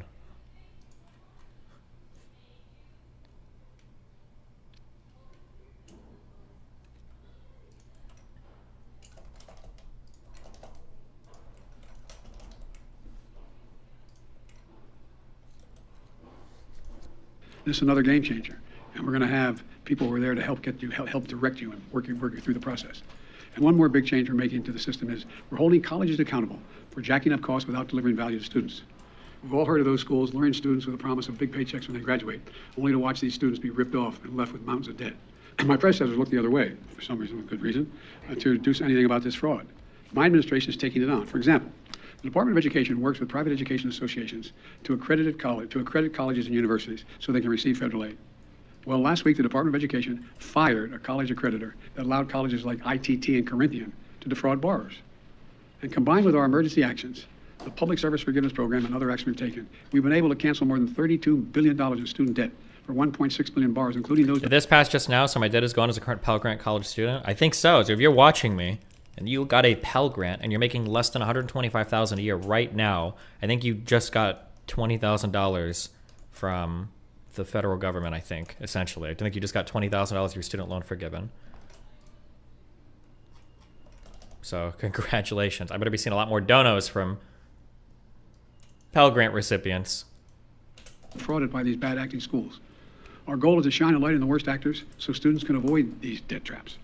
Now, I understand not everything I'm announcing today is going to make everybody happy. Something is too much. I find it interesting how some of my Republican friends who voted for those tax cuts and others think that we shouldn't be helping these folks. Something is too little. But I believe my plan is responsible and fair. It focuses the benefit on middle class and working families.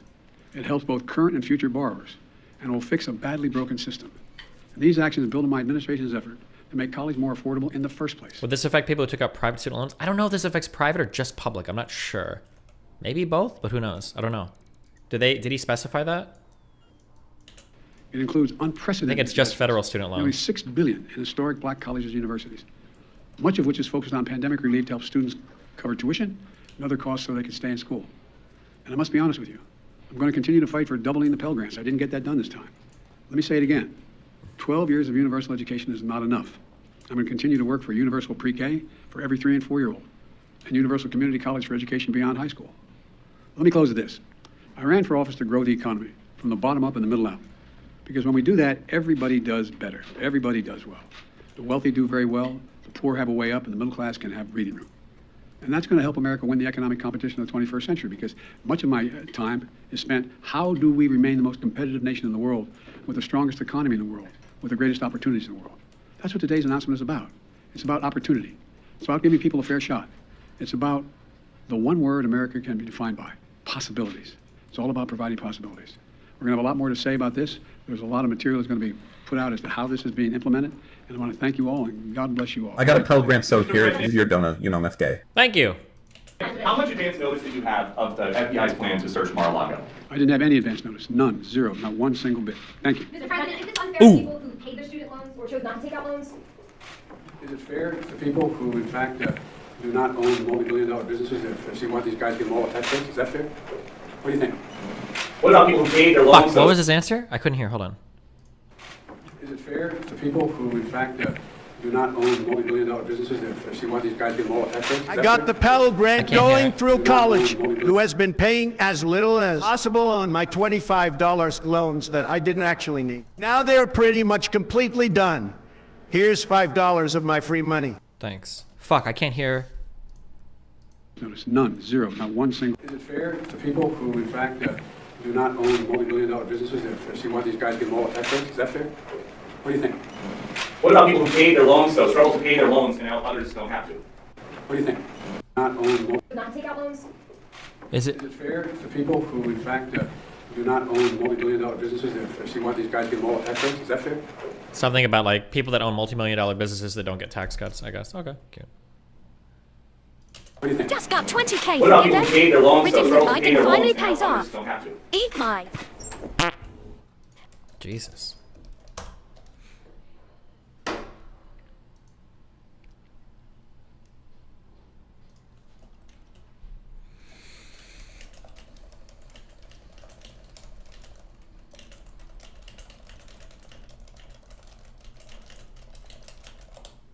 Holy shit. I love following Biden on Twitter. I just love getting notifications about boring stuff like policy and bills being passed. It makes me rock hard when he posts federal holidays and veterans. Imagine a president tweeting about anything else.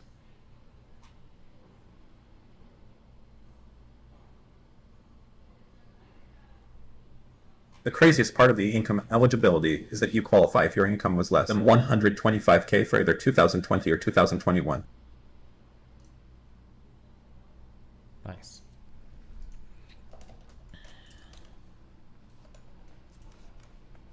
I don't qualify for this program. As of literally 40 days ago, I got fucking scam Pepe hands.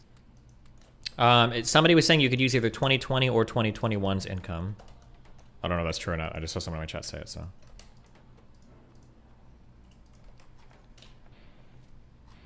Does that mean Sneako can get it? I don't know how much money he was making in 2020, maybe.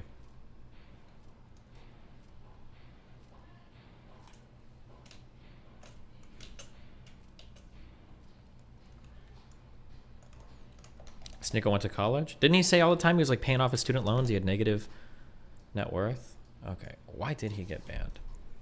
Andrew Tate, an influencer and former professional kickboxer known for his misogynistic remarks, has been banned from Facebook, Instagram, and TikTok.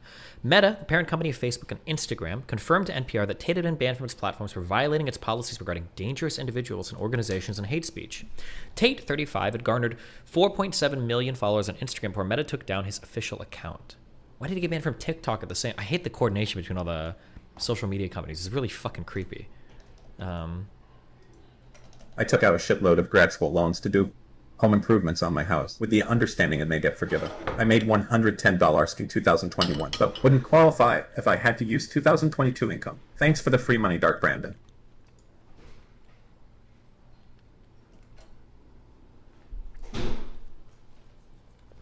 TikTok told NPR that the company had permanently banned Tate's account. Misogyny is a hateful ideology that is not tolerated on TikTok, a spokesperson told NPR. Our investigation into this content is ongoing as we continue to remove violative accounts and videos and pursue measures to strengthen our enforcement, including our detection models against this type of content. Tate drew internet fame after being removed from the show Big Brother in 2016 following a video that surfaced in which he allegedly attacked a woman, according to the BBC. Tate claimed the video was a total lie that tried to make him look bad and was edited, the BBC reported. I feel like you should also include the woman's comments here as well, to be fair and rounded, no? Wouldn't that be kind of important to include in this? Don't you think it's a little bit relevant to have here? The influencer who was permanently suspended from Twitter in 2017 after tweeting that women who were sexually assaulted bear some responsibility, according to NBC News.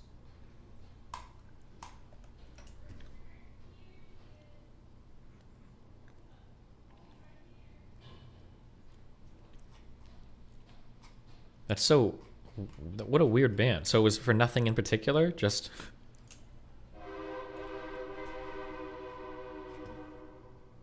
Wait, what the fuck is that noise? Was that a train? Is there are there trains near my house?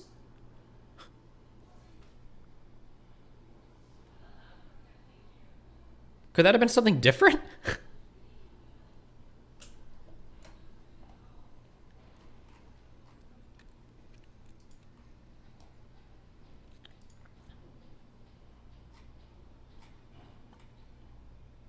Does anybody live near like downtown Miami or like in the Brickell-ish area? Are there trains down here?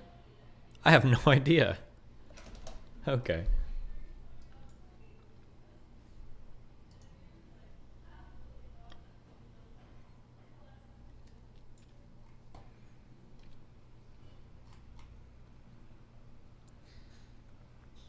You got a campaign from some anti-hate organization.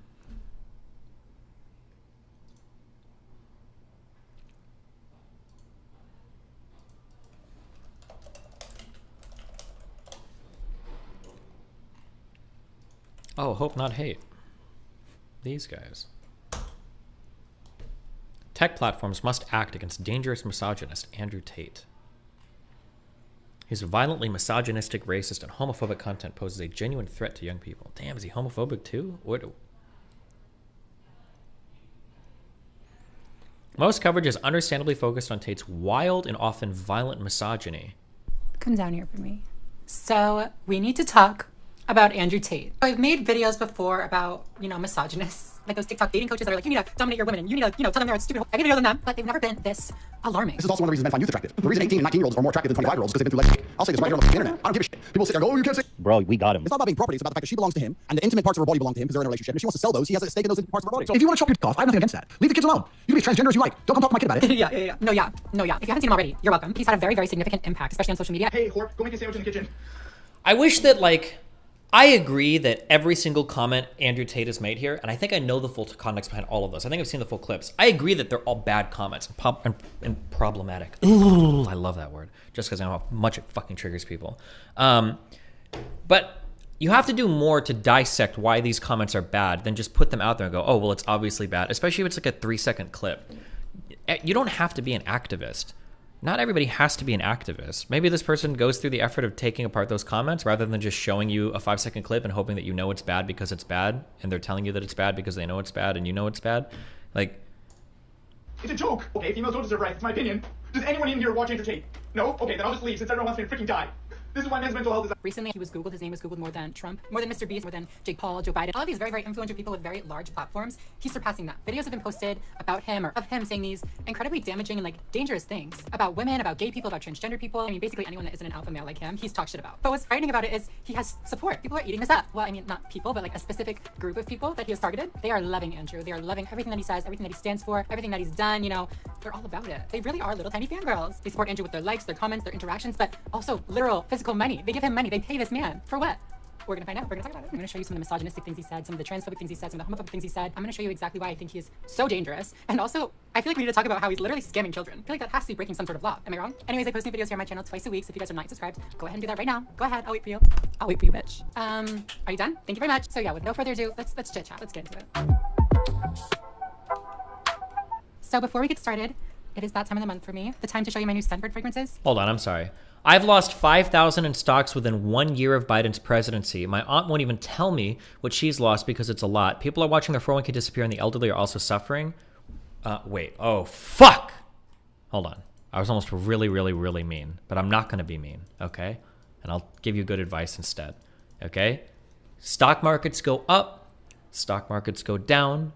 They tend to trend upwards over time. You should never be scared because you're losing money in your 401k or you're losing money in your portfolio. As long as you have well-diversified investments that are being managed by somebody else and you're not trying to buy and sell individual stocks, your money will go up over time. It will drop sometimes and it will go up sometimes. But over the long term, the markets return about a 7 to 10% yield year over year over year, okay? Don't ever get obsessed or frustrated with your stocks temporarily going down. Don't touch it. Don't sell it. Don't fuck with it. Because if you do that, then you truly will lose everything, okay? You guys need to chill because you guys have been running insane bull markets, okay? There was always going to be a correction, even with no coronavirus, okay? Pretty sure on some of these years for Trump, we were up year over year over year. It was 20%, 20%, 20%. From 2020 to 2021, 16%. From 21 to 2022, 26, 27%, okay? You can't be used to year over year over year returns like this. It's not sustainable. It won't happen, okay?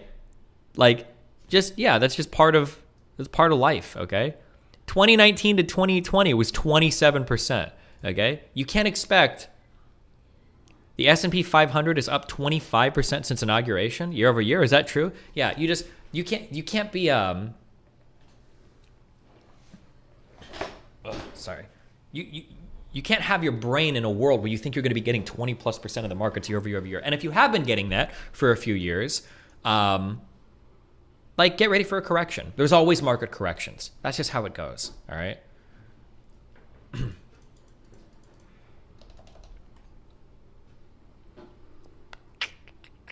Destiny, really bad advice. You want index funds, not actively managed mutual funds. Sorry, I didn't know we were gonna get 7,000 degrees of pedanticness. When I say you want another managed fund, I mean like invest in indexes or stuff like that. Don't buy and sell stocks on your own. I'm pretty sure every single person that I was listening to me understood what I just said there. But yes, you are pedantically, autistically correct. You don't technically want like an actively managed fund or whatever because there are higher fees and other risks associated with those that are different from like ETFs or other things. Although I'm pretty sure even those indexes are managed. But whatever. Correct. Good job, dude.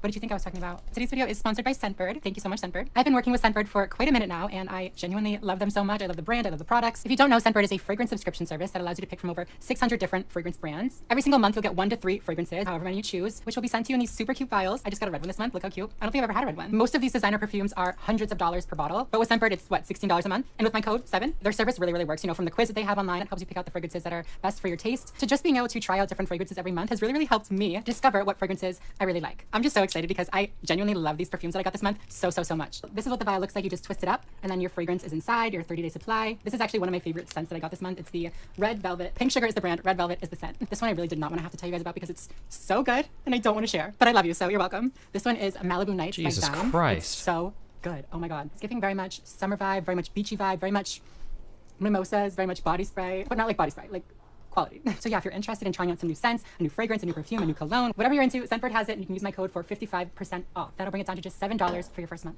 That's crazy. You're welcome. Support my channel, click on the link below, check out Scentbird's website, and have a great time. Thank you again, Scentbird, for sponsoring today's video, and now let's get back into it. So after seeing those clips in the beginning, it may be hard to understand why he has support, how he has so many followers, how he's making so much money. I mean, honestly, I don't get it either. Those were my initial thoughts as well, don't worry. From what I've seen, his followers are— If you don't get it, either try to understand it or don't talk about it. Why would you go and be like, I don't understand anything about this thing. I totally don't get it at all. I don't understand it at all. But anyway, here I'm going to take a white sword. Like, make an effort to understand at least. Don't you think that's pretty important? Don't we talk about that constantly, how important, like, understanding other humans is? Isn't that arguably one of the most important things in life, is trying to understand other human beings? Don't you think that's kind of important? Maybe just a little bit. Maybe.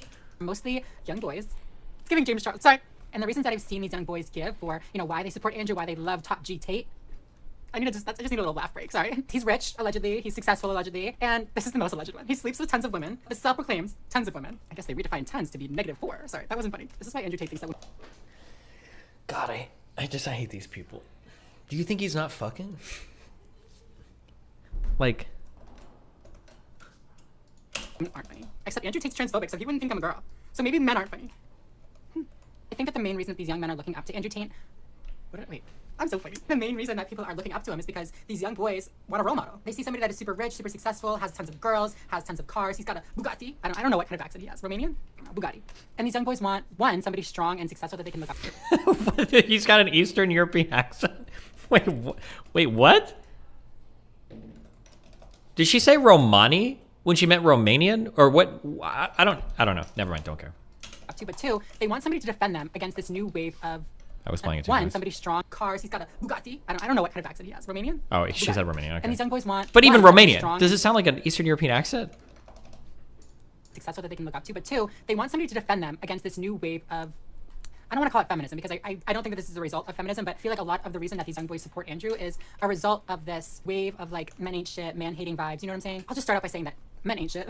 I'm just kidding. But it is a big thing that's going on right now, especially— Why? She was so close. Why would she? She's kind of correct. She almost got there. She's like, yeah, this whole wave of men, and then men are shit, or men ain't shit, whatever. Like, why? Like, why would you play right into it after arguably correctly identifying it? Why not just like— After the Me Too movement, a lot of these men were like, now you can't talk to a woman, you can't approach them, you can't, you know, have sex with them or they'll regret it and they'll ruin your life. It was a joke? Yeah, I know it's a joke, but that's the whole point. It would be like me saying like, yeah, you know, there's a whole bunch of men and they're mad because of like the reverse racism they see, but you know what? Fucking, this is why we should genocide white people. No, I'm just kidding. Like, you're proving the point by the joke, right? The fact that you can joke about that, right? Whereas like if I were to make a similar video and be like, you know, a lot of people are upset, a lot of young women are mad because they feel like media's not talking to them, but fuck women, they're too stupid to understand anyway, right? No, I'm just kidding. But you know, like you're proving the contention with the joke that you make afterwards by showing that if it's okay to joke about a particular thing, then the contention might have some validity.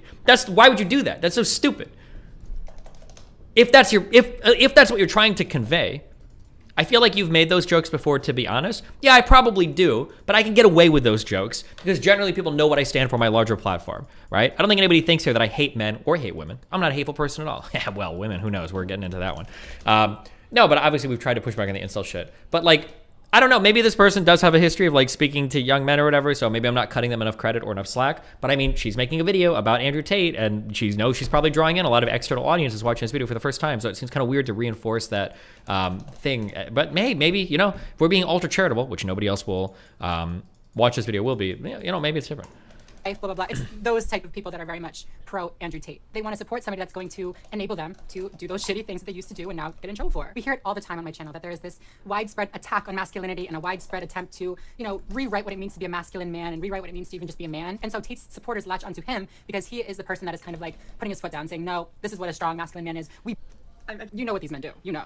And if you don't know, he's gonna tell you. It is kind of ironic though because Andrew has become such a well-known name and it's not a good way. The definition of infamous. If you ask a girl if they know who Andrew Tate is, they'll either say no or yes, I hate that motherfucker. Like, they'll either say no or yes, I hate that motherfucker.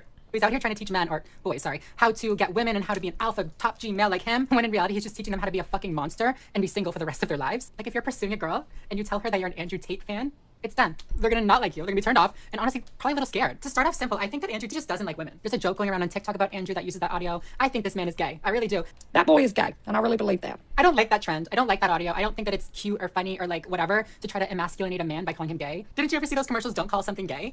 So gay. You know, you really shouldn't say that. Knock it off. He says the dumb stuff like, oh, women are horrible drivers and men on average are much smarter and have higher IQs. Both of these claims were debunked literally in front of his face. It was so funny. Put those clips in. Those are funny. Do you think women are as smart as men? Well, it's been proven that the smartest people in the world are men. Proven how? Read the study. What study, bro? Google it. I'm going to Google it. Every single study says there's no difference. If you were to look up the highest IQs in the world, the first 10, first 20, look them up. Are they men or women? I haven't done this. Look it up. I did highest IQ in the world. Literally what comes up. Marilyn von Savant has one of the world's highest IQs. She is known as the smartest person in the world. Cool. Then, all right, cool. Then I'm totally wrong. I never even said people are listening to me and they're either I know, but agreeing you're or still wrong, and that's the problem. I disagree with you. Do you want to be right, or do you want to keep speaking into a hug box where people agree with you?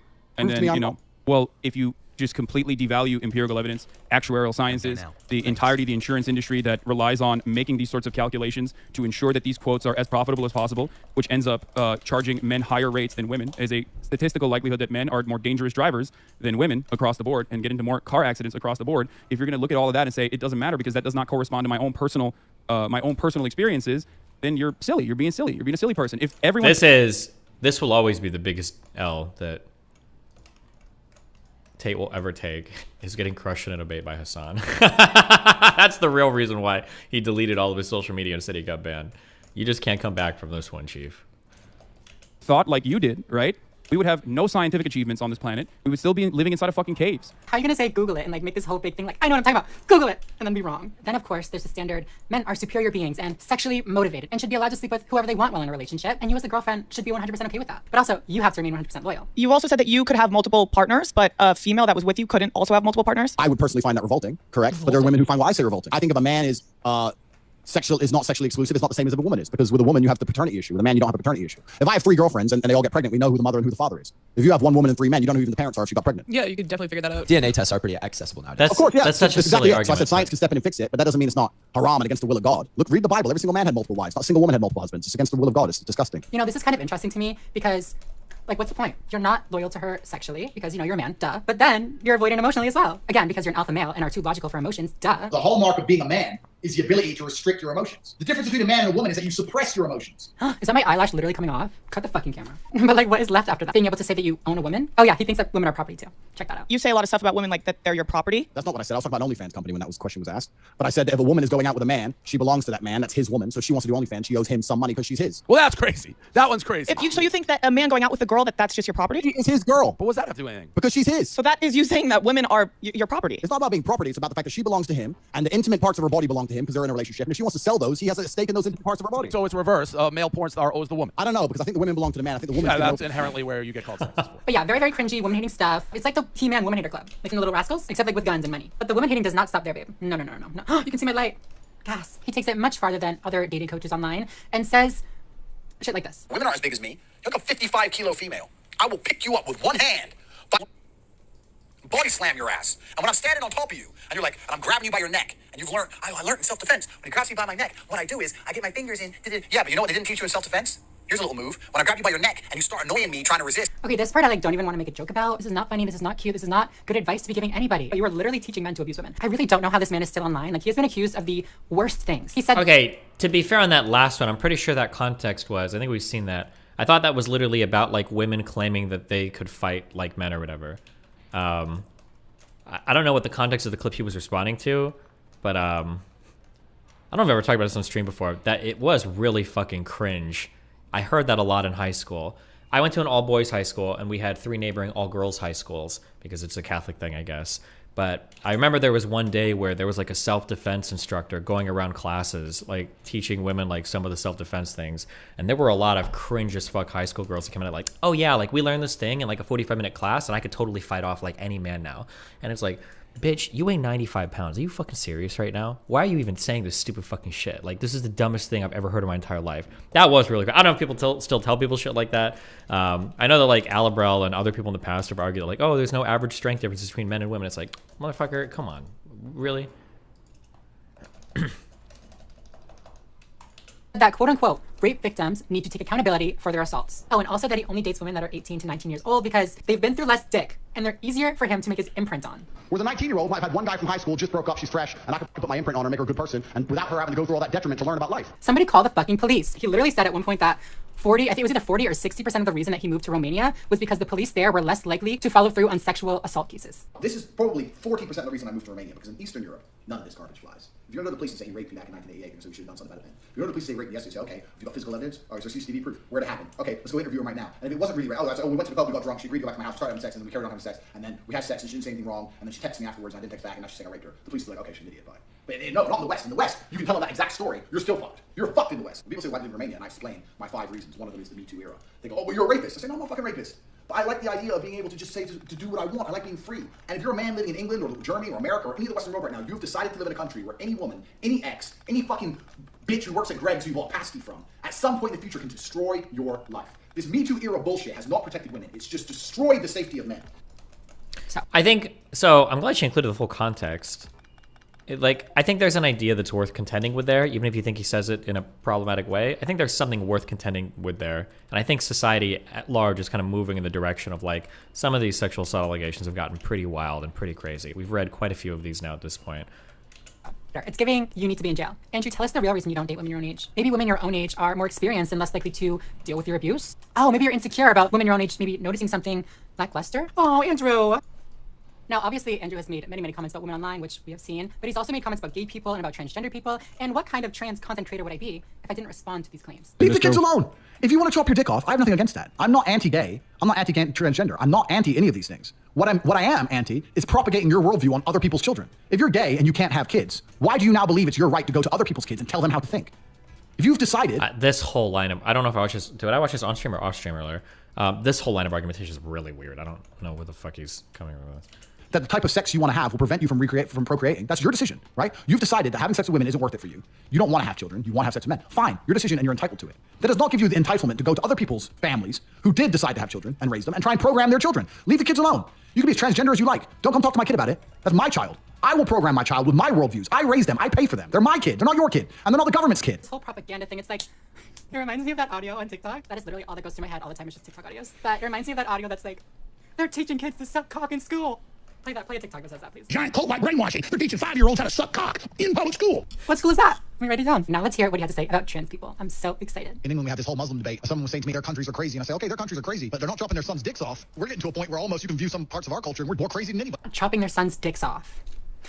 Somebody bring me some tequila. Goddamn. Imagine your father. Actually, don't imagine it because it sounds traumatic. But imagine your father just coming into your bedroom with a cleaver, like, I'm time to get started up. This framing and this phrasing of it is also very, very misleading, though. You describe a trans individual as somebody's son, you're infantilizing them purposely to construe a narrative that, trans people are coming for your children and they're coming to chop your kid's dick off. Sir, what motive would I have for this? To even have more people be trans, what would the motivation be? Do you know that we're in a hormone shortage? Okay, but now, besides all of the horrible, horrible things that Andrew Tate says consistently, there is another major reason that I feel like he is especially damaging. Hustlers University. Hustlers University is Tate's university or his online course or whatever you want to call it, that helps you, the student at home, become a top G like him. It shows you the path from brokey, is this the left or right? It shows you the path from brokey to top G, alpha male, daddy, Tate, No, but basically it's a pyramid scheme. Anybody who buys into Hustlers University is given the opportunity to become an affiliate for the course. As an affiliate, you make 50% of anybody else you refer to the program. So Tate is at the top. People below pay full price. They make 50% from the people they refer. They make 50% from the people they refer. You see what I'm saying? And the course is all about making money online. And one of the primary methods that they teach is cutting up clips of Tate to use across social media to drive traffic as an affiliate marketer to the course. So through doing this, Tate has created an army of people who are pushing his content because they're financially motivated to do so. He's recruiting young boys purposely. Is it purposely or purposefully? Are those both words? Purposely means on purpose or not by accident, while purposefully means indicating the existence of a purpose. That is deep. I think that he did it both purposely and purposefully. Like I was saying, he is purposefully recruiting these young, vulnerable boys to be in his online cult, course, to then continue to spread his message for him, bring in new followers for him, new students for him, and make money for him. I mean, yeah, they can get like a cut or whatever, but like, it's a pyramid scheme. Aren't pyramid schemes illegal? Pyramid schemes are illegal. Oh, it's state by state though. Pyramid schemes prosecutions are charged as felonies in federal court and can be charged as both a misdemeanor or a felony in California. Yeah, shit's illegal. Maybe I shouldn't say that it's a pyramid scheme then, because that will get me in trouble. It's allegedly a pyramid. And all of the interviews or little podcasts that he's on, he's always like, no, anybody can join. I don't, market it towards any specific person, whatever.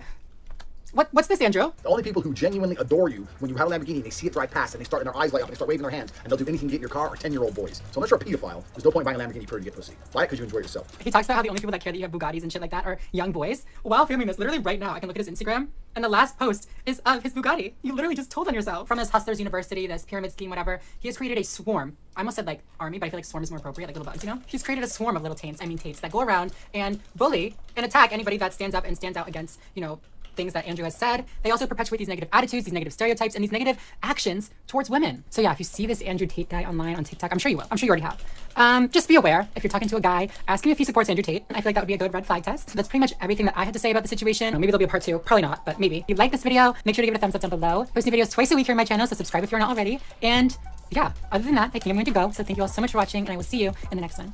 Bye, everyone. Okay, this video wasn't as bad as I thought it was going to be. It was meh. Okay. Don't care about this. We've got Vouch. What is this guy doing? Asked how to transition. I will point that. Kevels also says the scum of the earth might call me a groomer for it. I'll be the scum of the earth, you fucking groomer. But if a minor approaches me and asks how to transition, I will point them to resources to help them do it. I'm going to transgender your children. Try and stop me, bitch. You transgender my children and I'll trans life you. Guaranteed. Fuck you. Oh my God. What my kids do at 18 is their business. What my kids do under 18 is mine and never yours.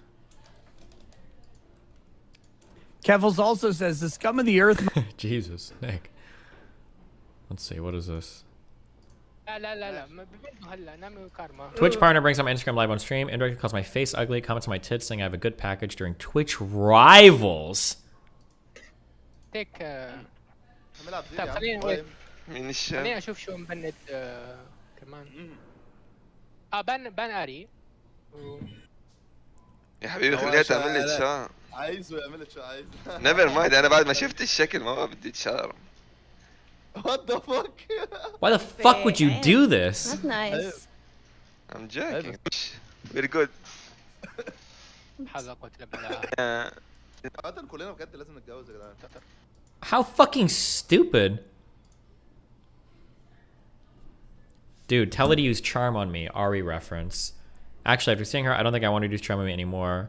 Someone else says what the fuck, and the girl says not nice, I think. Then he says sorry, charm me, my heart. She has good package, very good. Guys, I want to get married. What a dumb fuck.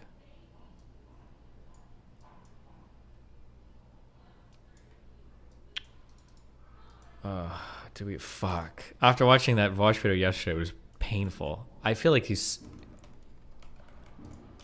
so worthless. Like it's just not worth. It's just so dumb. We'll suffer through like 5 or 10 minutes of this. We'll see what he has to say on the Tate stuff. Deplatformed is good because he is a almost universally reprehensible person with like no caveats. It's basically just all bad. The occasional not horrible things that he said are usually stupid, and when they're not stupid, they're banal. So you have banal is the best. That's the best outcome. and then you have the stupid, and then you have the morally reprehensible. Is that enough to permaban somebody from a platform? Is that our standard now?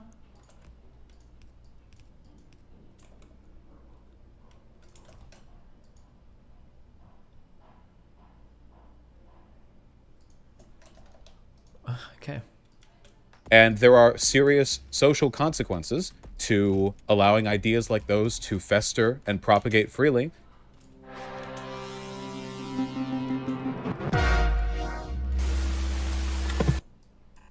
Andrew Tate is a guy who exists. I could make a ton of jokes about him, which I have in excess, maybe slightly too many. Probably not, though. If you're unfamiliar with the content that he's produced, I'm not going over it here. We're not talking about really that much of what Andrew Tate has actually done.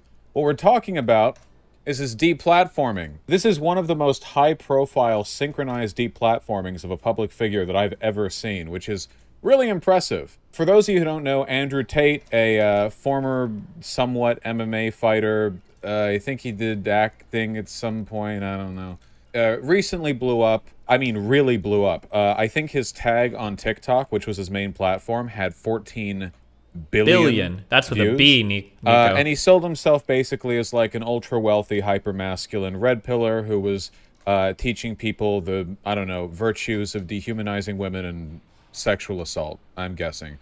He said a lot of dumb stuff. I'll lightly touch on it, but I don't think what he's actually said here is that relevant to the subject of his deplatforming. Because invariably, so first of all, most people seem to be happy with his deplatforming. The reason for that is because he made a critical error, which is that he got too big. When you say vile stuff online, you're usually fine up to a point. But past a point, the normies get a hold of you, and because your views are really only acceptable online where nobody's within punching distance of you, I mean, like this is the consequence, you know. Once people like really catch on to what it is you're doing, public pressure mounts. No website wants to be seen as the website hosting like the next wave of misogyny, and they all Captain Planeted it up to take him down. I think it's YouTube, TikTok, Facebook, Instagram, and apparently Twitch. Twitch now apparently has also banned him. Twitch has a very 1984 Big Brother Oceania-esque policy towards bans, where if a person is banned, not only can they not make an account, but they can't show up. You can't hear their voice or see their face on other people's streams, or those streams will get banned, which pretty effectively removes him from the you know, from the running there. So because he attracted so much attention, his views, which were of course unpalatable to the broader audience, most people now seem to be pretty happy with his deplatforming. However, some people are not. And I've seen this over and over again. This like well, I don't agree with Andrew Tate. However, don't you think it's bad that he was deplatformed? Normally, this is supported by one of say liberals. Numerous arguments that I consider to be pretty bad. And I wanted to talk about that because this is just an extension of the terms of service argument that I've been wasting my time with on this website for a good portion of the time that I've had a channel. And I think this is just an excellent example of getting at the core of the issue here. Okay, so there are a couple of pragmatic arguments I hear, and then there are some more ideological ones, all right? So I want to address the pragmatic ones first, okay? Now, there are people who will say, Andrew Tate's beliefs and the stuff that he said were very, very, very harmful. However, by deplatforming him, all you're really doing him is forcing him out into the corner, you know, where his attitudes and values can't be checked by people. They can't be accounted for and debunked. He'll only get more extreme. He'll only grow more of a shadow audience in the background, you know. Deplatforming him will actually allow his views to grow more. This is just factually incorrect. I'm not even going to waste much time with this one. No content creator is ever like, ah, yes, I've been banned from every social media site ever. Perfect. I have them right where I want them. No, but this does not happen. It doesn't. It's not true. Obviously, that's the reason why this whole like, you know, oligarchy, or not oligarchy, like Jesus Christ. Hold on, I have to. I feel like he says nothing. This monopoly, or near monopoly on social media is such an issue. If you get kick out of mainstream avenues for content creation and distribution, that massively cuts your audience, Every once in a while you have exceptions. For example, Alex Jones has maintained a huge media empire despite being, banned pretty much everywhere. But I don't think you could fairly argue that Alex Jones' audience would be smaller if he did also have the ability to use mainstream media channels in order to promote his brand and image. I don't think he would be, I don't think he was helped by deplatforming, I think he did well despite the impediment. But that's not really an argue to the point that deplatforming is somehow helpful. So that's just not true.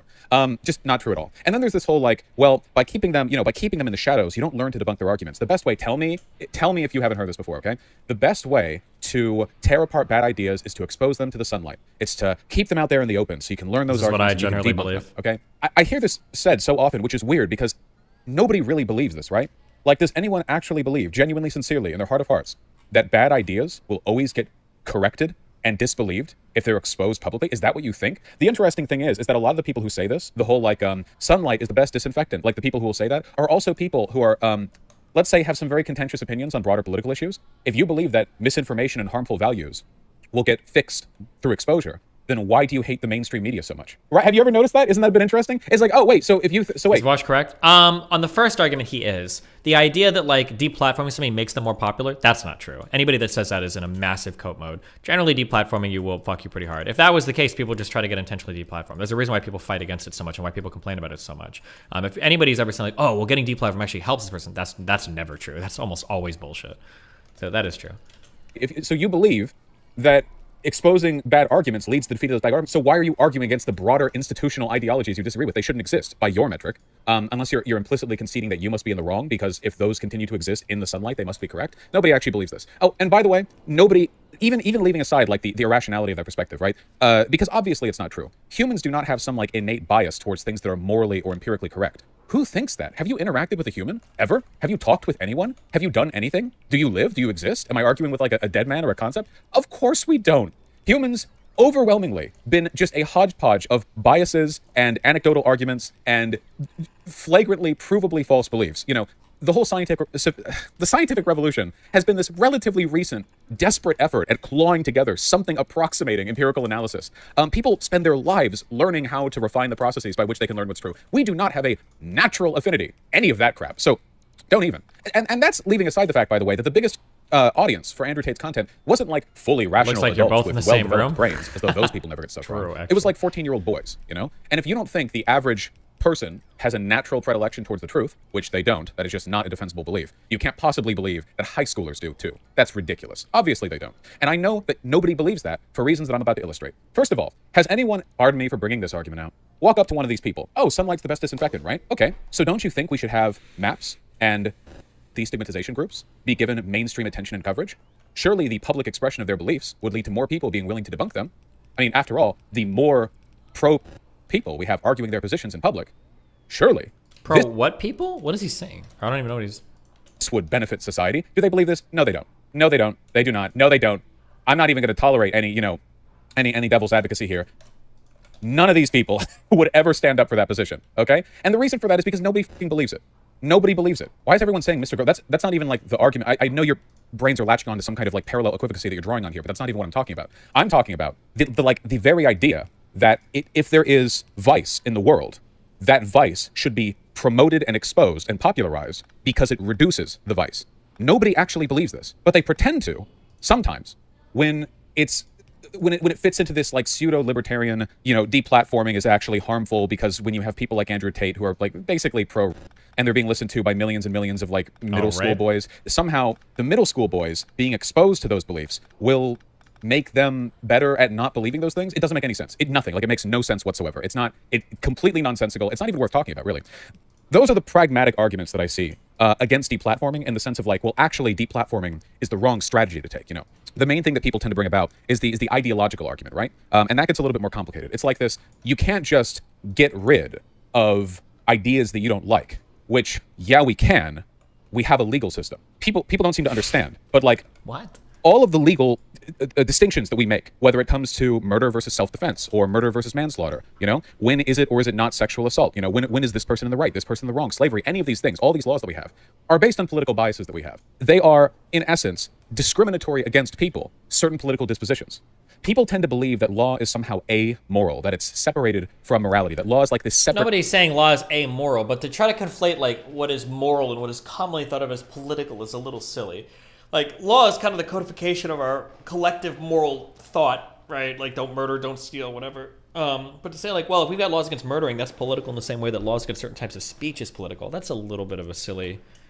trying to draw an equivalency between those two things is a little silly. Pragmatic issue, and then like morality dances and weaves around it, but they're not like really the same thing. Law is just codified morality. It's just good job, the buddy. issues we have such a stance on that can be pragmatically weighed in on, that they've been enshrined in legal documents, that we're willing to use the power of the state to bring the hammer down on people who violate those principles. What we've done in building a civilization is use systems to ostracize and punish people who we find morally lacking. That's one of the main things civilization is. Now, I don't think there's anything intrinsically wrong with this process. It's just a matter of whether or not it's being done well or poorly. But it's a necessary thing that has to be done, right? The moment you decide it's wrong to murder people, and if someone does a murder, we will arrest them or exile them or punish them or hit them with a rock, you know, depending on what time period and place in the world you're talking about. The moment you decide that, you are making decisions about what kinds of behavior are acceptable and what punishment should be meted out to people who don't meet those standards of behavior. Now, as a utilitarian, I generally side with the idea that punishment's one of a number of tools which are effective at deterring behavior hurts people. Speaking broadly, it's good to avoid doing that if possible, you know? Now, thankfully, when it comes to deplatforming with people like Andrew Tate, we're not even necessarily talking about a punishment, at least not in the traditional sense. What we're talking about is an unwillingness to promote the voice of, you know? A removal of access to. Now, of course, in practice, having something and then having it taken away is a kind of punishment. But he's not being arrested, you know? He's not being thrown in jail because he's, as I understand, he's evaded the police on that sexual assault issue. So, you know, he's ducked that one for now. We'll see how long he's able to keep it up. A little bit of a strong claim, but okay, vouch. It's really just a matter of people deciding, through whatever systems are available, what virtue and what vice should be promoted in the public space. Now, guys, please keep this in mind, okay? Overwhelmingly, throughout history, we have made an effort to promote what people consider to be virtue in public spaces and through public mediums, right? I know this because conservatives won't shut the fuck up about it. They are constantly talking about the need to stop promoting vice, like the presence of queer people, in children's shows. That's a big thing for them. What they're essentially saying is that they want some types of media deplatformed. Being taken off the air is deplatforming for a show, after all, because they consider the morals present in that media to be harmful. They're making an argument that it's not enough to simply have this laws. I do believe this. I think that everybody wants to be a deplatformer. Nowadays, conservatives say that they're against deplatforming, but that's because they're the ones getting deplatformed. But I think, like, given the opportunity to, I mean, you can see it with like the don't say gay stuff. Given the opportunity to be in charge and to be in power, I think conservatives like tend towards that just as much as people on the left do. It's whoever has like the levers of power at any particular moment in time is the person that happens to be pro deplatforming, and the person that's the victim of deplatforming ends up kind of being against it. I think that's just kind of how it plays out. People get mad when I say that, but it's true. A fair libertarian, you know, anything goes attitude towards, say, children's programming, you have to exercise some discretion, which is a value that, hey, by the way, I agree with. If somebody made a kid show and then it started being like pro, and that was the lesson of the show, it was like they snuck that in somehow and it was just airing on Cartoon Network, I would actually be very okay with it being taken off the air. That's totally okay with me. Don't know if anyone would disagree with that necessarily. And if you can argue in favor of some kind of morally informed, cultivation of media on one medium, you can do it for any of them. But I can hit you even further on this. Given the fact that law itself is nothing more than a codification of morality, when people say stuff like, the only stuff I want removed from TOS, or like due to TOS, is stuff that's already illegal, what you're basically doing there is you're ceding the argument. You're not making a real moral argument. I see this from people like, they're like, Twitter TOS shouldn't ban people unless they're literally breaking the law. Well, why are you letting law, which is nothing more than the codified morality determined by the people we happen to elect, be the moral line for where you think ethically the terms of service should be on a social media platform? If the law suddenly got like way more light on stochastic terrorism, death threats or whatever, would you then say, okay, now our platform should allow that as well? Why are you ceding the ethical argument exclusively to a few hundred like octogenarian millionaires in Congress? Does anyone else feel like that's kind of dodging the moral question? We're talking morally. What should and shouldn't be promoted through social media? What attitudes are so harmful that it probably warrants a ban? I think that's a valid question. But if you duck it and you're like, oh yeah, just the current legal system just happens to get it perfectly right in all those issues, and like, don't worry, no, you know, I don't know if I believe that. I don't know if I believe that at all. And by the way, I hate to bring this one up again, but there are a lot of things that people who make this whole you shouldn't deplatform argument see on Twitter that they're actually very okay with deplatforming. Maps, minor attracted persons. I've seen enough time, you know, on Twitter, all these screw the TOS, you know, nothing more than what is or isn't illegal. That should be the line right there. Well, I hate to say it, guys, not actually illegal. A lot of that creepo behavior you see on social media that you nonetheless want these people to get banned for. None of you shed tears over them. So what is it then? The legal line and then also, like, maps? Okay. So why not people who are pro, right? Right? If you're capable of making an ethical argument that some people's beliefs are so toxic and so harmful that there should be kind of a social ostracization of those beliefs, you can't stop that at just one point. You've opened up the broader argument. It's an unavoidable argument. It's an argument that we've been having for as long as media has existed. So to deny all of that and then pretend that there's some kind of ideological or historical precedent for, oh yeah, actually we should engage in no cultivation whatsoever of publicized media outside of the strictest limitations of the law, right there, I just don't believe. Okay, this is boring, but okay. I think you could have a good conversation with Vosh about this. Yeah, maybe, but I don't know if I would at this point, actually. I don't know if I would ever bring it, unless he wants to do like a big public groveling and apology, maybe, but I don't know. Zerka started messaging me again. I don't know. Whatever. Have you responded to Rollo Tomasi's response of your video critiquing him? Kind of, but I think it's actually pretty feminine to do response videos back and forth to one another, and I don't like to exude that type of feminine energy. If he wants to have a conversation with me, he can even bring his little logical fallacy chart to the convo if he wants. That would be cute. You know, I'll entertain the conversation for his benefit if he wants. But like the going back and forth, doing response video to response video to response video, while like he's in his chat coping hard for reasons why he'll never talk to me, I'm good on that. Deloitte is the largest professional service network in the world, headquartered in London. It is also one of the big four global accounting companies offering audit, consulting, risk advisory, tax, and legal services to corporate clients. With 1/3 professionals operating on those fronts worldwide, and as the third largest privately owned company in the US, Deloitte is a behemoth. Hold on. Oh God, this is going to be... Zerka on your content. That goes back to the argument that we were making, which is like, if you're going to go all the way, if you want to be at the top, you kind of have to play their game. Look at Piker. Look, Piker's miserable. Piker's so miserable, dude. Holy shit. The difference from Piker and Destiny is Destiny leaks a lot of truth because that's how he is. I know Destiny's not always honest, but when you compare him to Hassan, he looks very noble, right? Yeah, yeah. Like Hassan can look you in the face and say, I'm self-made. He can look you in your face and do that. I actually don't mind Destiny that much. Like my biggest problem with Destiny is like his takes on religion and like his takes on like international politics, right? But like when it comes to interpersonal stuff, when it comes to like just living life, I don't think he's that wrong. He's a pro-Russian dude, 100%. He has some life experience that can like confirm what he's saying. But Hassan, I feel like just does whatever his chat wants. Yeah, well, I mean, Destiny's also fighting degeneracy that like he'll have months and months where he's career oriented and doing good, and then months and months of scandals and hooking up with bitches and headaches and all that shit that he doesn't need, and it's like a vicious cycle, right? But you can always see when Destiny's based because there's no bitches around and he's just getting high views and just working hard. He's kind of being based right now. I don't know if you've been paying attention to this info stuff. He's killing it. He's actually doing really good lately. Yeah, I talked to him recently, and yeah. Oh, you guys talk offline? Yeah, a little bit because that's cool. Yeah, I actually miss the guy now because I'm like, I don't watch Twitch. No, I believe that. Yeah. I spend 4 minutes to tune into Kiana's thing, and then I get bored and I just turn it off. And then yeah, if Destiny came back, I think I'd go back to watching Twitch. Right? I think I'd watch his shit.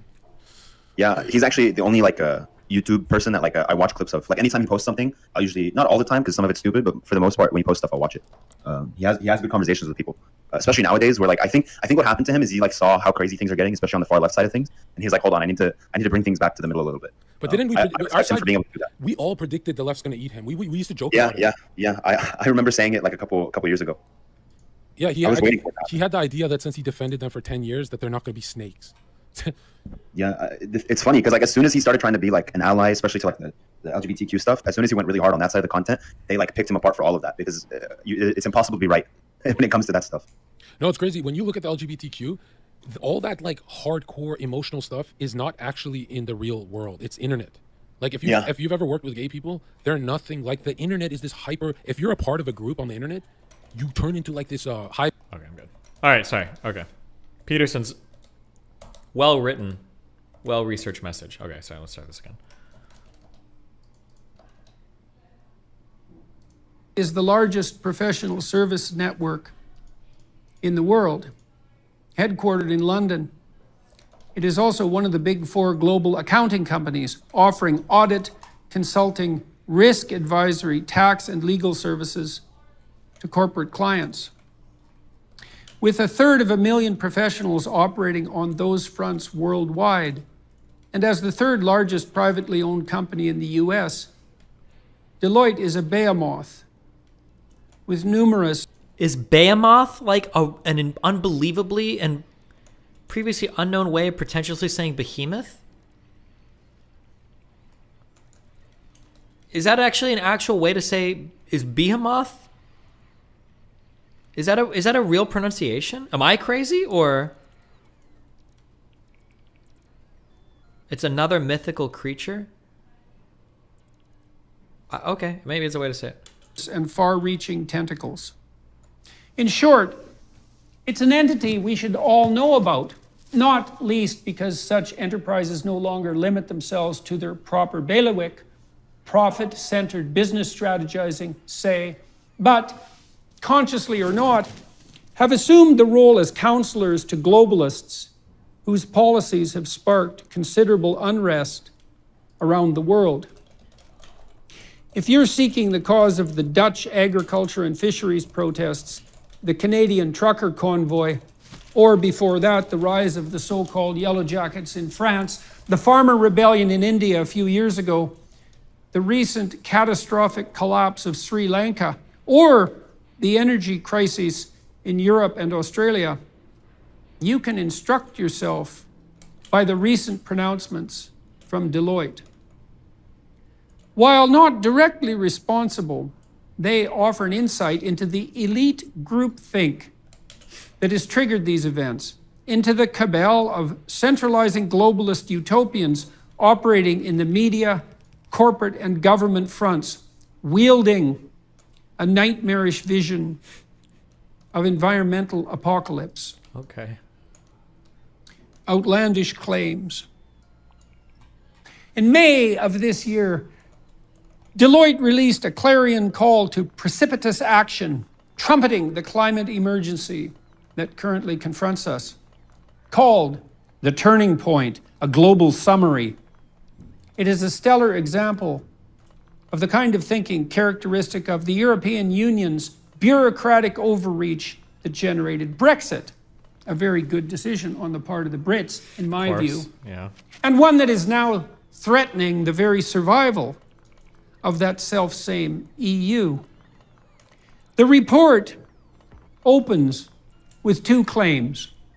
First, that the storms, wildfires, droughts, downpours, and floods around the globe in the last 18 months are unique and unprecedented, a dubious claim. And implicitly, that the science is now at a point where we can say, without doubt, that experts can and must model the entire ecology and economy of the planet, and that we must modify everyone's behavior moving forward by hook or by crook to avoid what would otherwise be the most expensive environmental and social catastrophe in history. The Deloitte models posit that climate impacts could affect global economic output and offer the following figures that unchecked climate change will cost us. $178 trillion over the next 50 years. That's $25,000 per person, to put it in human terms. Sorry. Who dares deny such facts, stated so mathematically, so precisely, so scientifically? Let's update Mark Twain's famous dictum. There are lies, damned lies. And statistics. Statistics. And what's the thing he's going to add? And fuck, I can't even imagine it. Big media, environmental claims, global warming facts, scientific facts. What's he going to say? And computer models. Fuck! Computer model does not mean data. And even data does not mean fact or real world. Computer model means at best hypotheses posing as mathematical fact. No real scientist ever says, follow the science.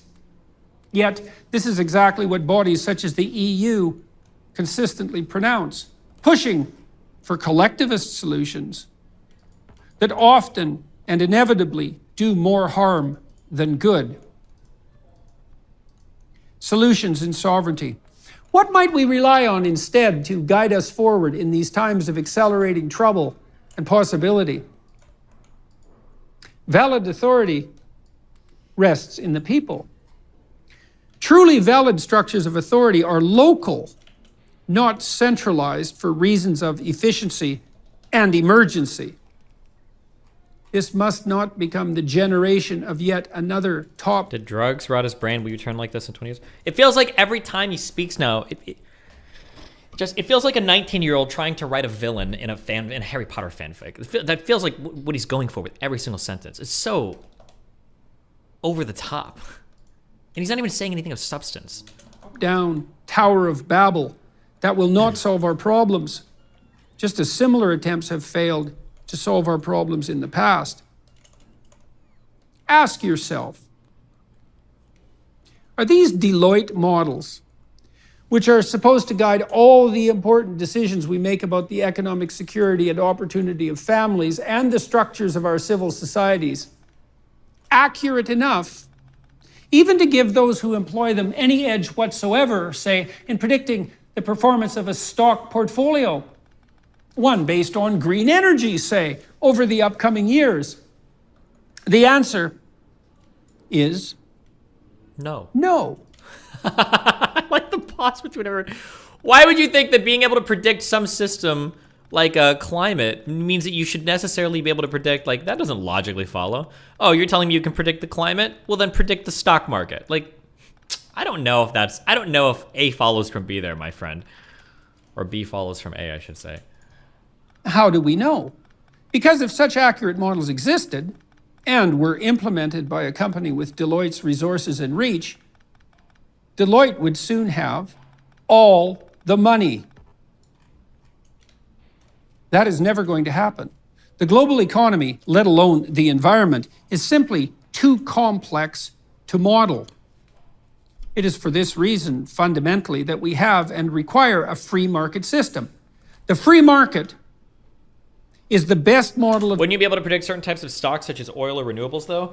There are so many variables. Markets are very chaotic, as in prone to sensitivity inputs. There's a lot of stuff that could change. And also, a lot of future climate stuff might already be priced into current models, too. The idea that, like, just because you have some model of the future, you can, like, make money off the stock market, that doesn't necessarily follow. There's a lot of reasons why that could actually be the opposite.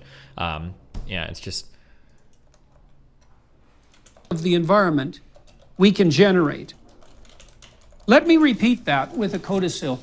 Not only is the free market the best model of the environment we can generate, it is and will remain the best model that can, in principle, ever be generated. Wow, OMW, thanks for 5 gifted subs in YouTube chat.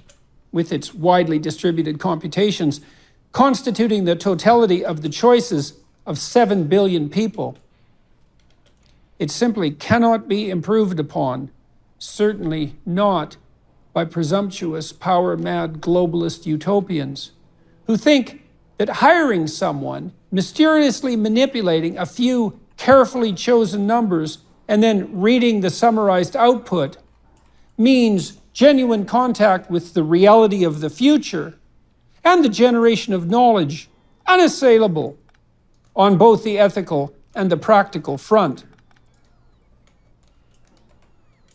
The impact of delusional thinking. Why is this a problem? Why should you care? Well, the saviors at Deloitte admit that there will be a short-term cost to implementing their cure, which is, by the way, net zero emissions by 2050, an utterly preposterous and inexcusable goal, both practically and conceptually. This, by the way, is a goal... Okay, you have to stop trying to do two things. Earlier he said, like, something happens sometimes and inevitably.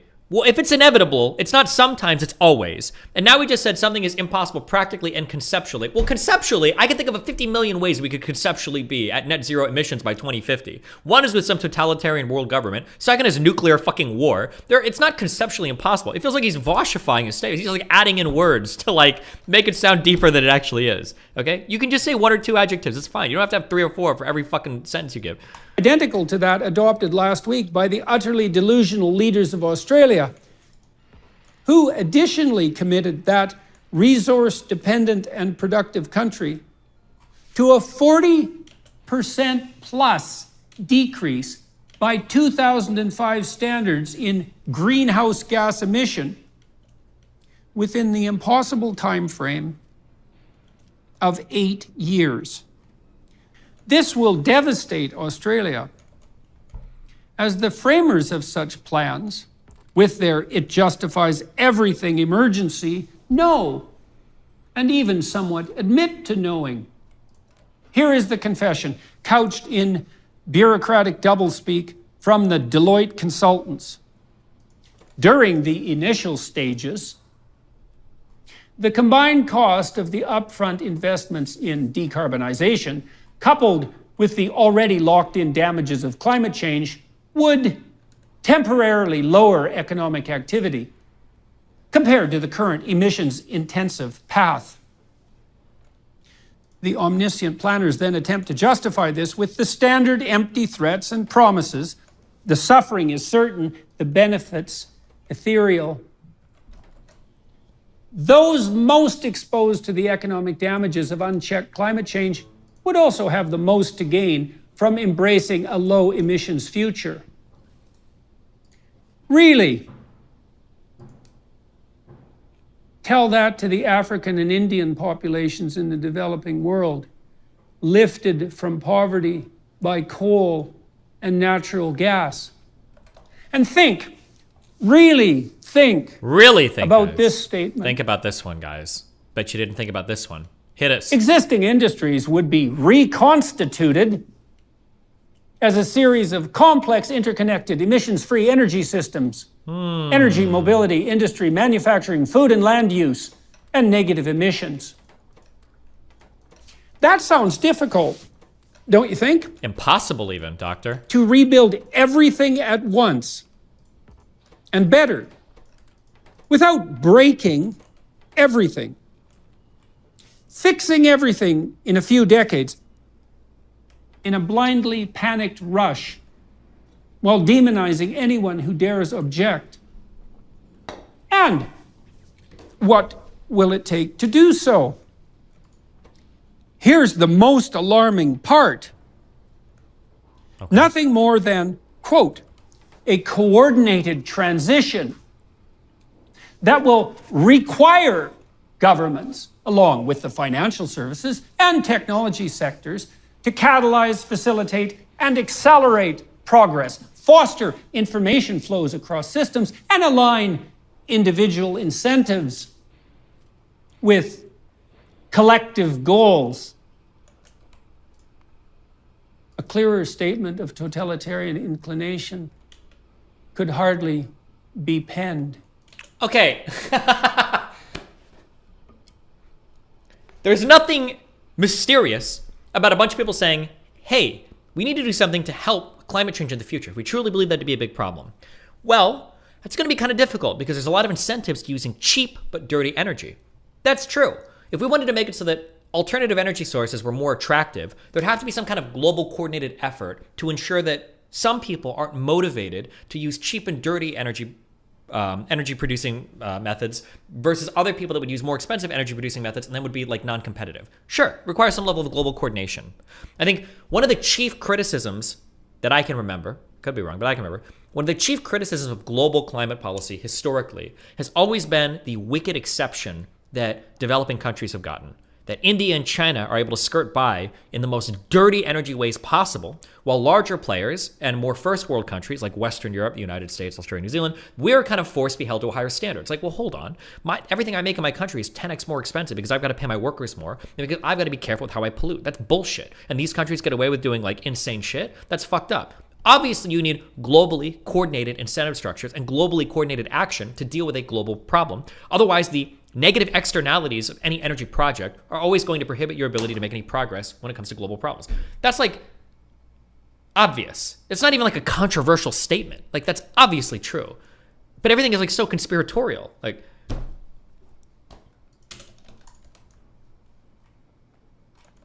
certain outcomes versus predicted outcomes. The one thing the Deloitte models guarantee... Hold on. His main criticism is that this transition will come at the cost of poor people. Lies. That is bullshit. Conservatives will say that, okay? And I'm not doing the straw man. I'll tell you what's actually happening. And any honest conservative will tell you as much. Conservatives will always say, well, it's going to hurt poor people. Bullshit. What they're truly worried about is this amorphous concept called sovereignty. That's what they're really worried about. They want the freedom to pollute how they want. They want the freedom to burn whatever energy they want. And they want the freedom to have their country be independent in energy ways that can only be achieved right now through like more drilling and more energy policies that allow us to like burn fossil fuels. That's the true reason. Anybody that's like, oh, what about poor people? Bullshit. You don't give a fuck about poor people. When you're talking about green energy and shit, I don't believe that for a second. That's the dumbest thing in the world. If for no other reason than because like massive climate change, if it does happen across, or I could say the third is they don't believe climate change is real at all, which there's probably still some people who think that. Because if massive climate change did happen, poor people are going to be the ones that are the most affected. Arguably, they're the ones right now that are being affected, you know, more in places like Seattle or London or places that are getting really hot that traditionally weren't. But I think it's always a question of sovereignty or freedom from weird government energy policies than it is about like helping some particular class of people. Is that if we do what they recommend, we will definitely be poorer than we would have been otherwise. For an indefinite, but hypothetically transitory period. Yet, any reduction in economic output, however temporary and necessary, will be purchased at the cost of the lives of those who are barely making it now. Period. Have you all noticed that food has become much more expensive? That shelter has become much more expensive? The food stuff is inflation related for sure. I don't know what our food, I'd have to break into the CPI if somebody could tell me. I don't know if food is truly like inflated massively over an appreciable time span. I don't think that food is typically what is not affordable to people in the Western world. We don't have affordability issues with food. If you walk around, no offense, but like you get a lot of fat motherfuckers in the Western world, especially poor people are fat as fuck. Food is not the issue right now, okay? Housing is definitely an issue, but if anything, that has more to do with how we lay out our cities and how we construct things. That's not a matter of like some global elite conspiring to make things less affordable or whatever, but. That energy is more expensive? That many consumer goods are simply unavailable? Can you not see that this is going to get worse if the Deloitte-style moralists have their way? How much short-term pain are you going to be required to sustain? Decades worth? All your life and the life of your children? It's very likely for your own benefit. Remember that. And all this painful privation is not only not going to save the planet, it's going to make it far worse. I worked for a UN subcommittee that helped prepare the 2012 report to the Secretary General on Sustainable Development. Whether or not it was a good idea to contribute to such a thing is a separate issue. I do believe, at least, that the report would have been much more harmful than it was without the input of the Canadian contingent. We scrubbed away several layers of globalist utopianism and Cold War era conceptualization and cynicism. That was something. I garnered a key and crucial insight from the several years' work devoted to my contribution. I learned that the fastest and most certain pathway forward to the future we all want and need, peaceful, prosperous, beautiful, is through the economic elevation of the absolutely poor. Richer people care about the environment. which is, after all that is outside the primary and fundamental concern of those desperate for their next meal. Make the poor rich, and the planet will improve, or at least get out of their way while they try to make themselves rich. Make the poor poorer, and this is the concrete plan, remember, and things will get worse, perhaps worse beyond imagining. Observe the chaos in Sri Lanka, if you need proof. There are clearly more important priorities than costly and ineffective emergency climate change reductions. Bjorn Lomborg's work, among others, such as Marion Tupy and Matt Ridley, has demonstrated that other pressing problems could and should take political and economic priority from the perspective of good done per dollar spent. Money could and should be spent, for example, to ensure the current health and therefore future productivity and environmental stewardship of currently poor children in developing countries, for example. How about attending to remediation of the actual world of pain and deprivation of such children, rather than saving the hypothetical world and the hypothetical world of future children in abstraction? True. Stirrings of revolt. Not really, but... Citizens are waking up to this. Dutch farmers and fishermen are rising up. Canadian truckers are pushing back. And such protests are spreading and increasing in intensity, as they should. Why? Because Deloitte consultants and like-minded centralists are pushing things too far. It will not produce the results they are hypothetically intending.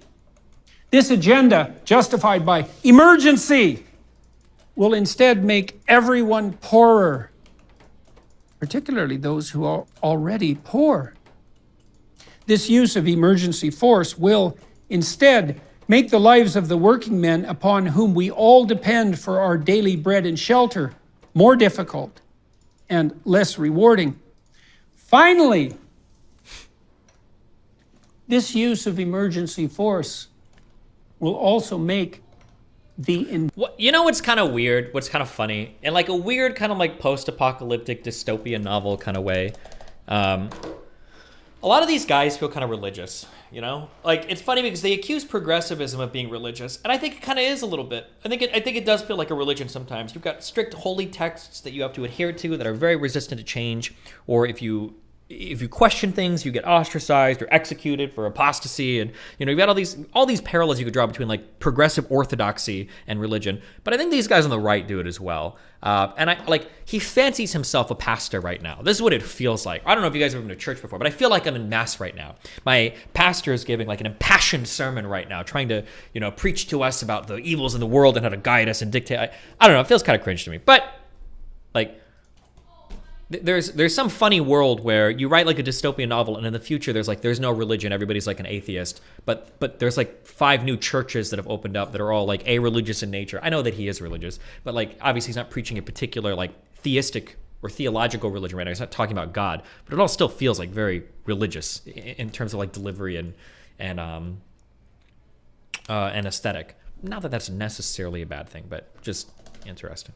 Environment worse. What even is Peterson's ideology?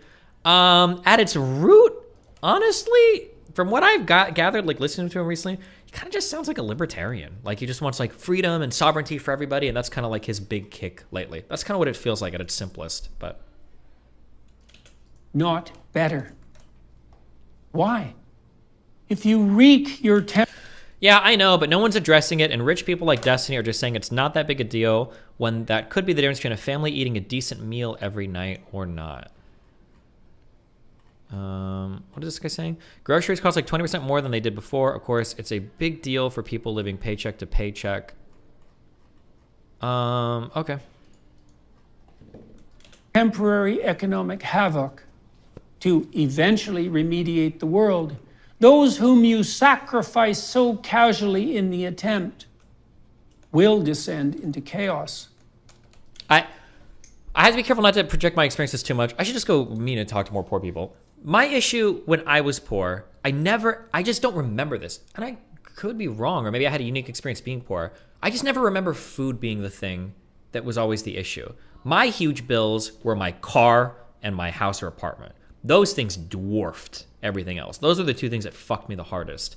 And then any maintenance issues that came up related to them. So like a flat tire, for me, a flat tire could be like a month's worth of groceries to me, basically. Or if you break a wheel, you're fucked. Any car maintenance, those were always like the worst things. Or like if you had to do like housing maintenance stuff. These things dwarfed every other expense. And I always felt like I wasted money on food too. Like, because I would always go to Taco Bell or McDonald's to eat, and it'd probably be cheaper to buy groceries, but I was just too lazy. I didn't want to. But I don't know. If you've got like a family of 4, it can probably get tough, but I don't know, man. I could be biased, but like I worked at McDonald's. I saw poor people in the casino. Like in the United States, poor people are always fat. They just are. There was a homeless lady that lived out of her car that worked with us at McDonald's. I remember. She was fucking huge. This lady weighed like 500 fucking pounds. Maybe it's not always like that. Maybe I just have a selection of experiences that have made me a little bit biased. But yeah, I don't know. I don't want to say that my experiences are right and your experiences are wrong, because other people can have different types of experiences. But when people talk about poor people in the United States, I always feel like they give this idea like poor people are starving to death. They can't afford food or whatever. And that was never my experience. I feel like my bigger expenses were always things related to housing or things related to my car. Those were like the two things that kicked my ass the most every single fucking time. And then going out and having fun, which could be really expensive if you like go drinking or go to the movies or anything like that. But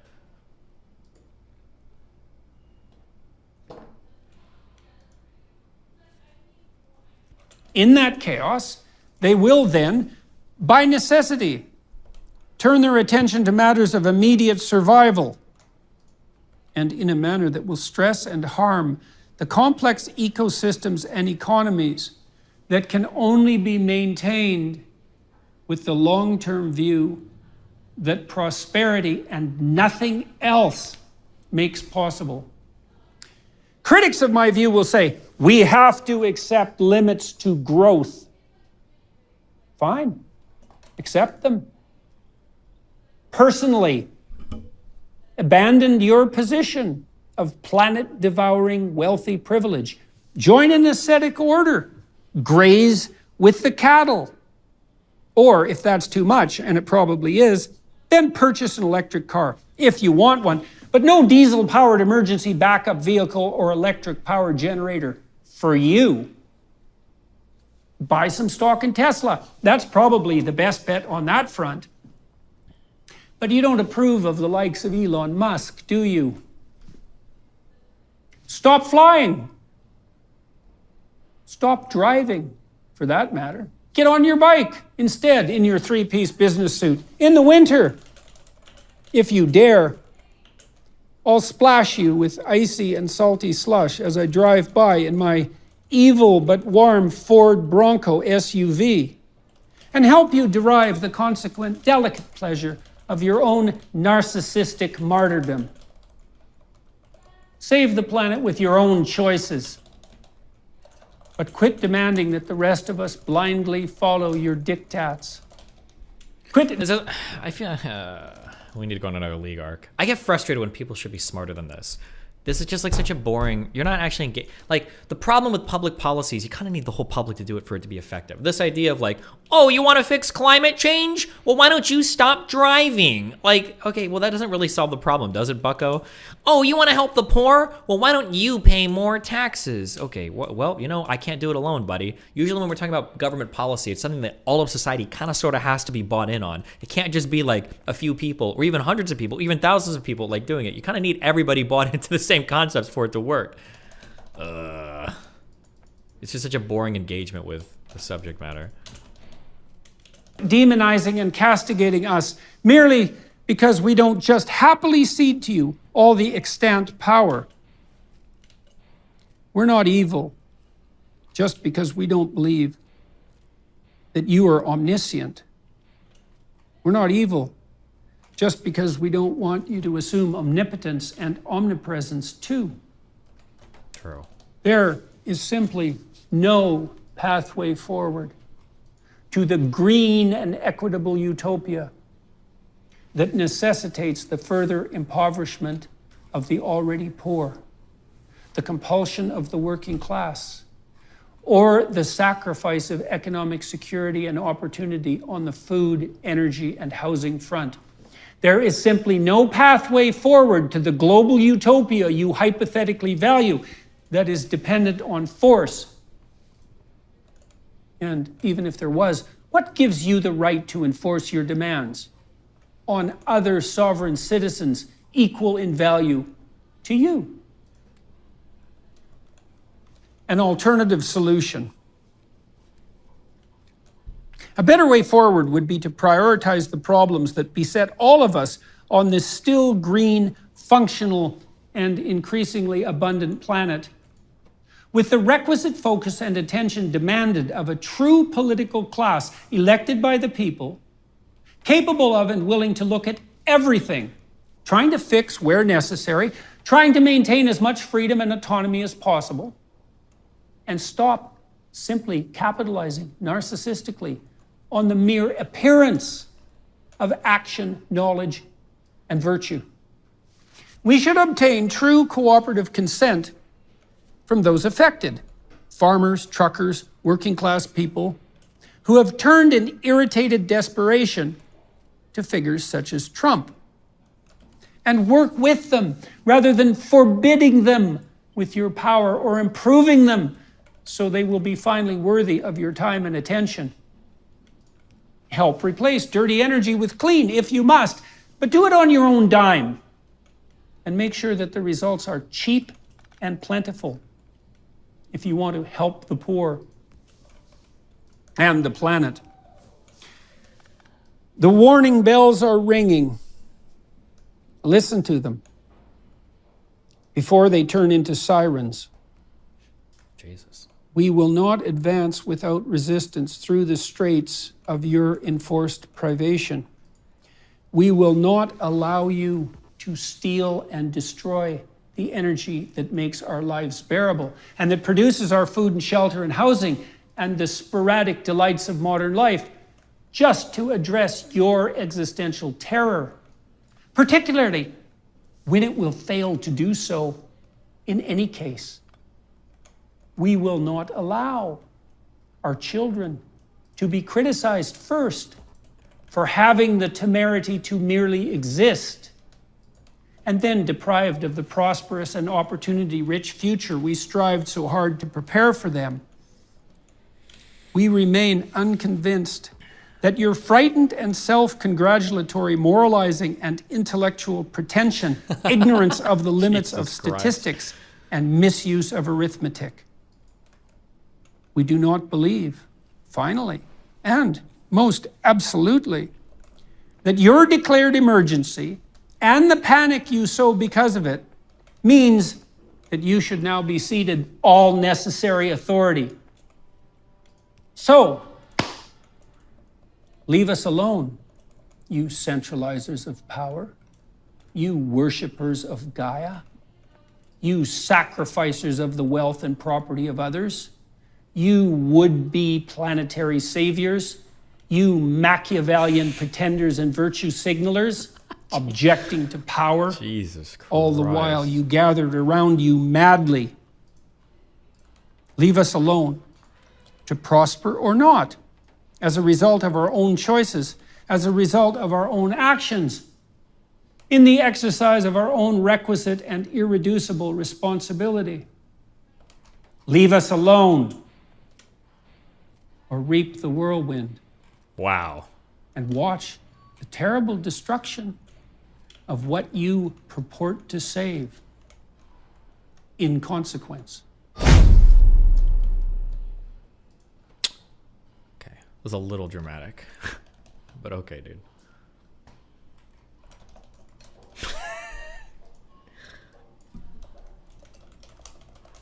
Jesus Christ.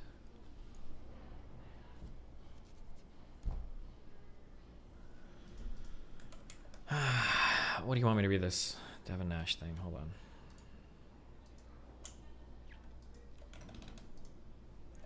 It's slam poetry? True.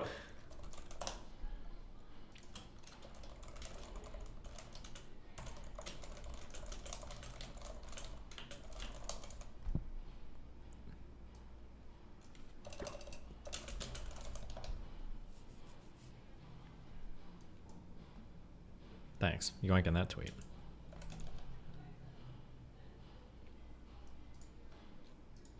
Hold on, I'll read this in a sec. Let me start crafting.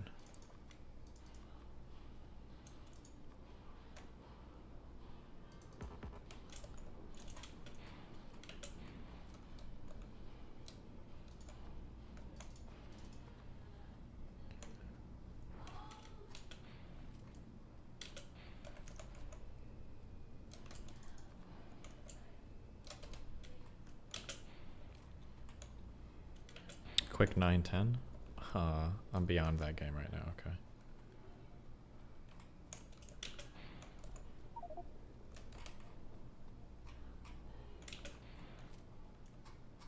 Fuck.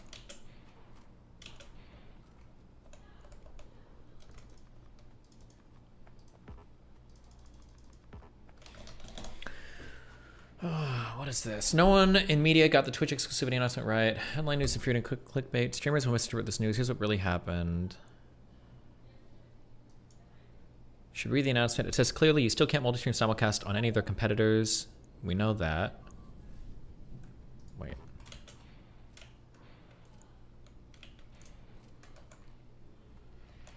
I wonder why they give like why even give bullshit PR reasons for, like, we all know, or maybe people can't see through like how obvious it is when they make certain statements. Like, so Twitch says that you can't simulcast to YouTube or Facebook, but like the reasoning they give is like, well, we know that you can't maintain a high quality stream if you're duo streaming or whatever. It's like a really dog shit reasoning. Like, just say you obviously don't want us to broadcast your biggest competitors. Like, just be honest about it.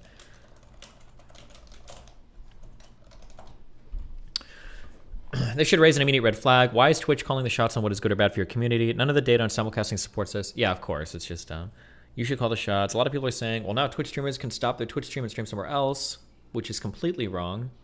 The exclusivity clause always applied to content being created on Twitch. You could always stream on Twitch for an hour, stop your stream and go somewhere else. Twitch doesn't own that content. You do. That is, I'm almost certain that that's not true. I would have to see the new partner contracts, but generally on Twitch, I believe that it says that the licensed content streamed on Twitch is exclusive to Twitch, but there's another part of that contract that says licensed content includes live video broadcasts, I believe. But I'd have to go back and look. I would have to see a newer contract to check, but you can't live stream the same on Twitch as another platform they consider a competitor. You can stop your stream and stream elsewhere. That's always been the case. Something changed. Exception for only the top 100 plus streamers who are paid to be exclusive to Twitch. It isn't a concession to give affiliates of partners TikTok and Instagram live simulcasting because they could have never enforced that at scale anyway. It's only relevant for their top creators. This is probably true. Honestly, as a smaller partner, you probably could simulcast and you just wouldn't get caught. That'd be my guess. Never mind. I'll just say I know that was true for me. For top partners that are signing exclusive different contracts, they're not signing partner contract. They're signing a different Twitch exclusive contract. Destiny, my contract just says 24-hour first run exclusivity, whatever stream to Twitch. I think that is Wicked Supreme. Can you shoot me that contract and I can read it?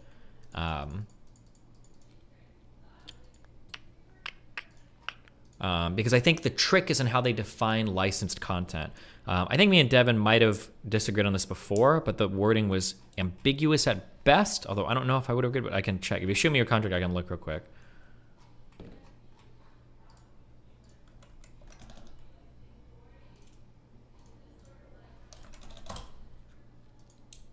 You know?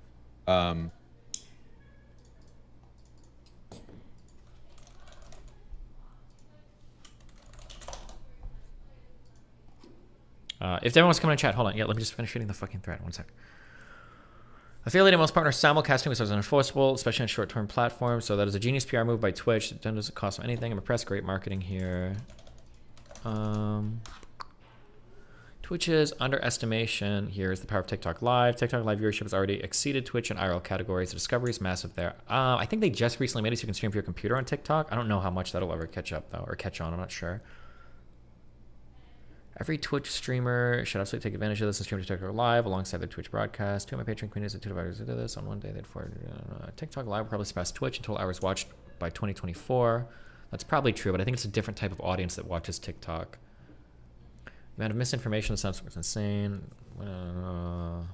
Okay. Wait, are there any partner Twitch streamers that can send me a contract? Like a normal partner contract? Supreme might be bitching out. I don't know.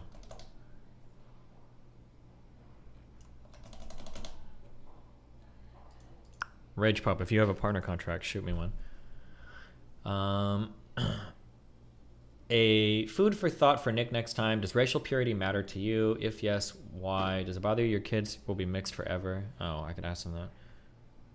Has Jordan Peterson now become a rhetorical device spewing automaton for our entertainment? Maybe.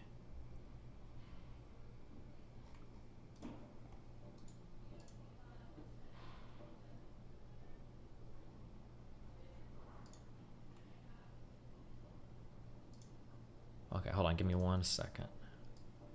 Bro, you couldn't send me the fucking PDF? You actually...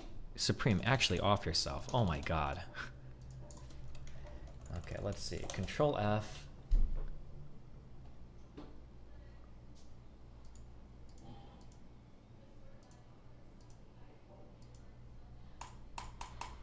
Yeah, send me the PDF. Jesus.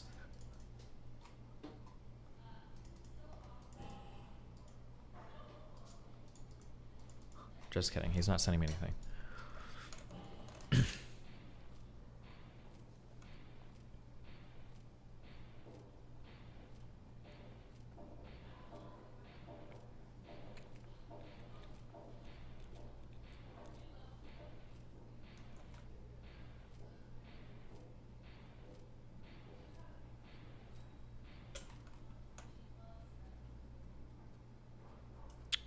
Oh, shit.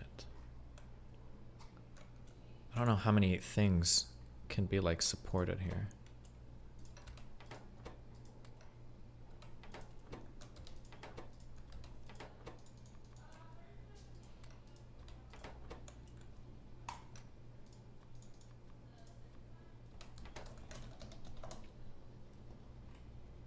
Hold on, I'm waiting for the PDF from my covert source. Oh shit. Can people just come in here? If only if you have the permissions to do so. Really? You have the permissions, so. Should I leave? Do you? I'm in here just so people like you can join and we can chat. Really? Yeah. If I'm in Dude, here. how you doing, man? Pretty good. How you doing, buddy? I miss you. I miss you too. Where do you live at these days? Still in the Northwest? I'm in Texas. Oh, and the big A, Austin? No, I decided to not do that because I feel like that's just moving from Seattle further south, you know? Sure. So I decided to go to Dallas, and I do not regret my decision. Okay. It's actually great. Where do you live? You live in many places. Yeah, I'm in Miami right now, yeah. That's exciting. Why'd you move to Florida? Melina likes being further east because it hits her European time zone better. And I didn't care where I lived, so it's whatever. You just do the same thing in the same room. Yeah, basically. Where is like, what do you mean the European time zone? Are you still in the European time zone after you come? Doesn't she spend most of her time here? Yeah, but if we stream on the West Coast, you're like fucking 9 hours away from Europe, right? Whereas if you stream on the East Coast, you're 6 hours away. So if you start at noon in California, you're streaming at like 9 o'clock or 10 o'clock, like mainland European time. But you're 3 hours earlier if you start at noon in Florida or anywhere on the East Coast. So it's easier to hit like a European and North American audience. So this is for her audience, which was predominantly European? It's a mix of both. Oh, okay. Yeah, she's done really well on Twitch so far. Yeah, I would say so. That's good. And you're doing really well on YouTube, my friend. Yeah, for sure. I would say, yeah. Obviously. I'm super proud of where your brand is going. I think it's good. I still watch a lot of your work, and I do like review. I say review like I'm judging them or something. I watch them to learn, like your VOD and stuff. Okay, have we argued about this? What licensed content means before? I don't think so, but we're going to. Okay. I think about arguments before. So obviously, none of this has ever been tested in court. So yeah, I think some people are under the impression that on Twitch. Let me see if I can find this on Twitch. Or you might have even sent it to me. I sent you it. I just sent you it. I can give you a little bit of like background before we get into this because it might be relevant. Probably not. Hold on. If the background is going to be, well, I've talked to lawyers, whatever. I've talked to lawyers too, so that's not going to help anything. Unless you think you have like an official decree from Twitch or something, that would be interesting. But no, my point is, my only point. We can go about the language, but I want to be clear that what I sent you is the standard partner contract because, because I reviewed many partner contracts to confirm that. And that's something that a lot of content creators are calling me out on is they're like, well, there's this other contract that says it is exclusive, and I cannot. No one can produce this mythical. Contract, what you're showing me is the language that I'm familiar with. Yeah. Okay. Cool. Yeah. Same page. So what we can argue on that language. Yeah. So on section 1, subsection 3 here, there's a thing called exclusivity. Yes. And so it says, starting from the beginning of the initial broadcast of any licensed content and continuing for a period of 24 hours following the end of the initial broadcast of such licensed content, the quote-unquote exclusivity period, such licensed content is exclusive to Twitch, even as to content provider. During the exclusivity period of any licensed content provider will not nor permit or authorize any third party to broadcast, stream, distribute, exhibit, or otherwise make available such licensed content in any manner. And then I don't think we need to read the rest of that. So some people, and I think you included, have taken this to interpret as, oh, well, the only content that Twitch actually has the exclusivity over is licensed content broadcast on their platform. But I don't think that's actually the case. I think that licensed content, I think that's a legal term that if you read earlier in the Twitch contract, it says content is more fully described in Exhibit A, which is quote unquote licensed content. And when you go to Exhibit A on a standard partner contract, that licensed content is defined in the contract as licensed content means any and all audiovisual content that is developed, created, produced, and or licensed by content provider or its players and teams as applicable that is permitted by the terms of service, including video gaming and or esports related content and so-called quote unquote creative and quote unquote IRL content. So when I read that language, it sounds to me like if I were to stream like a video game play or whatever, that would count as quote unquote licensed content, even if I was streaming it on other platforms. And that content would be, Twitch should have an exclusive right to it, even if I stream it on another platform.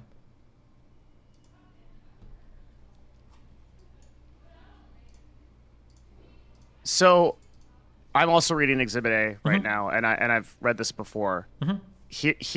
I have a couple of different positions on this. So I think, first of all, to address 1.3, starting from the beginning of the initial broadcast to the end of the initial broadcast, that says pretty clearly that for the duration of the broadcast itself, that is the exclusivity period, that content. Correct. That's why I state that if you stop your broadcast and then start a new broadcast somewhere else, that's no longer, even if Exhibit A. Yeah, but the problem is, it's the initial broadcast of such licensed content. And licensed content, that's capital L, capital C. That is referring to the content declared in Exhibit A. That's not just any stream. I think But the term of that licensed content is the duration stated in 1.3. Correct, which is the initial broadcast of any licensed content. But if I were to broadcast it on YouTube, the initial broadcast of that licensed content would occur on YouTube, which would be a violation of Section 1, Subsection 3. Because insofar as licensed content is defined in Exhibit A, if I start that initial broadcast on another platform, I'm necessarily violating that 24-hour exclusivity.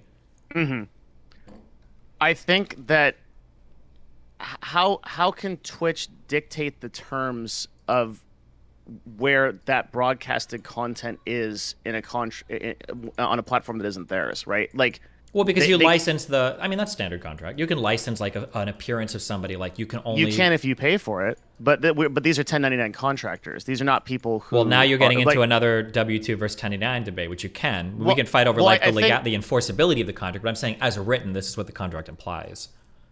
I don't know. I think it's vague. That is my second point. We can stay on this, but like this is like my second point is I don't think that this is really enforceable, especially in California where exclusivity and non-competes are really shaky anyway. But like we both said, it's never been challenged. We don't really know. Yeah, that was because when I was partnered a long time ago, I read that the section 1, subsection 3 there. I read that and I was like, wait, fuck, shouldn't I be able to stream on other platforms? And there's Esports Batman and Apple, as I fought with them a little bit over it, and they said that the legal language was a little shaky because it made it sound earlier like there was a certain type of licensed content that can't be streamed on other platforms ever, but that the language was like iffy. And then obviously if I went and I asked my account manager and he said absolutely not, but that wasn't like a legal guy, that was just my AM. But like I'm pretty sure that like but the spirit, the nature of the contract is to give you that exclusivity as Twitch. So like if you were to start breaking it, my imagination would be that they would either rework all of their contracts or something else, right? Like right now, like let's ignore the people that have signed the actual exclusive contracts. Like if any partner were to just start streaming on YouTube, if they were sufficiently big enough, I'm pretty sure that their AM would come down on them and say like, hey bro, you can't do that.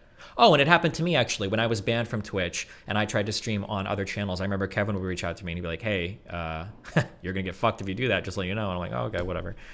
It happened to a bunch of creators. I got a lot of DMs from people after this thread, and a lot of PMs were telling people exactly that. Yeah. I think they were instructed at one point in time to say that. And look, ultimately, it's true, right? Because Twitch can still ban you, regardless of what is in the contract. They can ban you for any reason on their platform. Sure. So if they say don't stream on a platform or we'll ban you, which is kind of the implication from those PMs, right?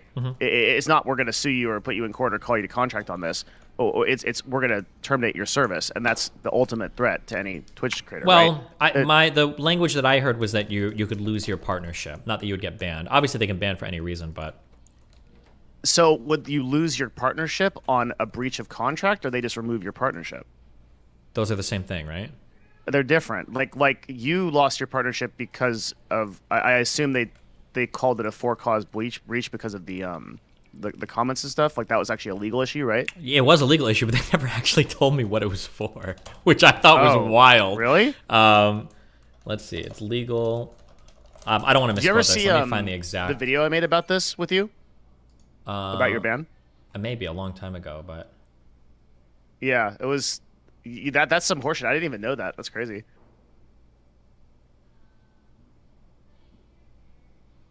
Okay, no, they did say it was for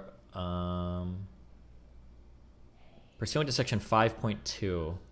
It was a material breach of your obligations under the agreement to not include content and licensed content that is prohibited by the content guidelines exhibited thereto as Exhibit D. What? Here, I can just copy and paste it to you.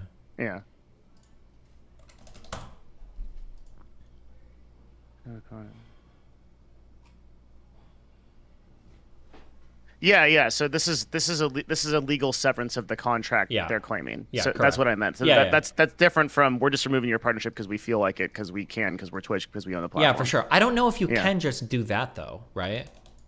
Well, are they? We'd have to look at the termination clauses of this contract, right? So there's no way the termination clause would let them just terminate at will with no cause, right? Like that would be a pretty wild contract if that was the case.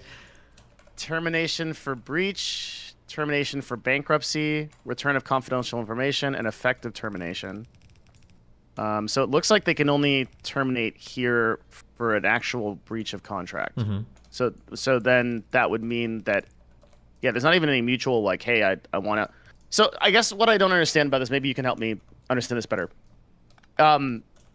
If you're going to treat a Twitch streamer like an employee and say you can basically only exclusively work here even on your off time, but you don't materially compensate them for that in any way. You're coming to the wrong person if you're looking for me to defend that point of view. I think that's wild. I'm not looking to defend. I'm looking for your opinion. I think that's wild. I think that just seems insane to me that like you own a streamer.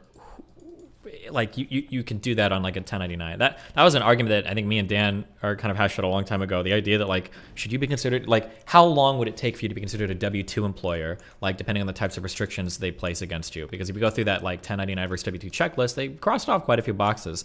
But that idea that you could hold somebody to be exclusive to your platform and not compensate them in any way for it seemed a little bit strange to me. But I mean, did Dan take an opposite point? no, he agreed.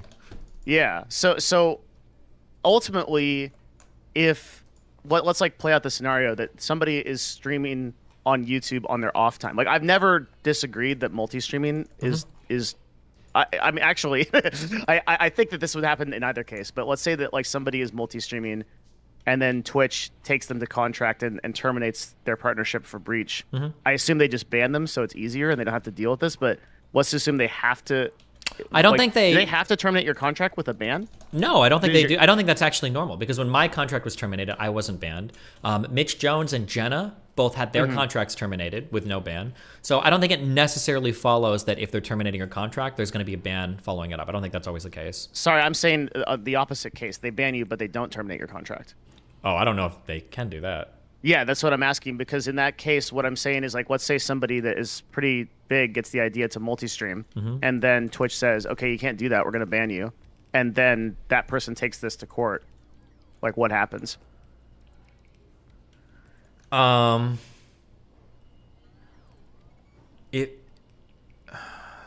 don't know. I was about to cobble together a bullshit answer, but I truly don't know the answer to that. Because the question is, you have a legally binding contract, right? And Yeah. that contract is important. But imagine if they're like, okay, well, we don't have a real reason to, undo your contract, so you can maintain the contract, but we're going to ban you from the platform. Well, it's like, oh, well, But fuck on me, top I of guess, right? Yeah, because now it's like, well, your contract's like maybe Dr. Disrespect is still a partnered streamer. He's just banned, That would be pretty funny, yeah. Like, a California judge is like, okay, so you're telling me that this person can only create anything creative on their platform, which can be broadly defined as anything, and do that offline and online, and you're not paying this person to do this. And, like, I think this would be ridiculous, right? Like the whole multi-streaming exclusivity argument to me has always been unenforceable by Twitch if somebody really called them to task on it. Yeah, the only thing I'd ever heard, because nobody's really tested that. The only thing I'd ever... I think you're the only one.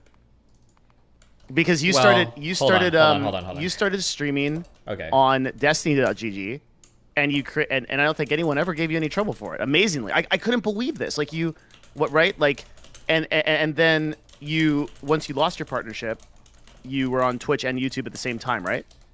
Wait, I'm sending you a message. Okay. Okay.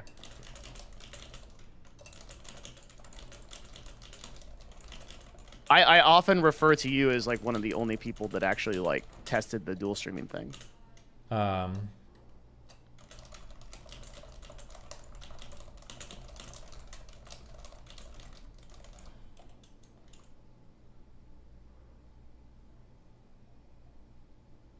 That's what. So yeah. So it's not. So you can't really do That's it. so funny. Yeah, you can't really do it, but it's like it's like speeding. You don't always. Yeah. So that's more or less kind of what I was led to But what believe. surprises me is your size. Like yeah, but it's right? because.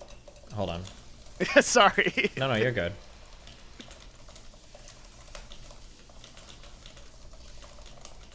I'm gonna close my office door. Hang on. Yeah, you're good.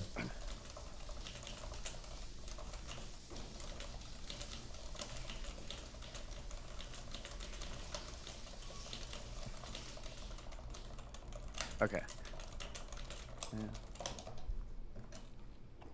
Oh. Yeah.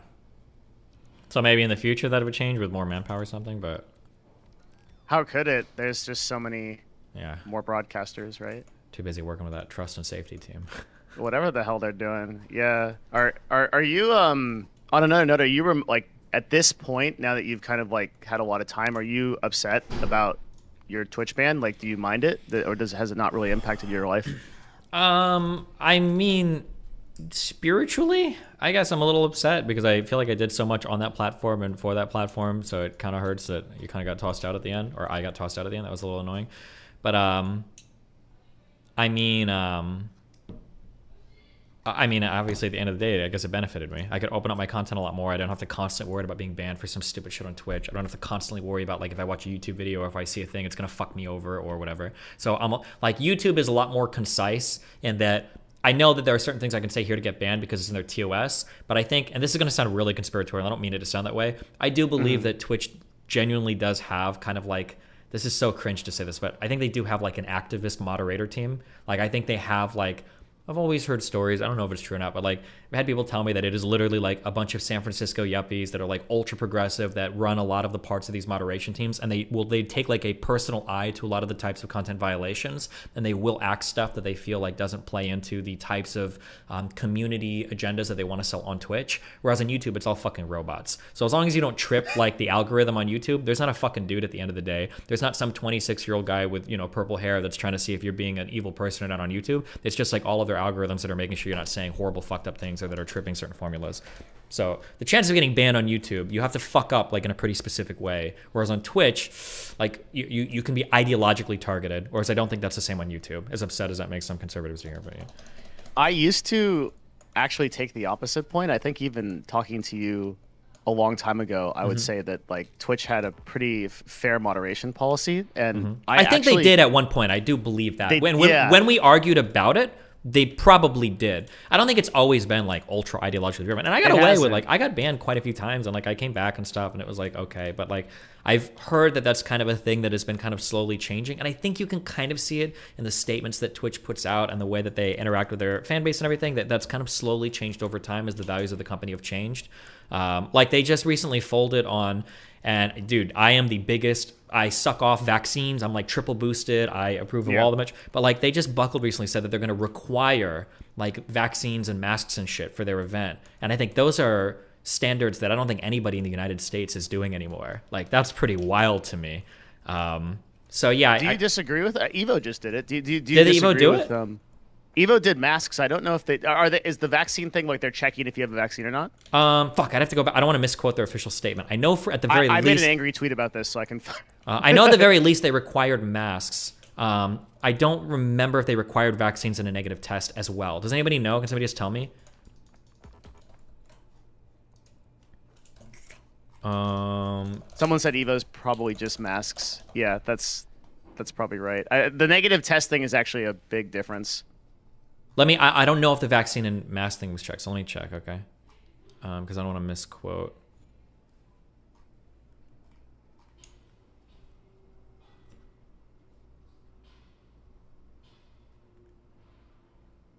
Okay, you need to wear a snug mask that completely covers the nose and mouth, and you need to either present proof of at least 2 doses of a COVID-19 vaccine or a record of a negative COVID-19 test.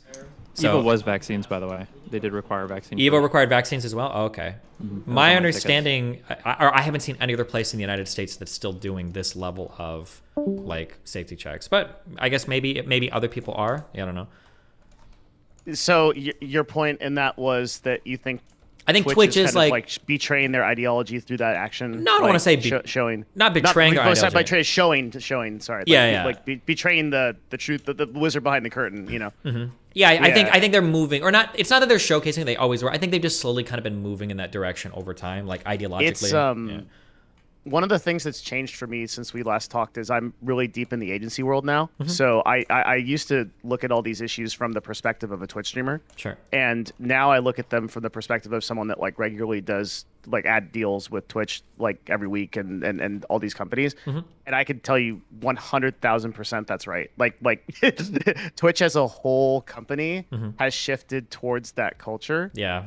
And I would completely agree with that take at every level. Like it's really crazy to like talk about the differences between some of the way that these brands are handled, and yet everyone always have to be really careful here. But like, there are some game developers that I'll talk to, and they're like, yeah, so like we think our vision of the game is going forward. Like, you know, we really believe in like these design decisions and implementing player damage numbers in these ways. Then you'll like meet someone, they'll be like, yeah, so like we're really trying to make more of our elves gay, and I'm like, okay, like you know, it's just the priorities are very different. Yeah, for sure. Yeah, it's gotten a little bit crazy at Twitch, but yeah, I imagine they'll course correct eventually. But I mean, you kind of saw the writing on the walls too when they did that really weird the community feedback panel or whatever, or the community whatever the fuck it was, and there was like the deer girl was on it, and she was like fighting with the whole internet over saying like wild and crazy shit. And it's like that was just ridiculous. Yeah. The entire like panel thing that was crazy. And you know what's so crazy about YouTube is like, do you have a partner manager at YouTube? Fuck no. Okay. The humans that run YouTube are like super fucking reasonable people. And I'm actually surprised you don't. And I think you could have one if you wanted. I don't know if they do account managers for Yeah. YouTube. Yeah. There's tons of AMs. Oh, wow. Yeah. And they're like, I thought great. that historically, I don't know if well, you're saying it's done that way, but historically it used to be the only way you had access to that type of stuff was through like MCNs back in the day. Yeah, MCNs have kind of gone the way of the dinosaur. Like they're God. basically universally predatory. Yeah, they always were. Yeah. The only benefits to the only modern benefit, or I say modern, but in the past few years, like the only reason why I would ever recommend somebody get an MCN or the things I'd heard well about MCNs, whereas that if you ran into like weird moderation shit, you had a direct line to YouTube that you could escalate shit through, which was always like really nice. And that was especially important when they were developing like the mother brain AI that would just randomly kill people for Yeah, you're like, oh, I made a video where I said COVID and my entire channel got fucking nuked, and now they've sent like the Google fucking assassins to go and murder my child. Like I need help here because And then the only other way that you could get like help was if you had a sufficiently big enough Twitter account and you could get enough tweets to like Google support, which was funny. Yeah, but. Yeah, there's YouTube support is actually incredible now. Like on Twitter, a lot of people get their issues solved that way. I had a client that was trying to whitelist something for like YouTube Music and just literally like messaged them with like, and they had like 10 followers and YouTube support fixed the problem. Mm-hmm. Like I feel like YouTube is solving problems at scale for any social platform is really difficult. Yeah, especially when you're talking Google, like scale is like, it is the scale. It's the largest scale of any fucking company in the world. Yeah. Yeah, straight up. And YouTube has probably done that better than any other social platform.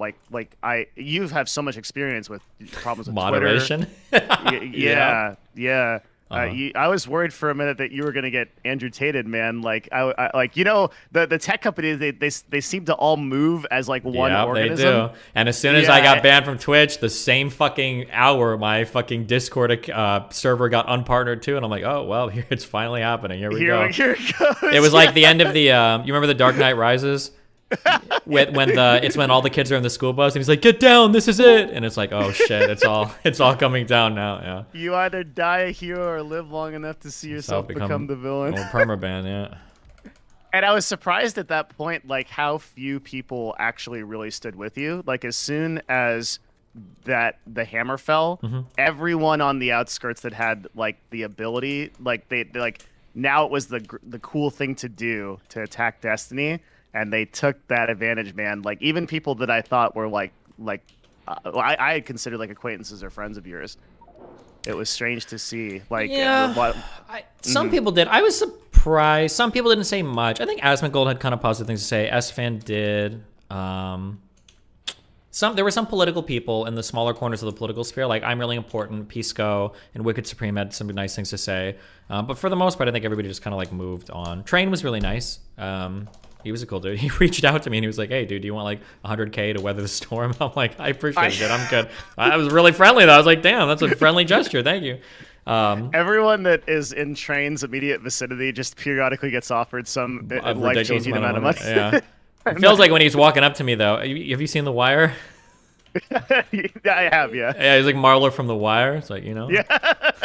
Do a favor, get a favor. No, I don't think Train would ever do something like that, to be fair, but no, yeah. I'm so proud of him, man. Like he's working with this charity organization and he built this huge mental health program for his community. And then that's now been extended to a bunch of other people. The other streamers are donating to it. And I think he donated something like 12,000 therapy sessions. And it's through a company, I should say a nonprofit, called Rise Above the Disorder. And dude, I knew these guys from way back when in like 2015. They were like, I had them at CLG, like in our like basement, like getting this charity started. And they did amazing things. Like they have a hospital in Los Angeles for mental health, and so they partnered with Trainwrecks, and I think he donated $300,000. Nice. Yeah. So it's been really impressed with like what's going on with him. He's very philanthropic in his own way. Yeah, he seems to be. Yeah. I still take issue with ultimately why I stopped streaming on Twitch. I actually like. I think I've been a little bit too. What's the word? What's the word like when you suck yourself off? I guess it's sucking yourself off. Self-aggrandizing, or is a nice way to say it. Like, yeah. when I said like I quit Twitch because of the gambling issues, I think it was just like at the end of the day, I'm so far north that now I realize like it was just like really negative for my mindset. Sure. Yeah, but I still am worried about the gambling issue on Twitch. I still think that's a major problem. It's a little bit crazy, yeah, definitely. Do you think that Twitch should actually like enforce it and not allow it? Here's the hard part about the gambling stuff, and it's why I don't come down really hard on gambling people, is because I feel like it's a very short line from there to loot boxes. Ooh. Or mobile games. Mobile games especially, right? Like mobile like games. Genshin or something? I don't know about Genshin, but like Lords Mobile and stuff, like these games are quite predatory, I would say, in the way that they get people roped in. Yeah. The daily awards, $5 a day, whatever shit. Like I would say that I would argue that mobile games are roughly comparable to gambling. I don't think there's a world of difference there. But yeah, I don't know. Yeah. Should Twitch take a stance? Because here's the thing. I don't blame individual broadcasters. This is like what I decided on. Yep. Because you can't. Like, it's like the Booba Girls. I don't think sexual content belongs on Twitch, Exactly. but if they allow it, yeah, fucking go for it. Yeah, get the bag. Yeah. Like, do you think that Twitch should take a stance as a platform to ban it? Because the argument would be you're introducing so many. Well, first of all, do you believe that young people actually are influenced to gamble as a result of these streamers? That's something that I can't. So I love Train to Death. I'll always love him. Okay, I love everybody because I love all people. But people like Train and XQC are full of shit when they're like, people? Yeah, I love black people. When they say things like, oh, like, I get paid whether my people go and gamble or not and blah, blah, blah, blah, blah. Like, they're getting paid because people are going to gamble, right? The companies wouldn't be cutting them these huge sponsorships if people weren't actually going over to these platforms. So the answer is obviously yes, right? There's a reason why we're called influencers, because we influence people to do things. So that there are people that are going over and gambling. That is the case. Yeah, so the question is just like, is that like the type of thing that you want to promote? And I mean, I guess that's up for Twitch to decide. But like, you don't have a position on it? I personally don't like gambling that much. Like, I don't do gambling sponsors because I just don't like it personally. Maybe because I worked in a casino and just seeing the types of people that do and everything, I just feel like it's kind of bad. And I feel like it preys on too many negative human psychological cognitive biases. But like, should it be made illegal? I don't know. I'm not sure. Or like against like the Twitch TOS. I don't know. I'd have to think about that a lot. Because like I said, I think there's a lot of like loot boxes and like the CSGO like box shit. Like Train used to gamble a lot on like CSGO box and shit. I think that's kind of weird, Yeah. Yeah, I don't have a strong position on it. I could probably be persuaded either way by good arguments or bad arguments or whatever. But I think ultimately platforms should have some obligation to how to what is going on their platforms. Like that's a really stupid statement. We have to start with like a really simple axiom to like, because otherwise you go down this weird hill where it's like now they're enforcing like all kinds of weird shit. But like I think at a very simple level, you should say, does it cause serious harm psychologically or otherwise to people? Like, so obviously like people just restreaming videos of schools getting shot up every day would be something that would be bad, right? We don't know that. Yeah. So then like how far do we want to go from there? And so then the only question is like, well, where is gambling on that scale? And I think it's close enough to like provides like mental harm that it could be pretty safely argued that it probably shouldn't be on the platform. Probably, especially because they're like ultra super accessible these days. It's very easy to just sign up, lose a bunch of money. If it's a crypto thing, it's like totally unregulated. It's kind of insane. So, and it has the added effect too of taking away those alternate coins, which this is the behavior in mobile games as well. Like you get an alternate form of currency and you don't feel as attached to it as your US dollars. Sure. I'll tell you somebody that got hooked onto online gambling. It was poker, but still, when I was like 22, 21, none of that money feels real as soon as it's hit the online shit. It's just a fucking number. Yeah. Yeah, dude. I remember when I first got into fucking Poker Stars, holy shit, dude. You'd throw 100 on, throw 100 on, throw 100 on. And as soon as that shit was on the table, it was a fucking digital number to you. It didn't feel the same. Whereas for casinos, if you go to an actual casino and you play poker, man, you get attached to every one of those chips. If you're at a fucking 1-3 table and you've got, $1,500 in front of you, sometimes bets get a little bit scary. These are my babies. Okay, I don't want to send them out there. I don't know if I'm getting them back. But online, that shit just feels so much different. Like, it's so easy to just like bet. And well, fucking lost it all. Load up another $100. In my personal experience, maybe other people feel differently, but I've been surprised how many top Twitch streamers gamble like on the side, and then like occasionally it comes out. The scary thing there is that, like, so when you look at like people like XQC and probably Train and Mitch Jones, these people are actually addicted to gambling. They have a gambling problem, but they can disguise it. Oh, I didn't even know Ludwig did, but you can disguise it because he used to have a really big gambling problem. Yeah, because you get paid to do it, right? But I would argue that, like, I mean, you could argue that a lot of streamers have gaming problems, gaming addiction problems. But if you get paid to do it, you know, it's okay, right? I think at my height, I was playing StarCraft 2 like 16 hours a day. It's probably not good for you, but like I'm a pro gamer and I'm a big streamer, so like why not, you know? So it's a lot harder to justify now that I poop sock Path of Exile for like 8 hours and I don't stream it, and I'm like, ooh, it's a lot worse, dude, when you don't get paid to do it, for sure. Yeah. But I still have like a really like deep relationship. I still like play a shitload of video games, right? Like, like yeah, I don't know. Did your view of the world like expand when you went to YouTube? Like a little bit. This is the best thing about YouTube, okay? YouTube is so huge and diverse, and it has so many different communities. I love that. I hated that on Twitch, there was really one community. So it's really fucking annoying that I'll have like this cunt Cutie Cinderella, or I'll have like Hassan, this fucking bitch. And if either of these people don't like me, I'm axed out of like 95% of events. I'm completely fucked. Yeah, I don't like, are you serious? Because like one or two of these motherfuckers don't like me, I'm just fucked. That shit is so irritating to me. Whereas on YouTube, there's like 50 million different communities that you can associate with or be involved in or fight with or whatever. And that's like cancel out of all of them. Yeah, well, I guess you got to be hard enough. But like that's really cool. I really like that. I enjoy that. Yeah. Whereas on Twitch, it was frustrating. Even as like a pretty large streamer, I'm just like completely cut out of all these events and everything because two people aren't like babies and don't. Did that happen? Yes. Oh wow! Like I could, like any event that Hassan went to, that OTK was doing, anything like that, because he's so cock-thirsty to network with every fucking big clout streamer on that platform. I couldn't go to a single event for anything.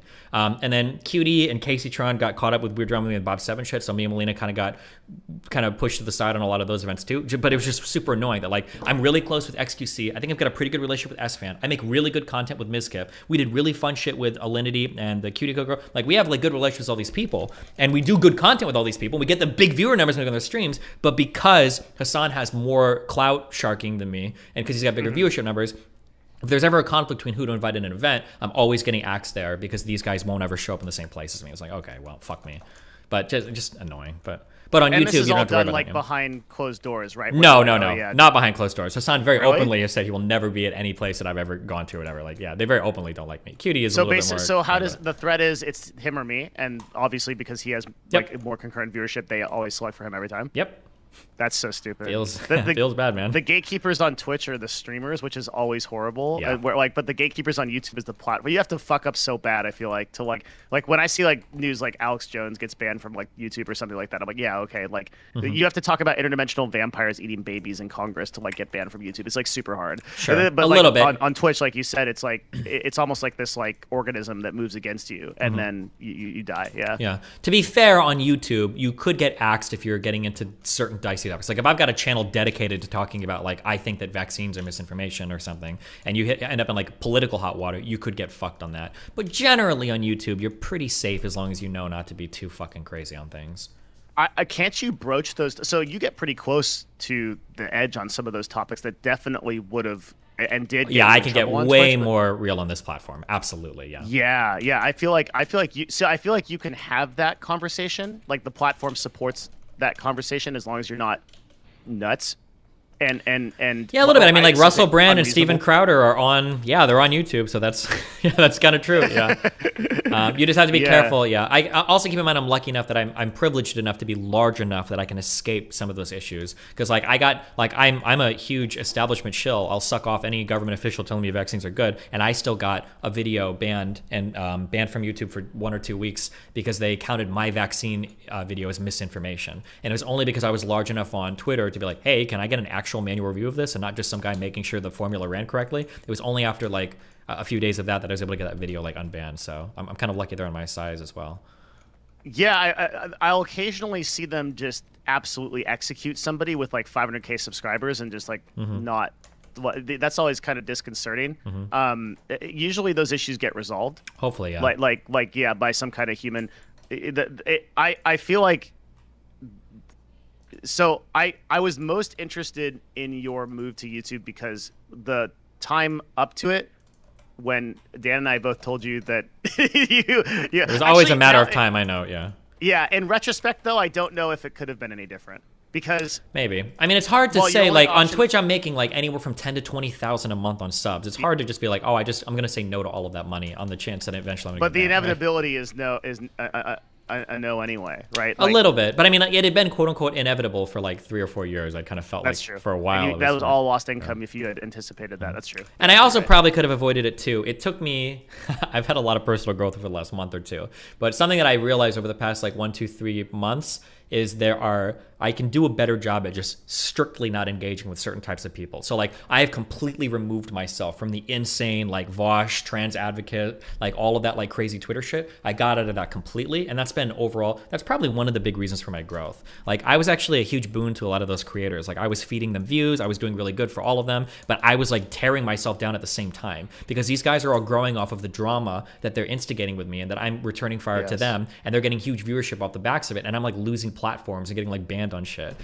Whereas now that I'm like pretty much divorced from that, I'll cover stuff if there's like a big thing that comes up or whatever, but for the most part I don't fuck with them anymore. Like I look at Vosh's channel and he's stagnated for like a month. I think he's gotten 1,000 subs in the past month. His viewership is lower than it has been in almost 2 years or in over 2 years. And a lot of these other people just kind of like fell off and disappeared from the internet. That Jack Allison guy, he had to quit his podcast or whatever. The dude that like hunted me down and was like sending me fake emails, he had to quit because he had no viewership. Like a lot of these people just like fail out, and it's like, fuck, I should have just unplugged from these guys a long time ago. Why am I platforming these people, building their viewership up while they're like tearing me down and like banning me from everything, you know? Do you remember when there was some time ago that I had wanted to jump on and talk to you? I didn't know it was this easy to like just jump in the talking chat. About the brand remanagement shit, kind of? This was what that was about. Yeah, I actually was watching that arc, and I was like, man, you just should not engage with these people, right? You know this intellectually, that like the only way to really kill something is to ignore it. Right, well, on the internet. I understand. It's hard because there's a lot of very deep stuff inside of me that I have to figure out in order to really feel that way. Because my issue and the way that I always approached the internet from 2016 onwards was I'll debate any person over anything if I feel like they're wrong about something. And that's really why I grew initially, is because I was a guy on the left that was willing to take on random fucks from chat, conspiracy theorists on racial realism, crazy people on the internet, and I was the only left-leaning person that would do that. And that was like, yeah, that was the reason why I grew initially politically. And it's always a feeling that I have inside of me. Like there are a lot of tweets that I still do it. Even on streams, I'll write a tweet and I have to delete it. I'm like, fuck, it's not worth engaging with this person. But I want to fight because I'll see people say things that are so obviously wrong. Like, fuck, this is so stupid. It's like, is this worth it? It's probably not. I just delete it and go on. It's really hard to, it's hard to change up. Can we talk? I thought so much about this issue. In go for it. Yeah. So I think that there is a huge, really important thing that's a difference between an original voice and an imitator. When you say something, it's because you want to say it. You're evoking that energy inside of you. That I was exactly the same for me yesterday when I saw all of those articles coming out. That people like Twitch ends exclusivity, stream wherever you want. When it clearly says in the fucking announcement, you can't stream on YouTube and Facebook still. Sure. And so many like S tier fucking. Oh yeah, all of those headlines were so dumb when Twitch is hedging their bets so hard. Yes, and I'm so curious how many journalists were in contact with people at Twitch about this is a little conspiracy, but like negotiating those headlines or talking about like the type of article they're planning to write. Was like, man, come the fuck on, like this is bullshit. Yeah, no, that is true. Yeah. Yeah. So in the exact same way, when you engage with those people, what you're doing is you're lending them your original voice, but they are imitators. Many of those people you just referenced literally started their communities back on the back of you. Yeah. Right. And so when you lend them your original voice, you give them your power, and you absolutely can't do that. It's a vampiric relationship. It only drains you. Whereas if you evoke that original voice out to the community, out to the world, and out to an audience, you will invariably grow, right? And those people are just there to take bites out of you and take you down. Yeah, probably, yeah. Yeah, yeah. I mean, that's all they do. Yeah. Yeah, and so I'm really glad to hear that. It's interesting, like where you are, going now, because like you're talking to a lot of like people from different places you wouldn't have otherwise talked to, right? Yeah, I kind of commented. It's like a political joke a little bit, but it's kind of weird that like getting away from the very progressive communities on Twitch into like more of this weird red pill stuff and everything it's a greater diversity of viewership than I've ever had before. Not viewership, but like of people that I'm talking to. Because now I'm like talking to real black people, not just like socialists or like 400 white people. Now I'm talking to people from all sorts of different ideologies, people from all sorts of different walks of life, different geographic regions, like different like political backgrounds. Like the diversity of viewpoints on my stream has increased quite a bit than like the shit hellhole that was, not to be mean, but was more or less being propped up by me on Twitch, right? And you've kind of seen that like that whole political scene on Twitch has basically died now completely because I'm gone. Because Hassan won't interact with anybody because he needs clout. The only other big political streamer on that platform is that Central Committee guy, Mike from PA, and he's literally there hanging off the hairs off of Hassan's nuts. Like that's the only reason he's there. So the whole political scene basically died completely, and it's like, all right, well.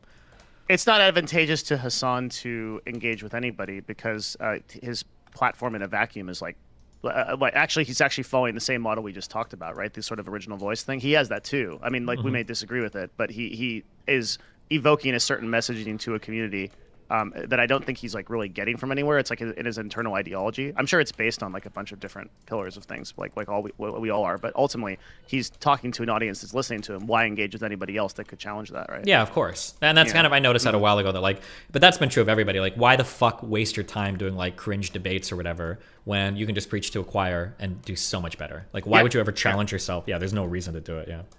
When you dropped. So are you saying that the action of you dropping away from these kind of like, I guess like sinkholes that were like that is what allowed you to start talking to these more diverse like people? Like and like when you because say, there's you understand opportunity cost, right? When you're putting time on one thing, you can't put time on another thing. If I'm spending all of my time fighting with trans people or fighting with crazy progressives or commies, like there's two things that are happening. One is I literally don't have the time to deal with another person, and two, this takes a lot of personal growth to get to, but like you have to be able to step outside of yourself and look at yourself and see what idea or what image you're selling to the public. And if you look through a lot of my stuff when I'm fighting with these people, the image that I'm truly selling, even if I don't think it's true, and even if I think if you dig deeper it's not there, is that I'm just a guy that really fucking hates progressives and trans people. It's kind of what it seems like. If you look through my Twitter, it's like he's always fighting with trans people, calling them ugly, doing things that maybe are transphobic but maybe not,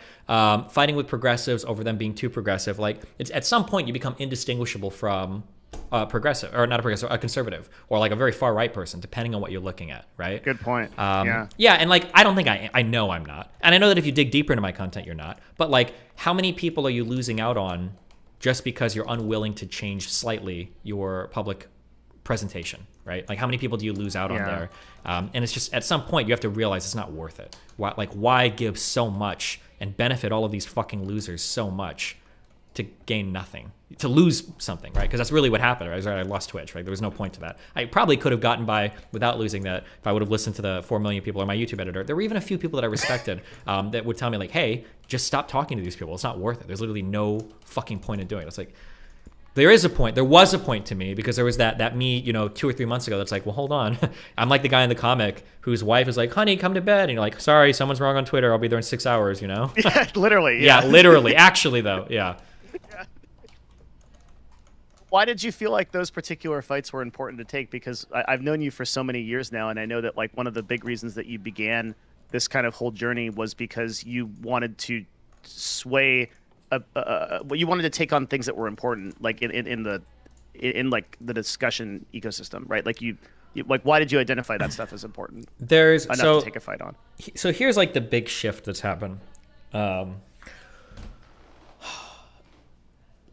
About 3 months ago, if you would have asked me what is like the meaning of life, what is the purpose of life, I think I would have said the purpose for your life is to find the things that make you happy and fulfilled and pursue those things to the maximum of your abilities, and then do that. Have the best, funnest, coolest life that you can have. I think that's what you should go for. And like hedonism, basically? Kind of, yeah. And if I coast, I have that, right? I've got a ton of money, I've got a beautiful wife, lots of girls, I can fly around the world, like play video games all day. It's awesome. My life is awesome. It's almost picture perfect. I've read a few books, I've thought about a few things, and over the past few months, my mind has kind of shifted a bit into where I think that I think that there are different individuals on this planet that are very talented. Some people have really special and unique ways to contribute to the world in ways that other people can't. And I think there's actually like a moral crime that's being committed. I think you owe it to yourself and the world to pursue those unique talents or abilities. If I look back on my life when I'm 40 or 50 and I see like, what did you do with your life? And I was like, well, I streamed, I had a ton of fun, made a lot of money, made a lot of friends, blah, blah, blah. On a baser level, that's all like really cool. It's awesome. I can't like complain. I'm not going to look back like, oh man, like I shouldn't have had so much fun. But there's that question of like, could you have achieved something way bigger? Is there something like really unique that you could have contributed to the world that only somebody in your position could have? Do you have a unique set of talents or gifts or platforms that put you in a position to do something bigger? And if you did, why not do something bigger? Why not go for it? And that's kind of like the change in thought I've had. So prior to this, fighting with people, like my whole goal was like, I just want to like, it sounds cringe, but like, I just want to find truth. Like I want to find the truthful positions of things and then fight and argue with people. If I think you're wrong about something, well, let's argue about it. That's all I wanted to do. But now as I've kind of like reformulated my mind a little bit more to being like, okay, well, I think there's probably some larger projects I can work on, some bigger change that I can effect in the world. And if that's the case, then arguing with every single random person that's incorrect, while it satisfies some hedonistic urge, it causes me to miss out on some larger fulfillment that I could have in contributing to my own virtues or contributing something bigger to the world. Oof. Does that make sense? It makes perfect sense. It's more aligned with a lot of what we've talked about over the years, you know? Like, some time ago, we talked about, like, the moral obligation that somebody that runs a platform, or actually, you know what, I want to word it more like you worded it, where the moral obligation of somebody who has a particular set of skills is way too Liam Neeson here, but like, that is able to evoke that in such a way that could positively affect the world, ought do so, right? Yeah. Because there's so little of that. This is one of the things I did like in the last several years. I got really deep into Zen Buddhism. Okay. And like joined the temples, like started reading the scripture and the koans and everything. And it's really interesting because like ultimately nothing fucking matters, right? Like we're all just gonna die and become dust and like whatever, right? Okay. Yeah. So the only thing that you can do with your time is what you can do right now in this present moment, and then further, like all of the past iterations of you are no longer here. And this is what I think that this part is relevant to you. Sorry, like if you look at all of the past like iterations of Destiny, like all of the arcs, let's call them, right? All the manifesto stuff, all the none of that actually exists anymore. And it doesn't really like in any sense. Like some people have vague memories of it. Even you have vague memories of it. Most of it's already gone. So how you define yourself going forward is just based on your present moment and actions. And at any given time, you can completely change the arc of your life. Like you could just move to Greece overnight, stop streaming. You could do that tomorrow, in theory, right? So, if you start shifting those present moments to like more of like making bigger change, I think that is like super fucking cool. And then my follow-up question that would be, what is that change? What have you started thinking about? Have you? Yeah. So the long-term project that I have right now, and I keep saying this, but I haven't like started moving in this direction yet. Fuck. Hold on. Yeah. No problem. The longer-term project is I really want to work in a media company. That's like my long-term goal right now. But I haven't. Having like a company like the Daily Wire, I think would be really cool. Oh, that's like a really long-term, really large-scale project that I want to work on. In the short to medium term, what I'm looking at right now is I'm trying to reach out and like intentionally like connect to a ton of other communities that traditionally haven't. I'm trying to do more like real life conversations. So like having Nick here was interesting. It was a 14,000 viewer stream. Having Sneeko here has been interesting. Then getting connected to all of those communities has been a lot of fun. I'm trying to strengthen the bridges I have with a lot of my YouTube friends. So like me and Abba have been talking quite a bit. I talk to more people off stream that I think are good to build human connections. I've got like a guy that I finally edited that I hired to do like editing and video content for real life events. So we've done like 2 or 3 events in real life where I've had him do a couple filmings for like college speeches I've given. I did like a thing where I talked to Tim Pool, Tulsi Gabbard, and I'm having him set up like a Change My Mind event in Texas, and I believe we're shooting for next month for that. That'll be interesting. Yeah, and then I'm trying to set up a real life. We're looking at a studio and video equipment to set up like a real life show with Erudite and Dan about like dating stuff. Something that gets me like peripheral to the red pill space, but gets me like filming live content. Notice like doing stuff in person is really, really, really good. Getting away from like just talking to everybody on the internet, I think is good. Yeah, going Why? out. It's a different energy. There's something to be said for like interacting with people in real life, and I think it translates to the viewers as well. Like that. Have you ever seen that like Fresh and Fit podcast? No. Oh, fuck. There are just some shows that you can't do online. It's a totally different energy, like being there in person. And I think it translates to the viewer. People want to see that stuff in real life. This is sort of there's like a rise of collaborative events on like live platforms that's happening. Yeah, and I think people are kind of the pendulum started swinging back. I agree. Yeah. Yeah. So you decided to. So a lot of these like communities are way different from the ones you hang out. Like you just mentioned, like Nick Fuentes. Isn't he like a super conservative, like? Maybe Nazi, dude. But wait, what? It might be a Nazi guy, but we can go with super conservative. If that makes you feel better. I don't know. Like I don't. So, and Lauren Sutton, did you just say that as well? I have in the past, although I think she's starting to move away from online content. I'm not 100% sure what her plans are. But yeah, I like one of my gifts, something that I can do uniquely well is I'm capable of communicating with a lot of different types of people. I do that better than almost anybody else on the internet, I think. And that's a gift I've been trying to like lean into more. Like I should be taking advantage more of that, which is why I've been trying to talk to like so many different types of people, because I'm really good at communicating with very different audiences. Yeah, I have to. Can I piss like I gotta piss like a horse. I'll be right back. All right, hang on a second. Everybody stand for hamster, guys.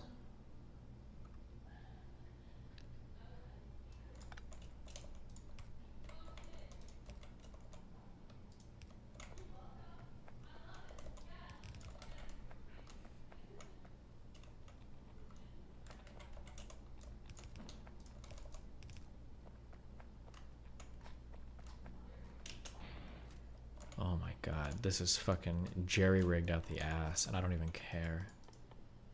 I don't even care.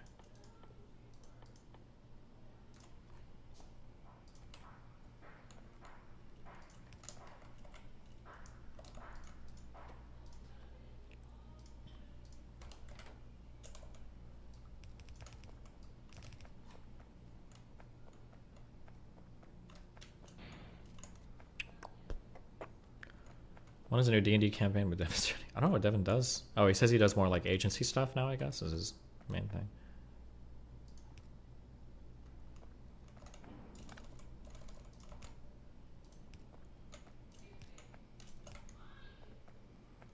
Do you think Cloudflare will drop Kiwi Farms eventually?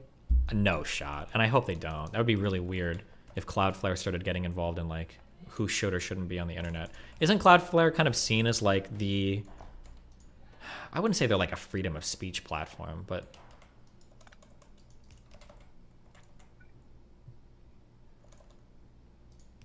Yo. Hi. So the community you moved into, it seems like is like much more accepting of like discourse, and yet I guess most people would perceive as far right. Like, what's up with that? Well, some of them are far right. Like Fuentes and Lauren are definitely far right. Yeah. But like a lot of other creators are just more, they just like to have conversations. Like they are more interested in having challenging conversations. Because of their political affiliate, like despite their no, just because of like who they are as people. It's not really political. Like a lot of these people aren't like, they're not like ultra political. They just.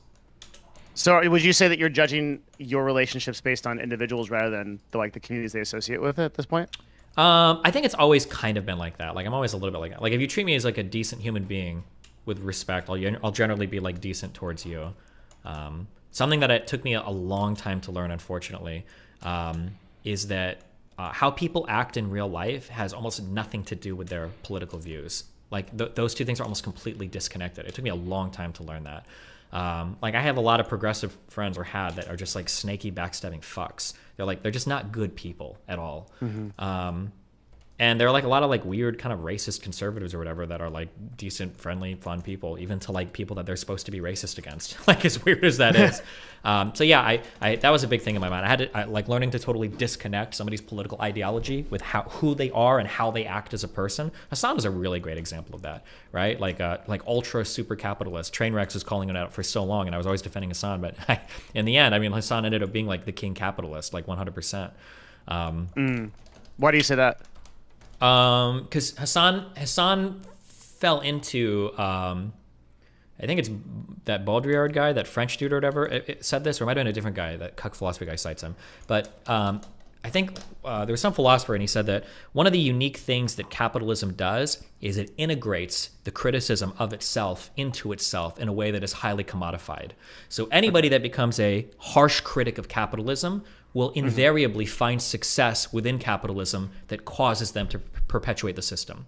So yes. That makes sense. Yeah. So if I talk about something like Hassan, hardcore socialist, hates the system, very much against big but business. makes so much money that yeah, what is he though? He lives his life like a hardcore consumerist. He's got tons of jewelry, big dude, brags about fucking porn stars, lives in a $3 million mansion in WeHo, like works for the largest company in the world, Amazon, gets exclusivity contracts to run tons of ads. Like he's like the king capitalist, like super networky, clout sharky, only deals with politicians that are really popular. So yeah, that's like, it's kind of like an interesting thing that given his set of political views, you would never guess how somebody like that lives their life. And I found that to be true for most people, you know? But that took me a long time to learn. But the type of person he is, I think even you've like interacted with him in real life and like had like it's been pretty benign, right? Like I think like actually meeting him a few times seems fine. Like, yeah, he's not a horrible person. Like Hassan would never be caught like raping or murdering puppies or something, right? He's not a bad person. But you would never be able to predict how he acts in terms of his business, his political life, his business and his personal life and everything. You'd never be able to predict that from his politics, I don't think, right? I guess what I'm saying is like in the case you're bringing up, that's like a hypocrisy. But in the case you're bringing up with the others, you're actually saying like despite it's the opposite, right? Like despite really weird views, they're actually really nice people. Yeah, that's kind of like the weird thing, right? Yeah. Or like I've talked to some like conservatives. I've like talking like off stream sometimes to like the Lauren person. Like she'll mention that like, oh yeah, like I used to have like these certain beliefs or feelings, but like I've got like there are people that live next to me that are like a couple close like Muslim friends, and they go out and they like hang out and they do stuff all the time. She's like, oh, I just thought that was kind of a funny experience. Like, yeah, interesting. That like the more you get to meet people and like interact with people in real life, you kind of have evolving viewpoints on stuff, and that's probably true of like most people. But it's hard to predict how people will act personally given like a set of like political views. Whereas I used to think I could predict that perfectly before. Or like look at all the progressives and the horrible treatment I would argue that I've had at the hands of a lot of these people. And it's not like, but. One of the things that maybe is coming up here is like, you said you sought out like truth for a really long time. And maybe like just to define what is truth. And now maybe you're more interested in broadcasting truth to other people. Like this is what we have to be really careful with these like with the media company and things like that, like trying to get the right information to people, more right information to more people. Is that safe to say? Kind of. Yeah, when I say truth, I'm speaking like in a very like just like making sure you have like the right facts and figures about certain types of like political events. Yeah. Not like truth in terms of like how to be a good person. That stuff I wasn't as interested in before. I didn't really talk about or care about that as much. Before, but now you are? Yeah, I have a much greater interest in it now, yeah. Why? That's really interesting. Because I think that it's a message that's sorely lacking, and I think that like my autistic way of like I think there are like two types of people that move throughout the world. I think you've got people that like to autistically break down like every little fact and data point and like study. That's how I work. I like that. I enjoy that. And then I think you've got other people that are more narratively driven. And I think that's like the human story. I think humans are more, they want stories and narratives and larger things in life to grasp onto.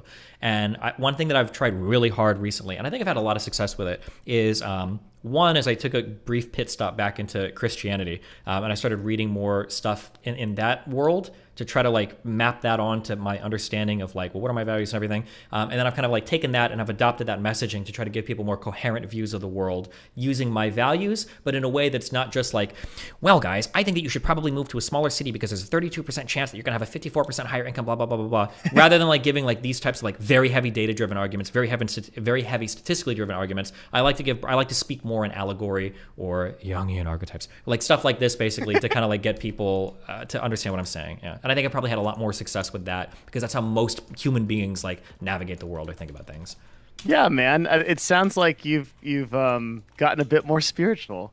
Yeah, the spirituality part is something I've dove into a lot recently. Yeah. That's so cool, man. That's my shit. That's my vibe. I'm so happy about this. Like, what you say you've.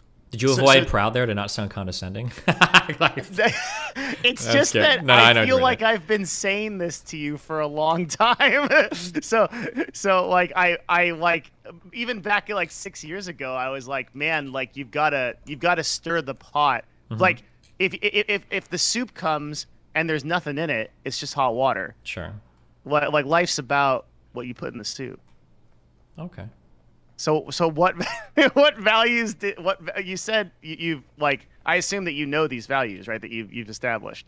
Which like one, so what do so you mean? Which values? Well, you said that you've established what you went back to Christianity and you and for a bit. I assume this means you studied it. I don't think you Like I used to be I grew up Catholic. I think I said that for about 16 years, then I became an atheist. Yeah. And then as of recently I've been reading a few books by the C.S. Lewis guy. So it's helped me like map stuff onto things I already know to be true. But yeah, go ahead. Yeah, so what I'm saying is from that and maybe from a bunch of other places in the last few months, you've probably, you said you've started establishing a system of values that you talk about that kind of goes beyond like data-driven points. And my question would be, what are those values? What are those values? Like on a very fundamental sense, or...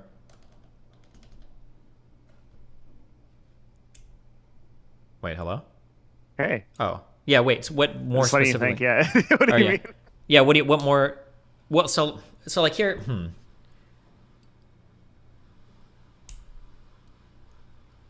I think that the the thing is that I haven't really changed any of my beliefs. I've changed the presentation of them quite a lot. Can you ask me a more specific question and I'll give you an answer? Mm-hmm.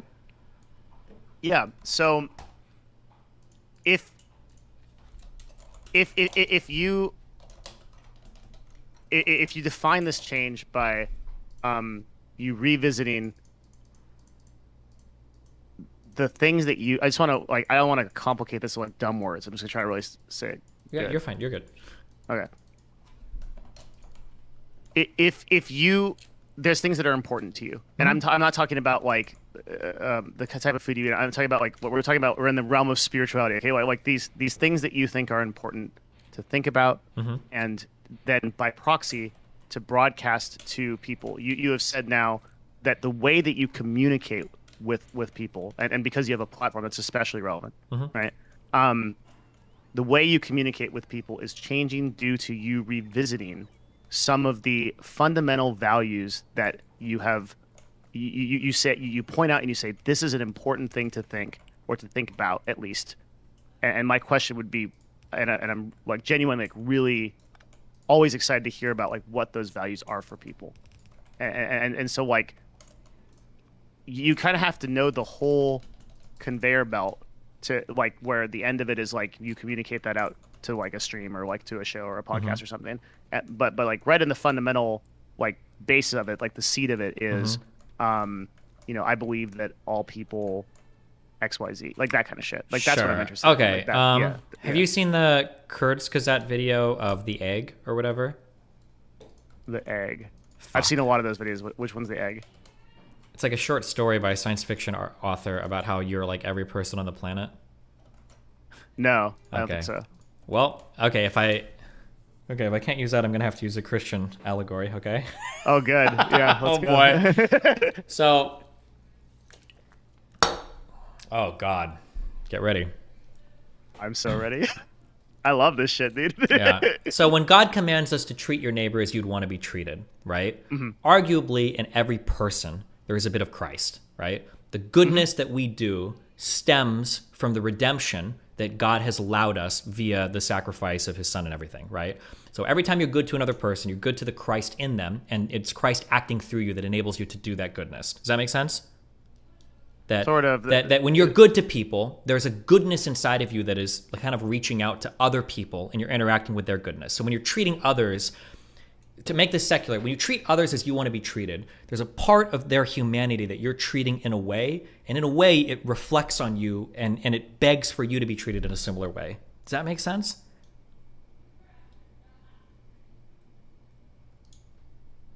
No, I'm sorry. I'm really thinking about it, but I don't get it yet. When there is, in a way, we all have kind of like a shared humanity, right? We're all humans. Yes. We got that. Okay. There is like a certain amount of respect that I would demand for myself to be treated, right? Okay. And if I want to be treated that way, I need to put that energy out into the world with the way that I interact with other people. If for no other reason, because I'm treating them, I'm seeing a little bit of myself in every other person, right? You could have been any other person. We all have these commonalities as human beings. And when I treat another person with love or respect or dignity, in a way, it reflects on how I view myself in some kind of way, right? That whatever behavior, yes. Okay, that makes sense? Yeah. It makes perfect sense. And they're very old. Like this goes back to, like you said, Christianity, Hinduism, absolutely. Mm-hmm. These are precepts we can find in thousands of years of human history. Yeah. Yeah. So if that is the case, right? If that is the case, I'm going to steal another. I'll steal another allegory from C.S. Lewis. Every time we act in a certain way towards somebody or towards something, every time we act, we would view ourselves internally as giant blocks of marble. And when you act in a way that is a vice, you're striking against the marble in a way that you're sculpting something ugly or bad. And when you act in a way that's virtuous, you're sculpting out something that looks good or is beautiful or is whatever you want to call it, right? Every time you act towards another person, the actions that you are putting out into the world are shaping the type of person that you are internally, the way that you view yourself and the way other people see you. And hopefully, it's begging some sort of reaction from the universe, right? That as you act in certain ways, you're on a journey, whether you like it or not, or whether you're intentional or not. When you act in certain ways towards other people, you are carving out some internal view of yourself that is kind of like carving a block of marble that is good and virtuous. And ideally, as you treat others that way and as you put that out into the world, other people are kind of inspired to respond in similar manners. Does that make sense? Bro, it makes perfect sense. I'm completely fucked that it's your voice that's telling me this. Yeah, pretty fucking cringe. But, because, I was the one shaking the stick and chanting, and now you're there. Like, so you're suggesting that there is a universal nature that energetically brings back what you put out. Is that what you're saying? Yeah, but I would say it without all the spiritual cringe shit. But I would use spiritual cringe shit because you how can't people get away from it now. It's how people think about things. But yeah, I would say that basically, like, and when you look for it, you can actually see it in ways that if you're not looking for it, you won't see it. That when I act in certain ways towards certain people, that it puts out that type of message into the world. It encourages people who see the way that I'm acting to act in that way. And every action you do, it's kind of like moving everybody in a certain direction. So as somebody that is kind of like a figurehead or thought leader or influencer or whatever the fuck I would be, a streamer, the way that I treat other people and act towards other people is leaving a mark on me, and it's putting out like a certain type of drive into the universe to move everybody in a certain direction. So every time you see me go online and fight with somebody or do something, it kind of encourages you to engage in that behavior. Even though I think it's worthwhile, even though I think it's justified, it's still encouraging people to move in that direction. Or anytime I'm nice or treat somebody with respect or kindness, that moves people in like another direction. And I think trying to be able to see into that other realm of, I'm going to use that cringe word, spirituality, trying to see into that world can put me on a guiding path more that I wouldn't have seen before. I fucking hate Hassan. I hate him as much as I ever can. But I was on a show a while ago, and some girl ended up bringing out like she wanted to say something like, oh, like I've heard behind the scenes that like Hassan is, a big womanizer or has maybe been improper to some people, whatever. And as soon as I heard that, as much as I hate Hassan, I would never want anybody to say that about me. And I don't ever want anybody to think that that type of vague statement is ever okay in a universal sense. So I said something. I was like, hey, listen, like if you don't have any concrete proof, we're not going to do that here. We don't bring out anything like that ever. We're never doing that against somebody. And when I look for it more, I notice that people appreciate that kind of stuff. And what's more, if you appreciate it, it's probably something you're a little bit more likely to do in your own life. So as long as I'm putting out like those types of interactions or those types of vibes or energy or whatever the fuck you want to call it, not only am I kind of sculpting my own statue, in a way I'm kind of like enabling other people to move in similar directions. Does that make sense? It makes perfect. Have you ever heard of the Buddhist idea of a bodhisattva? No. Okay, so a bodhisattva is so everyone in Buddhism, this is a really big generalization, but a lot of people in Buddhism are seeking enlightenment, right? Okay. The idea that you go inside yourself enough that you meditate or you come to awakenings or realizations that you basically escape what we call samsara, which is suffering. Okay. That basically the whole world is predicated on suffering. Everyone is fucking suffering. Everyone is suffering together, which is really cute, but still everyone's fucking suffering and it blows. So we want to get out of that. Enlightenment is the way out of that in a really general sense. Okay. What a bodhisattva does is they say, I've reached the point where I see the path to that realization, but rather than do so, I'm going to stay within this realm and help as many people as possible. Okay. And because I've identified that reducing human suffering and reducing through positive successive action, which is what you're talking about, right, is a greater goal and means more to me than the selfish action of pursuing one's own enlightenment. Like, because pursuing one's own enlightenment is actually a selfish action, right? Because you're basically saying fuck everyone else. I'm like escaping the wheel. Sure. And so this sort of tendency that you've embodied, to me, I like that analogy. Like you now believe that successive positive action creates these outcomes in the world that are outside of yourself and reduce suffering, and you've done that at the behest of your previously hedonistic view. Yeah. Have you ever read any of C.S. Lewis? No, I haven't. So he has I'm a big like Jung guy, like Sure. like all that weird shit. Yeah. So he's got a book called The Great Divorce, which is an interesting story. Basically, what the story is I'm gonna spoil, but I don't know if that matters. So spoiler alert if anybody wants to read the story, I guess. It's a short book. It's like 90 pages long, I think, or maybe 100 pages long. But basically what it is a guy shows up in a city that's like a gray town. And what you later find out is the city that he's in is purgatory, kind of. And what happens is there's this bus that shows up, and the bus will take you from purgatory to some very beautiful place that's hard to understand. And what happens is when you get there, so you are a ghost, okay? When you show up in this area as a ghost, everything is like, it's difficult to stand there. Everything is very solid. You're very transparent. The blades of grass hurt your feet. You can't pick anything up. When you get to this area, it's obviously very beautiful. Obviously, this is like heaven, or heaven is beyond this area. You can see a mountain range where heaven is. There are all of these spirits that will come to the bus, and the spirits try to argue with people for why they should go to heaven. But the ghosts that come from the bus always have good arguments for why they want to go back to purgatory or remain in hell. And there's a lot of interesting series of dialogues where you get people for a variety of reasons that basically debate their way out of like finding salvation in heaven, because they have these very earthly reasons for why they want to remain in hell. And there are two aspects to that story that I found interesting. Is that one is that in a way, I kind of saw myself as being part of those ghosts, because I have very good reasons for why I should always fight with worthless fucking losers online for the rest of my life, even if it destroys me, because it's fun to me. And then the second one was that it was an interesting thing that there are spirits that are essentially traveling back from heaven to try to guide the people that are coming off of the bus into that like salvation. By having the dialectics basically with those people. So like one example of this story might be like, I think one person showed up and they were really upset that there was a person that they knew in life that murdered somebody. They were like, how did that person get into heaven before me? That's ridiculous. I don't want to go to a place that accepts people like that, because they didn't understand the concept of forgiveness.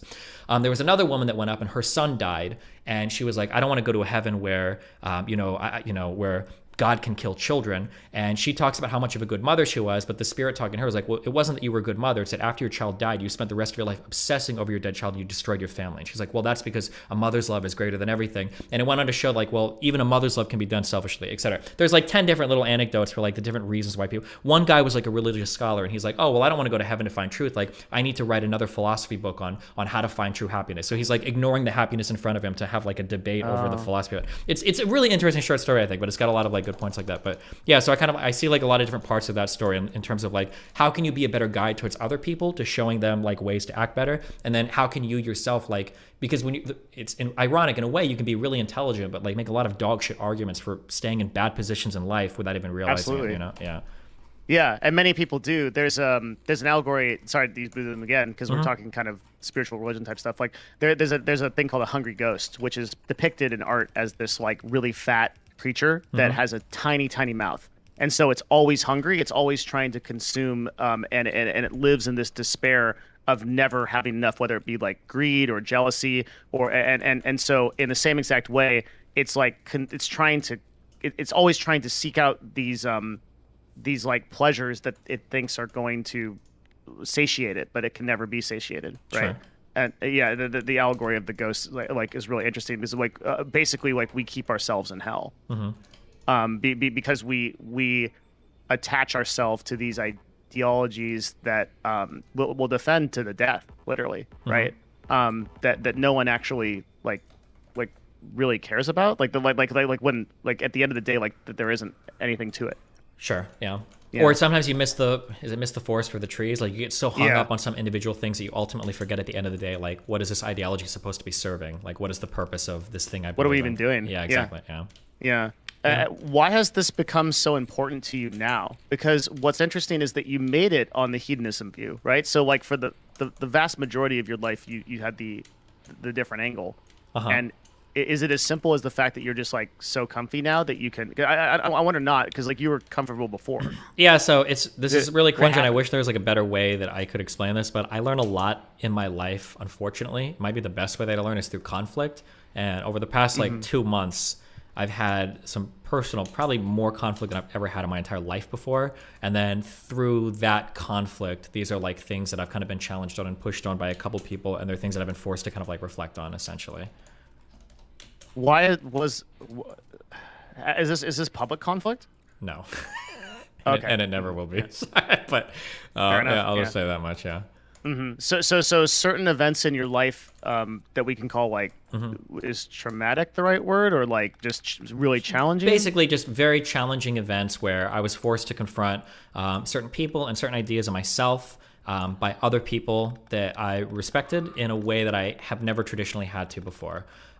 Because for whatever reason, it's very rare that somebody in my life can push me or challenge me on a certain thing. It is, yeah. and you don't let people very close to you to be able to do so. So I'm really curious as to.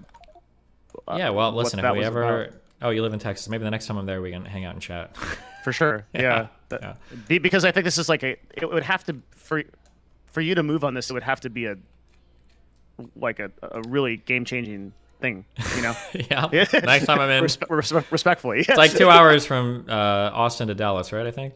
Yeah, it's super close. Yeah, next time I'm there, we'll hang out. We can chat, Yeah, there's I have a decent place here too. So like, if you ever want to hang out in Dallas, like it's actually like people sleep on how good it is here. Austin is kind of the thing everybody talks about, but Dallas like has like way better food, just like a really kind of cool like thing to it. Like it's just like anything you want to get here you can get. Like it's just like really neat. Yeah, but yeah, I'd be really curious. Why or as much as you can say, like, why haven't you decided to share that publicly? It's like, because a lot of it is just cringe, like kind of personal drama stuff. Do you think people will be parasocial about it?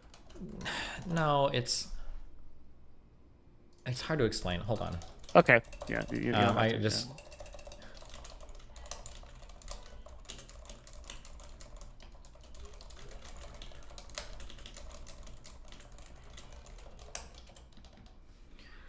Basically, that's like some of the people involved are like people that don't want their lives on the internet because it's kind of like normie people I know and stuff. So it feels kind of weird, even as much as I've said, like, I don't know if any of these people even still watch my stream or even know that it exists, kind of. So it's just kind of weird to talk about. Like, yeah, but.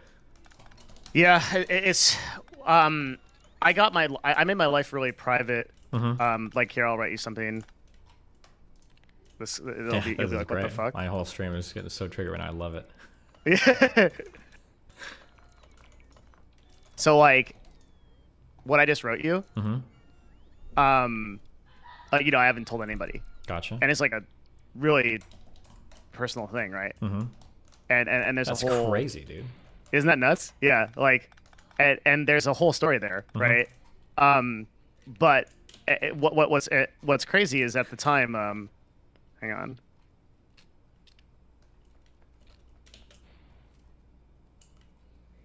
Right, and so we decided that like, yeah, chat's gonna get so triggered because they're just talking like super secret. Okay, like we decided that because we could have approached that two ways. Could have done an announcement. Could have you know, all kinds of things or whatever, right? Mhm. And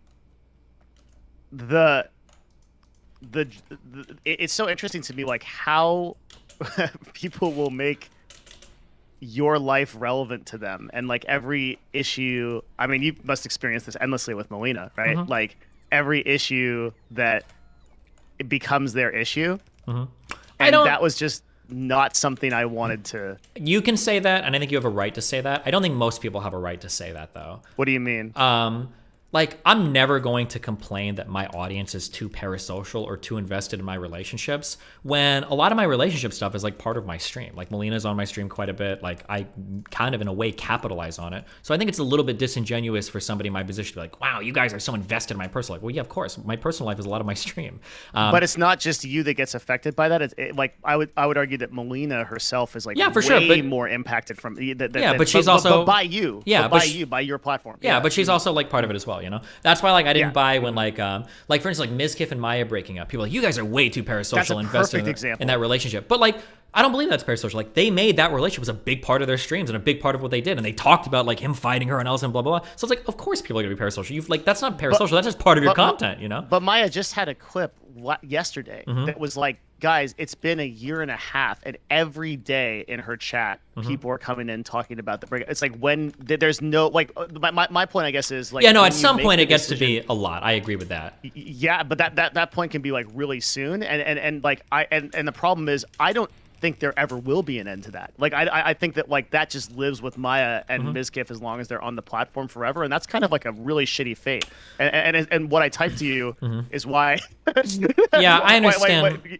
It's challenging, but like here's like the thing that I'll always say you got to consider. Like I always say this to people when it comes time to being vulnerable, okay? This is true in real life, and it's true in terms of online content. It's true in everything. When you are vulnerable, you're essentially gambling that by showing somebody more of yourself than you would traditionally do, they've got a deeper investment in who you are. If I'm vulnerable to a girl, to my wife, to my audience, what I'm basically saying is, listen, I'm going to show you guys more parts of me than I normally ever show anybody. And I hope that you like those parts. And what I'm going to do is I'm going to give you the ability to get closer to me than you ever have been able to before. And there's two things that can come from this. Either one, we develop or foster a closer relationship than previously was ever possible. But two, it also gives people to hate you in ways that was never possible. And that's always the gamble that you take when it comes time to showing vulnerability. And that's just, because Maya and Mizkif and every other streamer that talks about their relationships publicly, you benefit a lot from that. It's a huge boon. It doesn't happen accidentally. There's a lot to gain from doing that. But when you're going to gain from doing that, you got to be ready to lose as well. And I think that's always like the double-edged sword. So for people that like don't have their relationships public at all, and they don't really talk about them, and they're like, I want to keep my stuff private, don't be parasocial. I think that's totally fair for those people. But for streamers that are very public with their stuff, you can't really complain that other people are super invested in it when you've made it part of the like investment of being a streamer. So number one, like what you're talking about with that vulnerability is a personal decision. But once you bring somebody else into it, it becomes a mutual decision, perhaps perpetually for the duration of time that you are both pursuing that career. And like when you are with a streamer and you end up being in a relationship and you start doing streams together, you are very much shitting where you're eating. Like it's the literal definition of that, right? Yeah, for sure. Now, but I mean, you better hope that they're involved in that decision then to make things public, right? That's all. Exactly right. And I guess my point is that I don't think that these broadcasters like go into it with the awareness that you're. Sometimes they don't, for sure. But they still reap the rewards, whether they have the awareness or not. Well, until it goes south. And then you have to deal with the consequences. Yeah, for sure. Yeah. So I like. In your case, I'm pretty sure you would have really carefully thought through like the implication. Like, you probably had a conversation with Melina at some point where you're like, how do we want to be on this? Yeah, this is part of the reason why we started dating, is because it seemed like she was able to handle like a lot of the online stuff pretty well. That was a huge benefit. Have you found that still true when there's definitely challenges? Yeah, because she's been through some shit shows, right? Like since then. Yeah, the problem is nobody, especially my life, nobody's ready for my life until they live it a little bit. I remember we had that conversation in Glendale because she was like, yeah, I know you said your life was crazy, but like, is it really like this all the time? Because it seems a little bit unreal at how insane everything can be. But it's unbelievable that a person so young like was able to tank that. Like that's. Yeah, especially considering her life before was like girl that travels around fucking New Zealand and does like very real. Like she was like lived in grass and then switched to being like 100% an online person. Yeah, that's she's must have. This is a lot of personal growth you have to go through as well, right? Like, yeah, I would not want. I would never want to be with a person like me, and I would never want I would never want to be with a person like you. Sure. Does that make sense? Like for a lot of the same reasons. I respect the hell out of the people that do it, but like it's hard, man. It's like a really hard life, right? You know what I mean? Yeah. I mean, I agree, of course. Yeah. That's so. God, I guess that'll just be a source of infinite curiosity. Like, what could be the catalyst for such a drastic shift in a real fundamental belief, right? And you came, but regardless, you came out of that, and you. So is living for other people. And this is the only context I know how to put this in. There's probably a better way that you could say this, but is living for other people and reducing their suffering, is that more important to you at this point than living for yourself? Kind of. I wouldn't say that your goal is to reduce people's suffering, right? I would say that's a byproduct of what I would say is that, like, everybody has kind of like unique gifts and talents in ways that they can contribute positively to the world. And I think you owe it to yourself and the world to pursue those talents. So if your talent is like being a doctor, that might be one way you do it. If it's creating like really good art, that might be another way that you do it. But I would say that like helping other people or being kind to other people or improving the lives of other people, that's like a byproduct of you pursuing those things that you are best at, that you can contribute the best way in the world at. That sentence is really fucked up. Does that make sense? You have to choose actively to also make that part of your calling serve other people. I in most cases. So for example, if you're just like, if you're just building houses, the very best that you can build them, and you're really good at it, but you're building them in the middle of Indiana in like a field where no one can live in them, right? Like you're not, versus you're part of an architectural plan that's like building affordable homes in downtown San Francisco, right? Like there's a huge difference, but like you have to make a conscious decision. Like it's not enough, I think. Like actually, let's use a way more relevant example. As a streamer, right? Oh, so, real quick, I have to leave in like 3 minutes. I need to go because I still someone's go eat with them. So. Oh yeah, sure. That's chill. Well, yeah, we could just like end it here. But I didn't expect this to become like a whole talk. But, yeah, no, if you ever want to hop in anytime I'm in this room, you can always just jump in and I'm cool. Really? Chat. Yeah, it's way easier than like trying to schedule something. Just hop in here. So yeah. Yeah, scheduling is impossible. Like I'll make sure that it's like I'll go check your stream first to make sure you're not like doing anything. Or, like you're like I don't want to like I don't like that cloud chasing shit. No, I don't think you're cloud chasing. You're good. The only people that are ever worried about clout chasing, every single person who says it, are always the people that don't care if they clout chase. Like if you clout chase on me, it's fine. Yeah. There's a lot of people that say shit like that. It's like, bro, if you want to come and cloud chase, knock yourself out, plug your shit, whatever the fuck, it's all good. Nah, that's not about. But I do want to say that I'm really glad that we got to talk, and just I'm actually like I'll think a lot more about what we talked about, because I'm just like so happy that you've. I'll probably come up with more questions, but sure. I'm looking forward to talking to you more, because it's really cool we got to reconnect. I miss you, man. Like you always were, and like I made like videos about this, dude. I fucking said it over and over again. And I'll say it to you again. You were there for me at the worst times for me, and I'll never forget that. Well, and thanks. You're a good friend. I appreciate it. Well, hey, listen, yeah, we'll chat again, I'm sure. And next time I'm in Austin, I'll hit you up and we'll hang out too. All right, brother. Take care. Okay. Love you, buddy. Be careful. Love you too, man. Bye. Okay.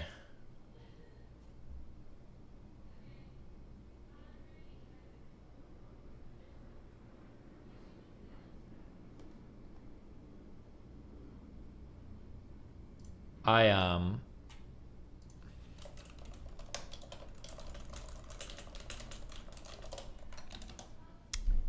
gonna try to stream. I'm going out to eat, and I think Melina's coming.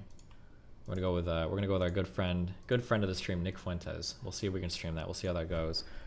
If I were you, I wouldn't donate or anything like that, because I don't know if they'll work.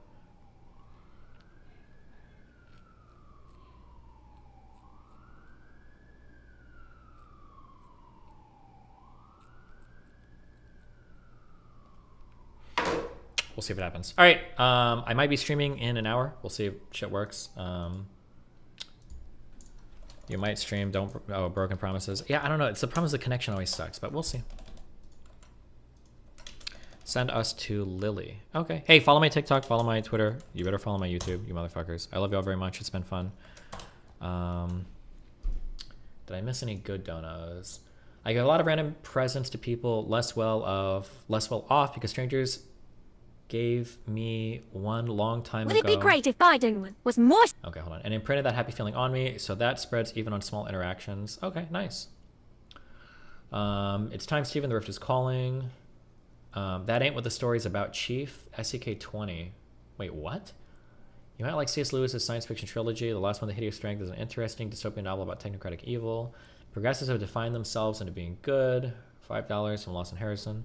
I've shifted politically and intellectually to the right since 2016. You've been a good anchor of reason for a cross-reference. Nice. Why would Fuentes' potential wife want kids with 1/8 Mexican genes? Okay. Has Jordan Peterson now become a retort? Oh, and then that. Okay, cool. All right, we got 3 months. All right.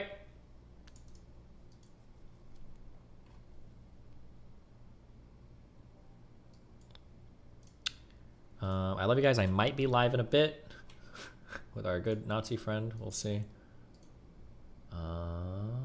Is Lily actually live right now?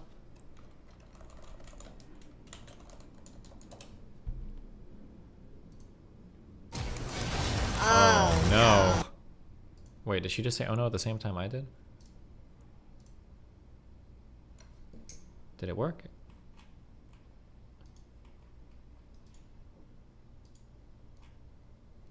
Okay, cool. All right. I love you guys. It's been fun. Ripper, cappuccino, cappuccino, cappuccino, cappuccino, cappuccino, cappuccino, cappuccino. I think I will see you guys hopefully in an hour streaming, but we'll see. I love you guys. Rip on.